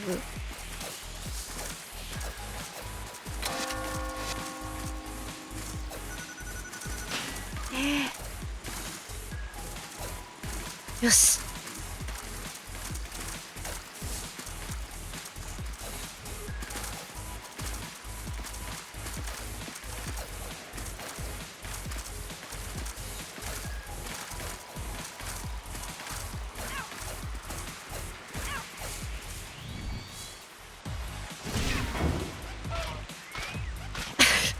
すごいところで。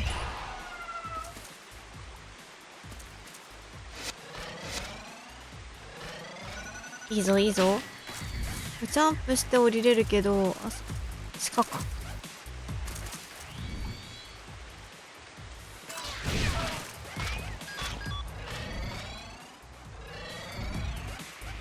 猛暑の影響でなんと食べ物腐らないで。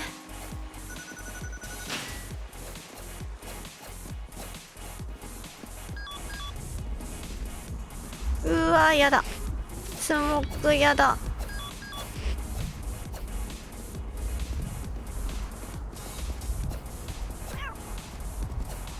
うわライオン様がいた。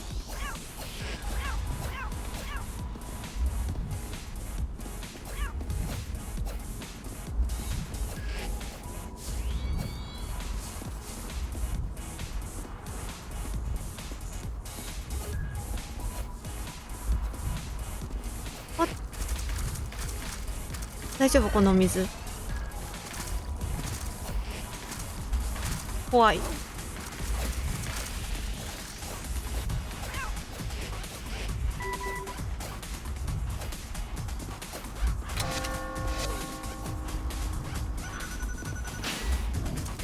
ちゃった。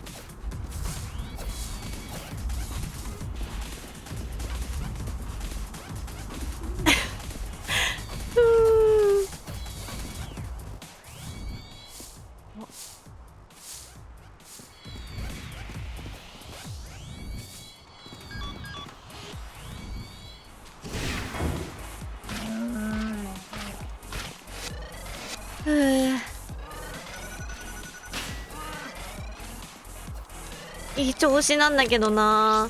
時間ない時に限っていい調子。つらい。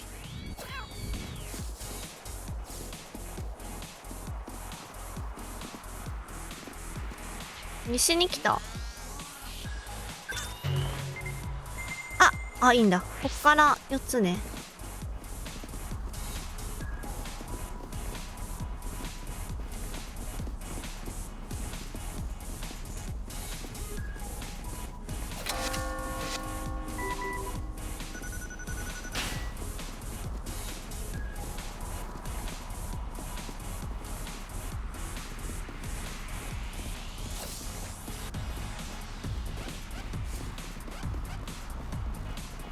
よし。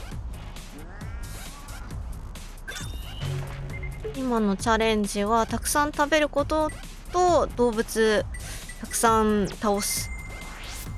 で動物倒す。たくさん倒して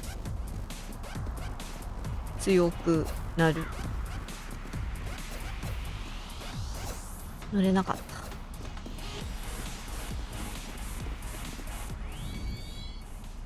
倒せません。やばい、こっちから無理。電車の中入るしかない。わっ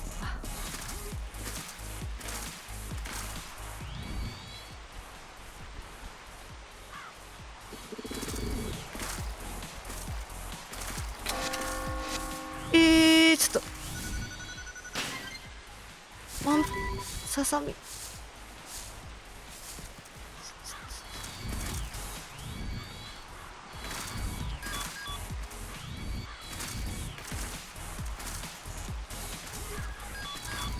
大丈夫かな。あっちにあったんだ。空腹でライフが減りだした。早くない？お腹すくの。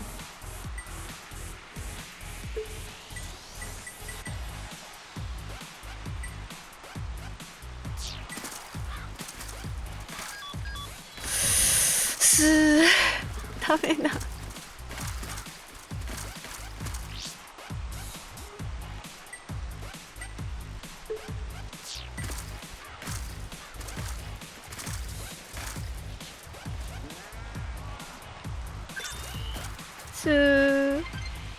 携帯ベッドは何？ああ、そうなんだ。睡眠することによって何があるんだ？ペットフード。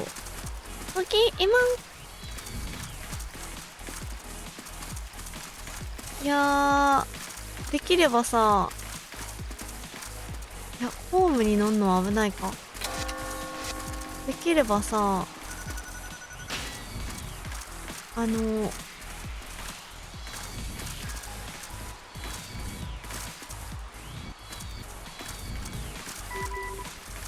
お腹すいたね。でき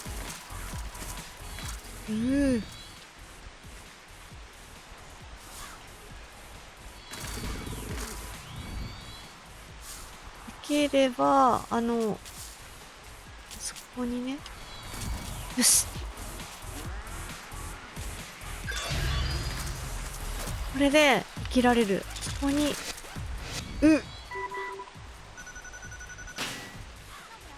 気づかないでくれ。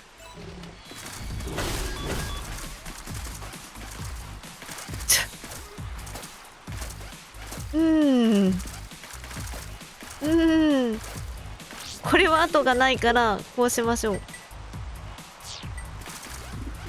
パチパチありがとう。ダークールさん、野生の生活大変。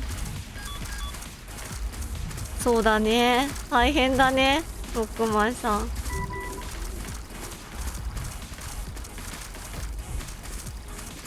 どうしてこんなことになっちゃったのか。うわ、でもしょうがない。次こそはもっといいメスちゃんとって思ってた時期が私にもありました。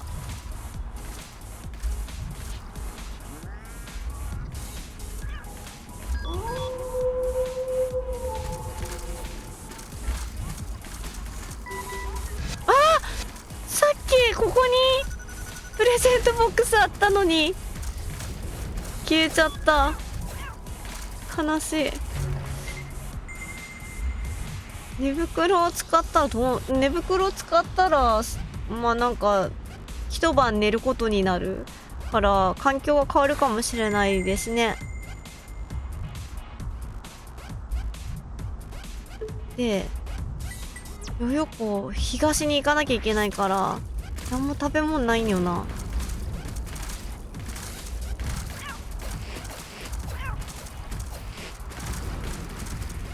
食べ物が何もないのはちょっとしんどすぎる。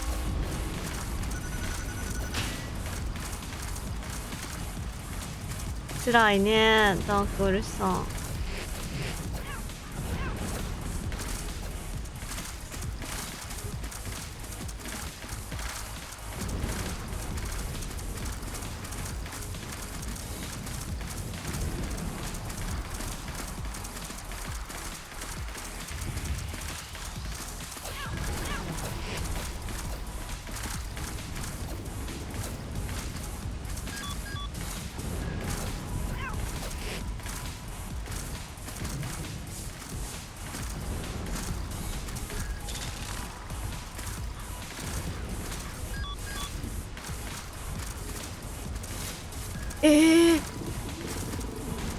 どうしたんだ上の鳥。めっちゃ血が吹き出してたけど。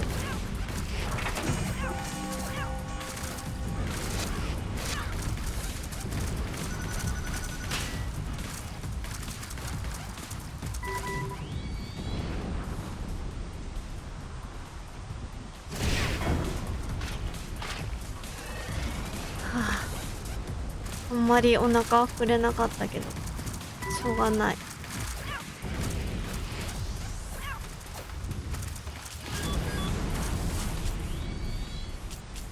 これは何？カラス。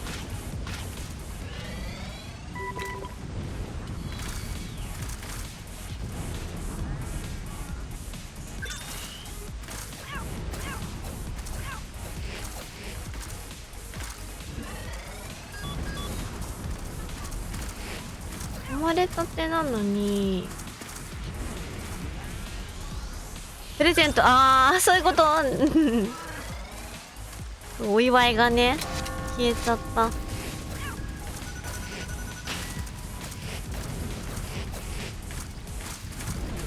なんもいないね。天気荒れてるから。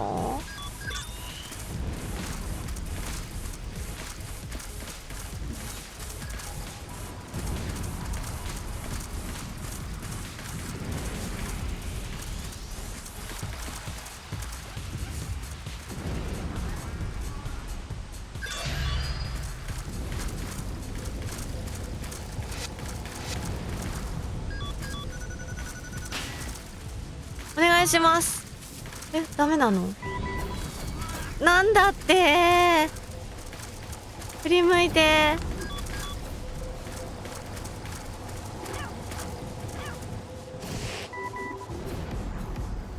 悲しい。うわ、天気が。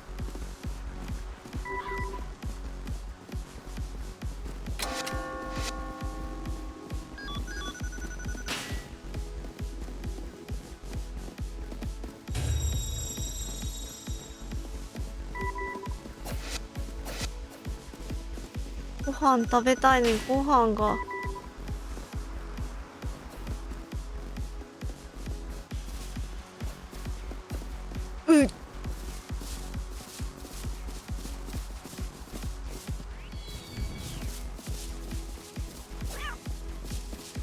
どうして？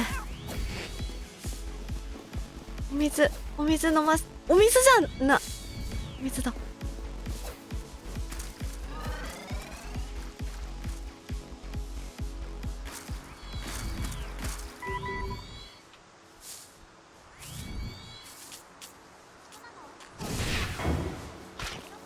No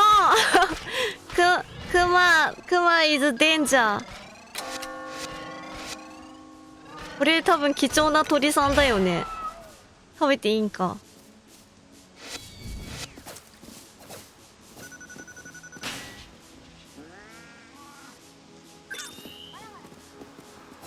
笑い事じゃなくてよ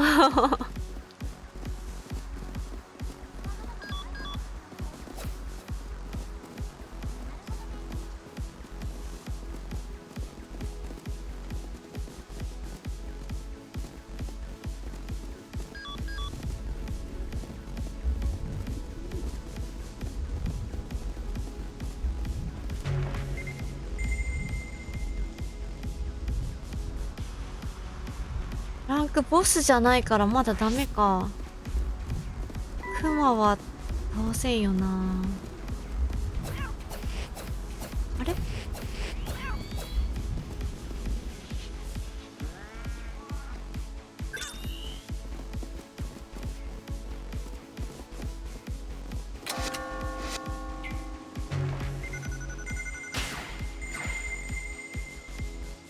あ、地下にあるんだ。行ってみようかな。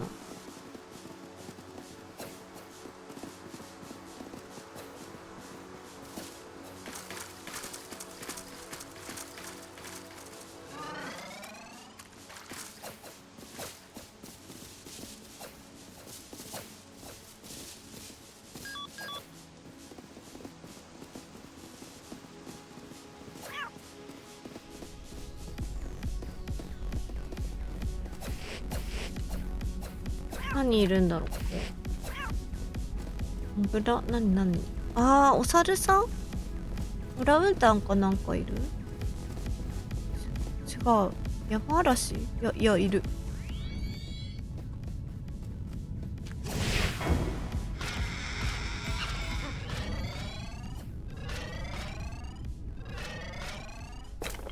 ジャンプ、なんだ今の。白クマがいる。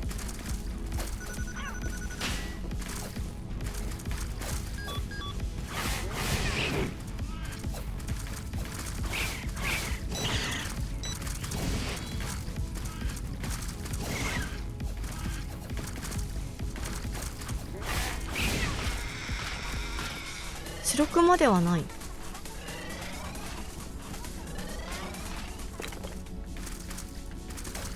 確かに遠い。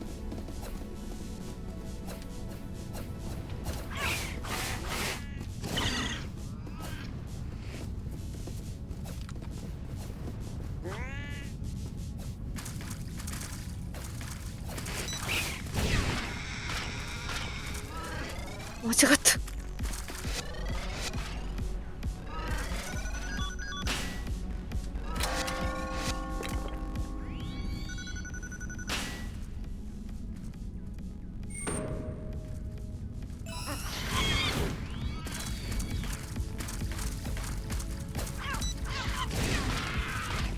ちょっとそこは危ないのでは。ちょっと怖い怖い怖い。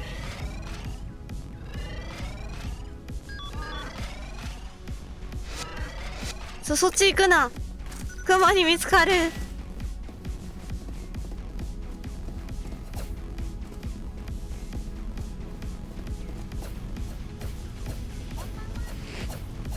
あ、フライングさんこんばんは。いらっしゃいませ。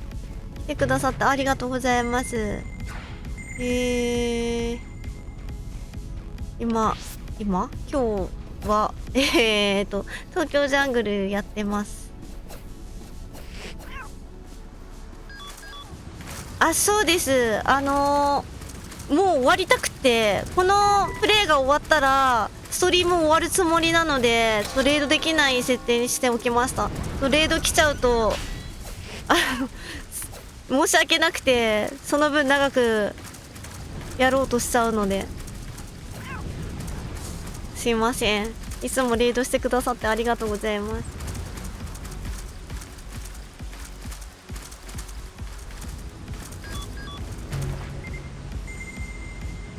あ、でもランク上じゃないからまだダメかな。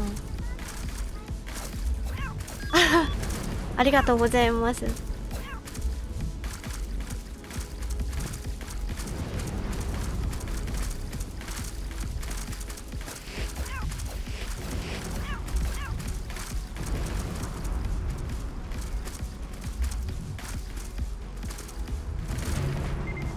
ミス1匹消えちゃった。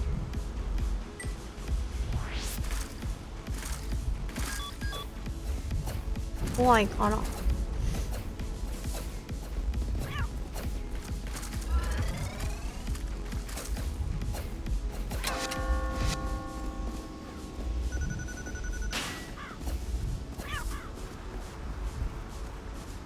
っちはどう？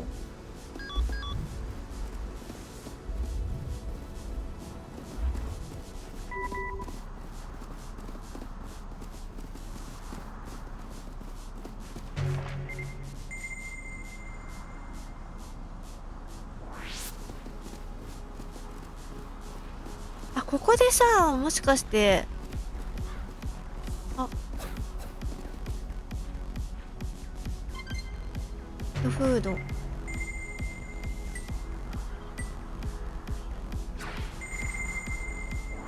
こまでいけるかな。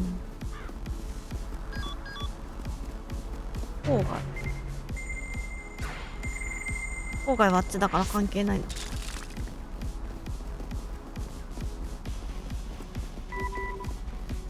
お腹減ってきたね。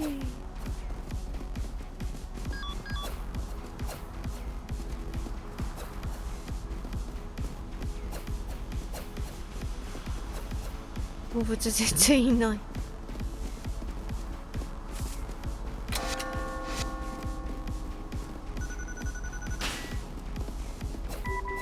だって乗れない。あ、なんか違う。もっとジャンプ力があれば登れんのかな。頑張る。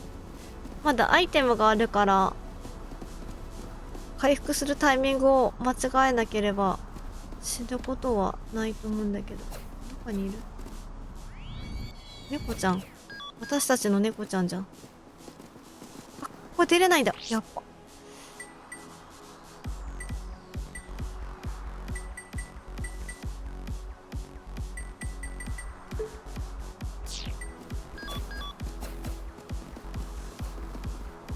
うポイズンゲージが何気に上がってってんだな。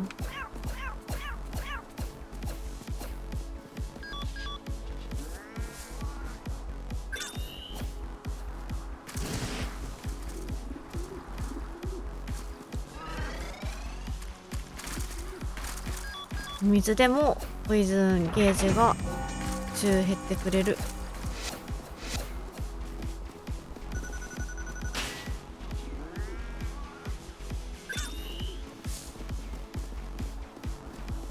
なんかいる、あそこに。何いるんだ。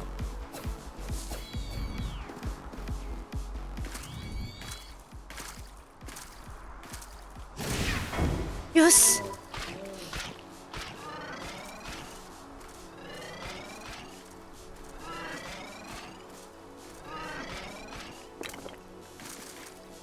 恐竜出てきた。ちょっと待って、それは無理よ。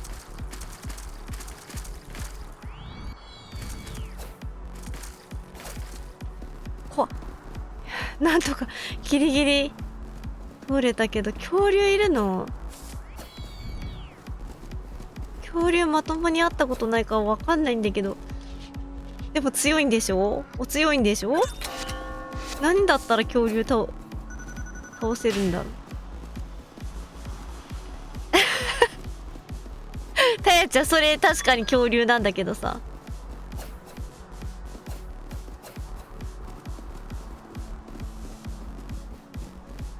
合ってんだけどさ。ヨッシーだった。こんな荒廃した世界にヨッシーも荒廃してるよな。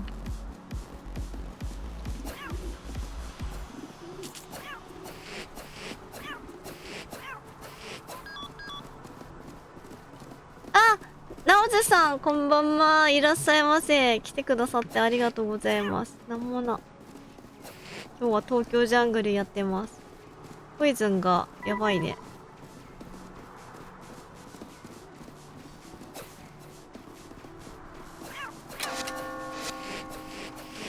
うわ、やば。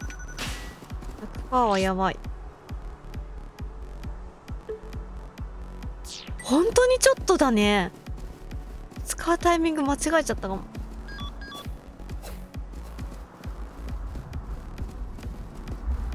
どこにいるの？うわー、その子でしたか。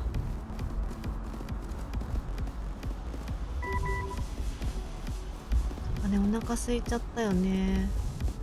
恐竜はこの辺にいるのかな。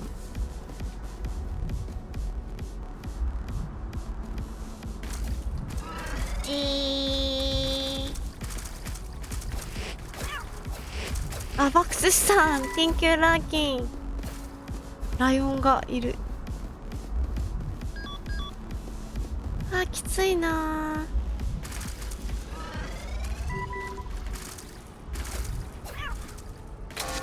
ー。うわ。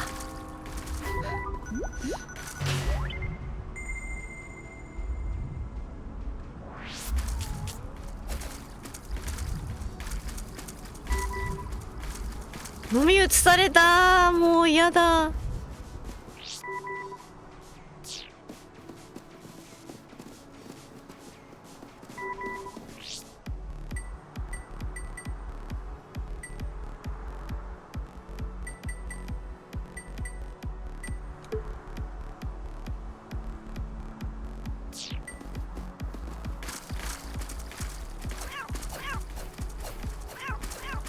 これ恐竜いなくなった？ヨッシーいなくなっちゃった。やさぐれたヨッシ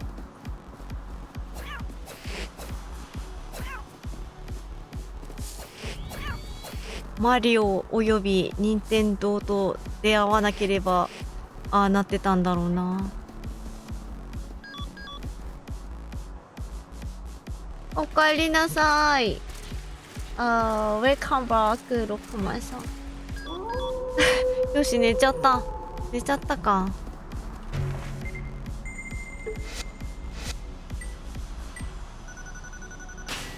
あと4回。渋谷駅前。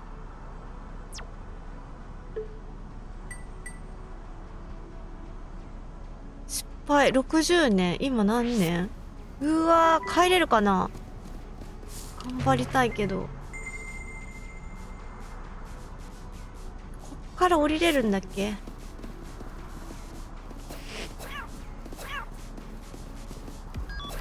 し。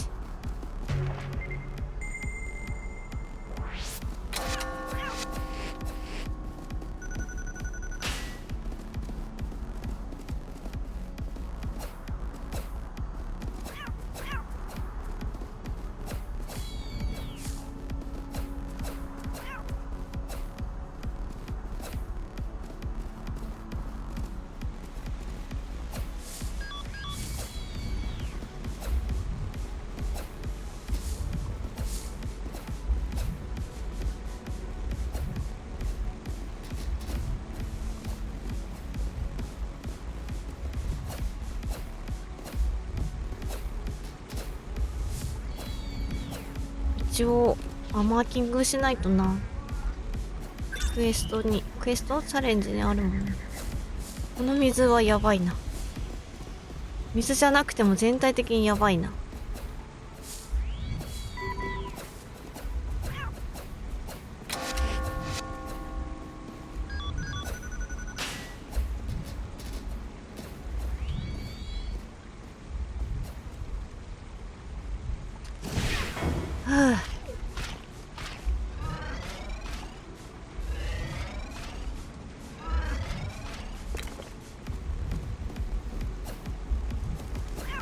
あ。あ、プレゼント。よしよし。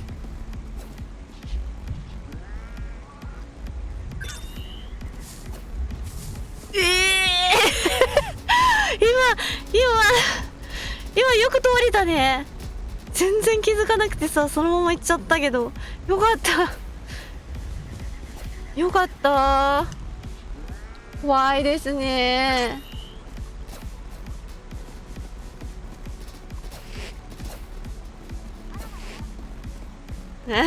ロックマンさんよかったよね。運が良かった。そう、タイが怖い。タイガー is scary。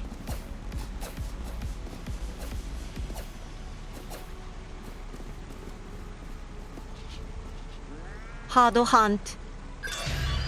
ディフィカルトハントか。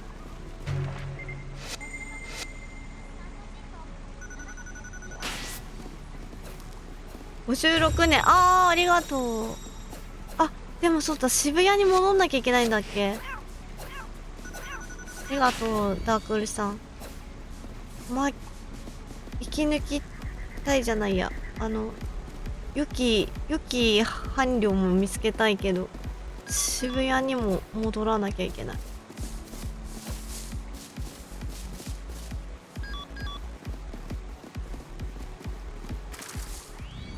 チキンパーティーで多分鶏がたくさん。待って、それは聞いてない。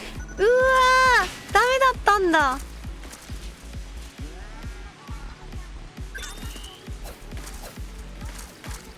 56歳猫ちゃん頑張る。ありがとう。安物ペットフード悪いけど強いかな。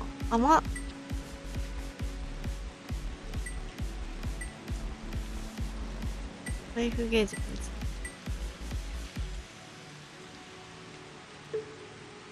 うかな。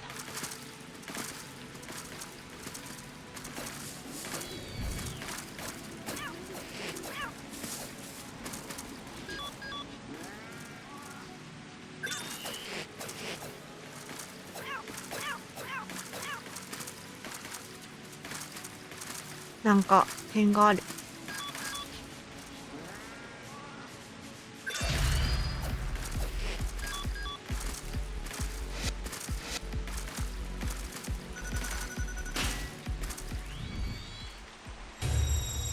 来た。達成した。じゃあ私は良きメス猫ちゃんを探しに行こうかな。だよね。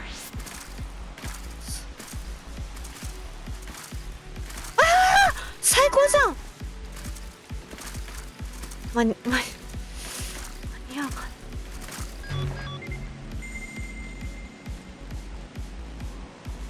ルーキーだから全然間に合わない。多分60にはさっさと諦めて。でもルーキーでも普通の猫ちゃん無理じゃない？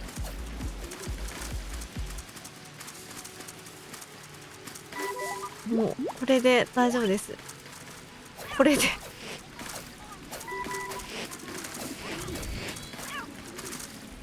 猫の尻尾、あ、猫1本以上ない？1本以上ない。どういうことだ？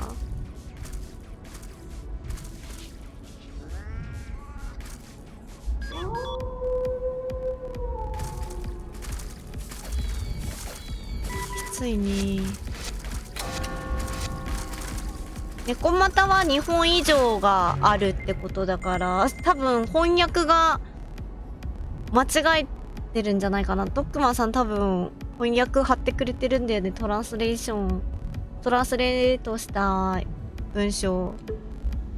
猫股は2本です。尻尾が。それ1本以上ないってなってるから。猫股のこと言ってんのかなと思ったけど翻訳が間違えてたから分かんなかった。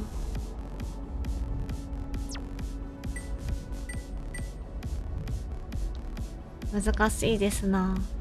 これもうやったから発生して、あ、でもすごい、次 S ランクのあれが発生すんだ。30匹。森林の洞窟、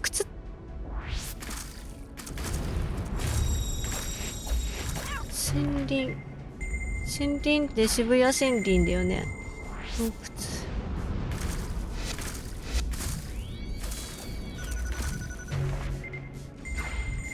渋谷森林めっちゃ肉があるらしい。シマウマ？何これ？シマウマじゃないじゃん。怖いじゃん。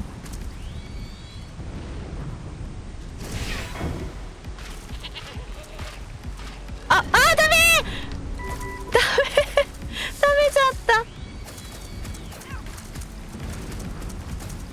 た。ちょっとワニ先輩がいた。洞窟どこだろう。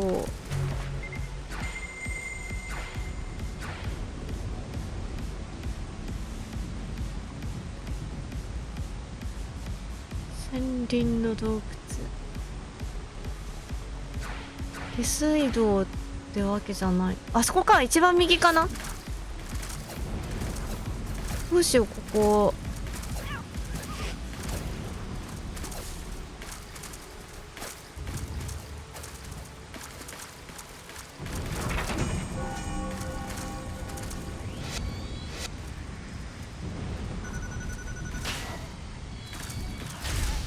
あだ、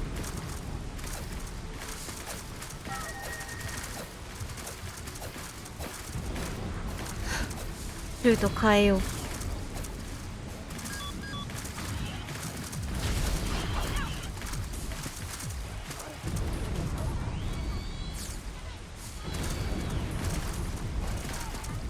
どうする？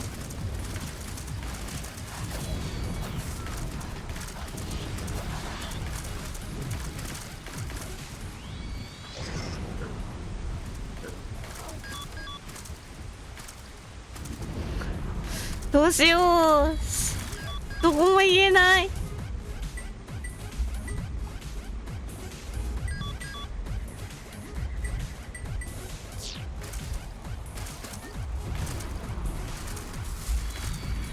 あれハイエナちゃんか。めっちゃ待って、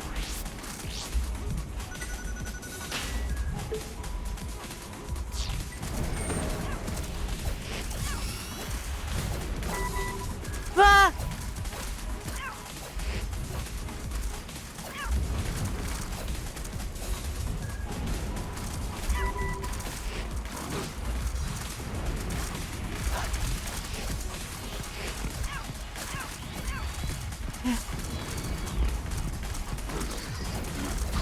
なんかやっててくれるから。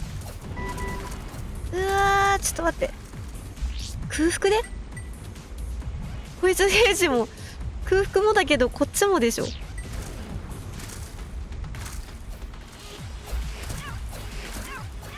も空腹おかしいんだよな。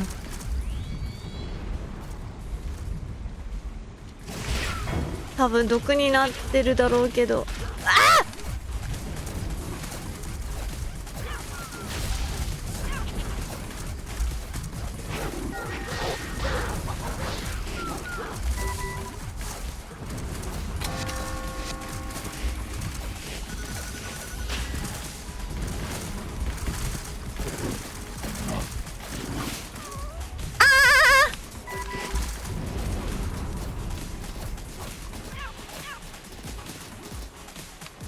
あれ洞窟ってこれじゃないのかな。あ、落ちちゃった。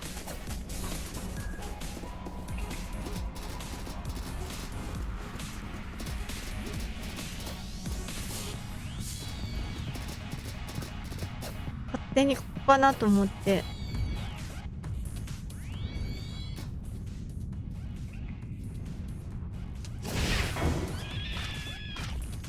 来ちゃったけど。は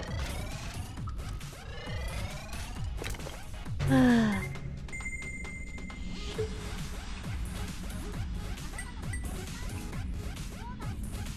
渋谷森林到達。森林の洞窟。地下道に入っちゃったか。こっちじゃないんだ。もう犠牲にね、尊い犠牲のもと私は今元気に生きています。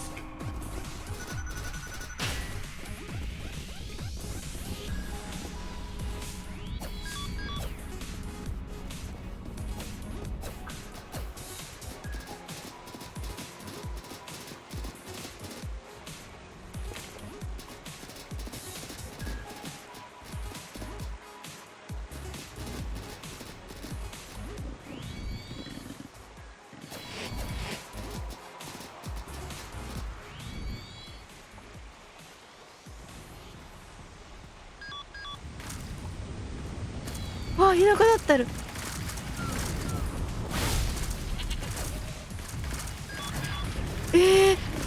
罠だ。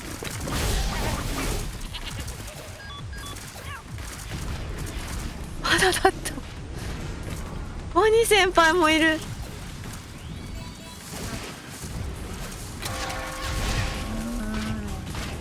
ちょっとトラ先輩動かないで。あ、ちょっと違うんです違うの何が違うんだ。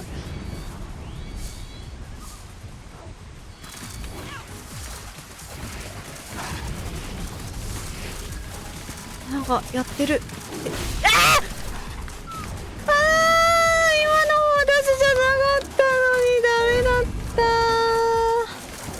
た。あ、ヒロポンピョンありがとうございます。おやすみなさい。私ももう終わったんでね、寝る準備します。ありがとうございました。おやすみなさい。よいしょ。はあ、Thank you so much ロックマンさん。はあ、何年生きた？オンライン繋がんないよな。なんでだろう。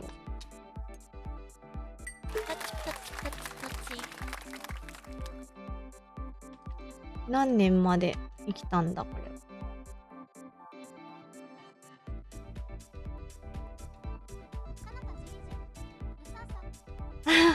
パチパチもありがとう。あ、フォーキさんだ。フォーキさんも Thank you。ありがとうございます。ダークウースさんパチパチありがとう。ナオチェさんもくじありがとうございます。タヤンさんもピエンして。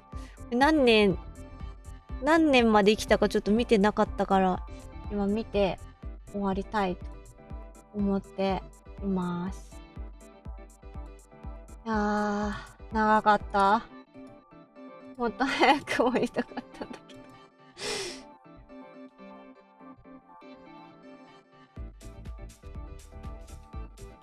ど。でも楽しいね、東京ジャングル。いいゲームですわ。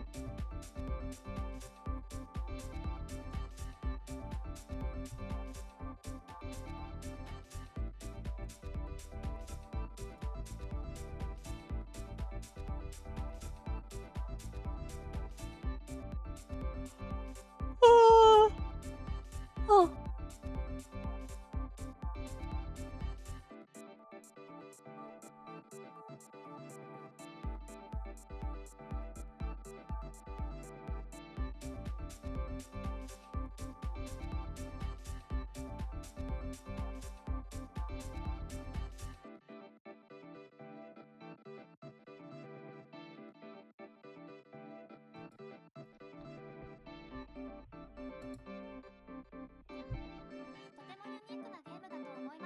うんうん。あれ？もしかしてずっと繰り返してるこれ。私がよそ見、止まると思ってさ、ずっと押してたら、もしかして、止まらない止まらなかった。うん、そう、ユニークなね、ゲーム。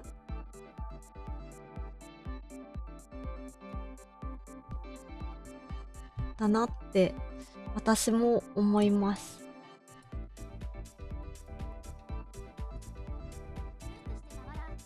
ね、ループしてたよね。すごい、よそ見せたら。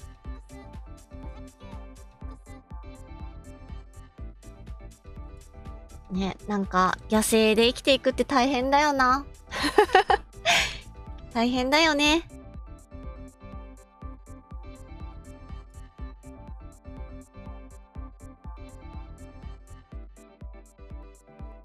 あ、これか。64年でデッドさんか。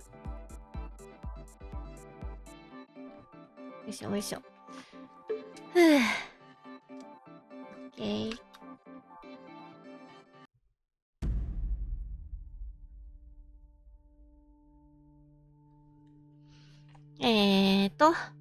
じゃあ、ストリームフィニッシュタイムにするか。あれ開くの忘れてた。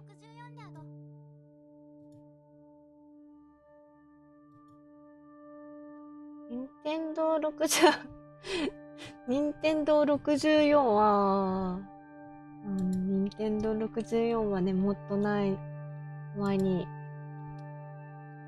プレイステーション3の中で任天堂64は、あれだな、結構、際どいな。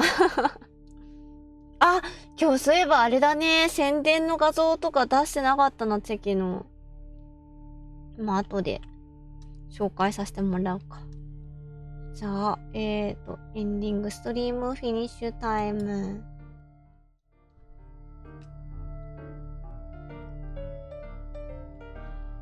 あくびはしてる場合じゃなくて、おつまゆこれを言ってから、おつまゆありがとう。やったーなのか。これをしてから、レードできるそうなところを探したり、予定を確認したりしようと思います。おつまゆはい。Thank you for supporting. 今日もたくさんのサポートどうもありがとうございました。お豆腐さん、つや、ありがとうございます。そしてフォローしてくださった方もありがとうございます。どうぞよろしくお願いします。で、サブスク、そうだ、ギフトだ。サブスクギフトを芹沢さんどうもありがとうございました。ねレードしてくださったコウノトリさんどうもありがとうございました。よいしょ。そして、最近なんか言ってなかったような気がする。ここまでね、見守ってくださった皆さん、ありがとうございます。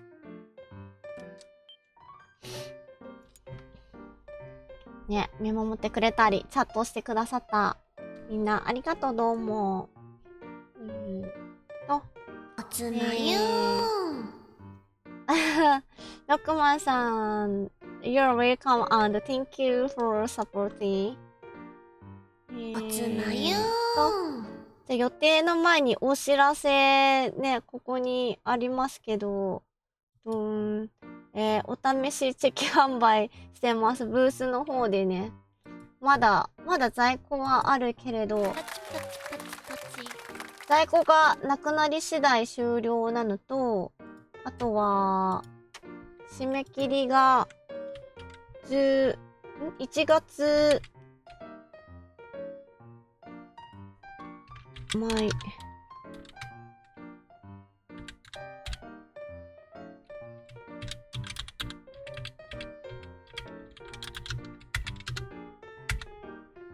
在庫がなくなり次第、なくなるのと、あとは、なんだっけ。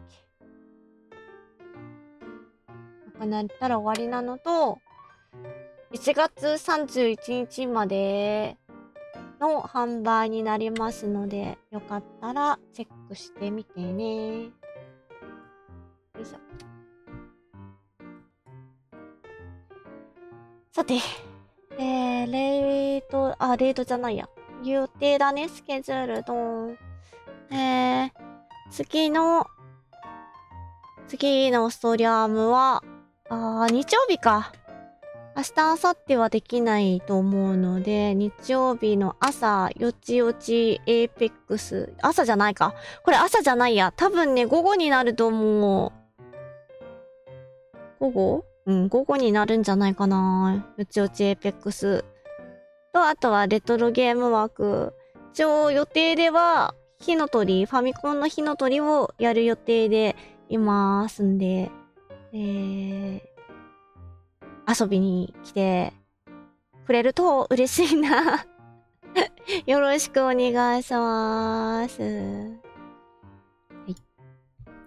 まゆちゃんの手作り。そうそう。まゆちゃんの手作りでハンドメイドハンドメイド、なんてデコレーションなんちゃら。そう、全部ね、1枚ずつ印刷して自分の手でやります。ありがとう。よし、今日は、レード、ね、私もなんか PS3 で全然あれだっていうのもあるし、ちょっと全然いつもしないところにレードしようかな。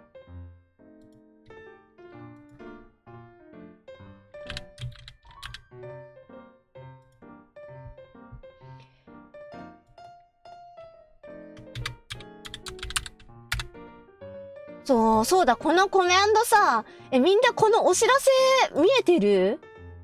スマートフォンからこのお知らせって見えるの？これ、見えてない？もしかして。見えてないんだ。うわー。そっか、見えてないんだね。スマートフォンから見えてないの知らなかったわ。だからみんななんか、変なさ、私のこのさ、なんて言うんだろう。レイドのさ、このメッセージをさ、出すやつをコピーしてさ、貼り付けてる人がいて、なんでだろうと思ってたんだよね。で、そういうことか。見えてなかったからみんなお知らせにしてしまうと、やめるわ、お知らせ。レイドするときにね、このメッセージをコピー&ペースト、ここでコピーして、レイド先でペースト貼り付けしてもらえると嬉しいです。真横から来たよ、みたいな。で、このね、メッセージが、こちらのメッセージが、サブスクしてくださっている方用のメッセージとなってますので、よかったらご利用ください。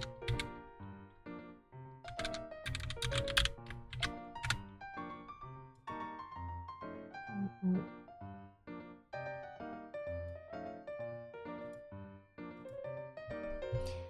で、レイドする先なんだけど、まだ大丈夫かな？やってるかな？多分。しずきうみるちゃんたまにね、コラボで一緒にして、なってる。メインは YouTube で活動している V ストリーマーさん、VTuber さんなんですけど、今、モンハンライズやってるみたいなんで、あんまりね、うみるちゃん、Twitch だとコラボとかで使ってることが多いから、あんまりね、レイドすることがないんだけど、今一人でモンハンライズ、多分、任天堂スイッチバージョンのかなやっているので、よかったらね、一緒にうみるちゃんのところに遊びに行きましょう。それでは、今日も見てくださってありがとうございました。Thank you for watching. Enjoy the remainder of your day. 残りの一日も楽しんでね。いいのか？Good night. お休みの方はおやすみなさい。また次のストリーム多分日曜日ですね。お会いしましょう。See you next scene. またねー。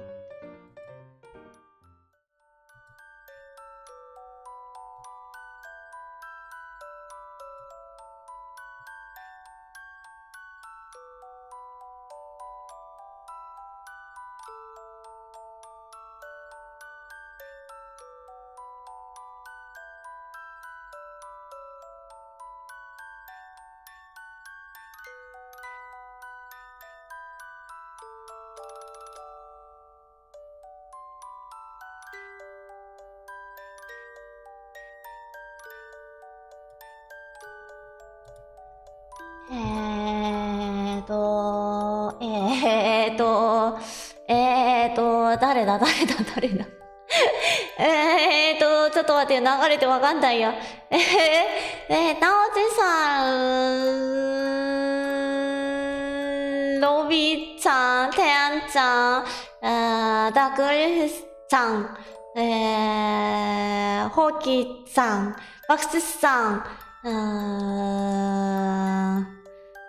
抜けてるかもしんないけど。ありがとうございました。おつまゆー、またね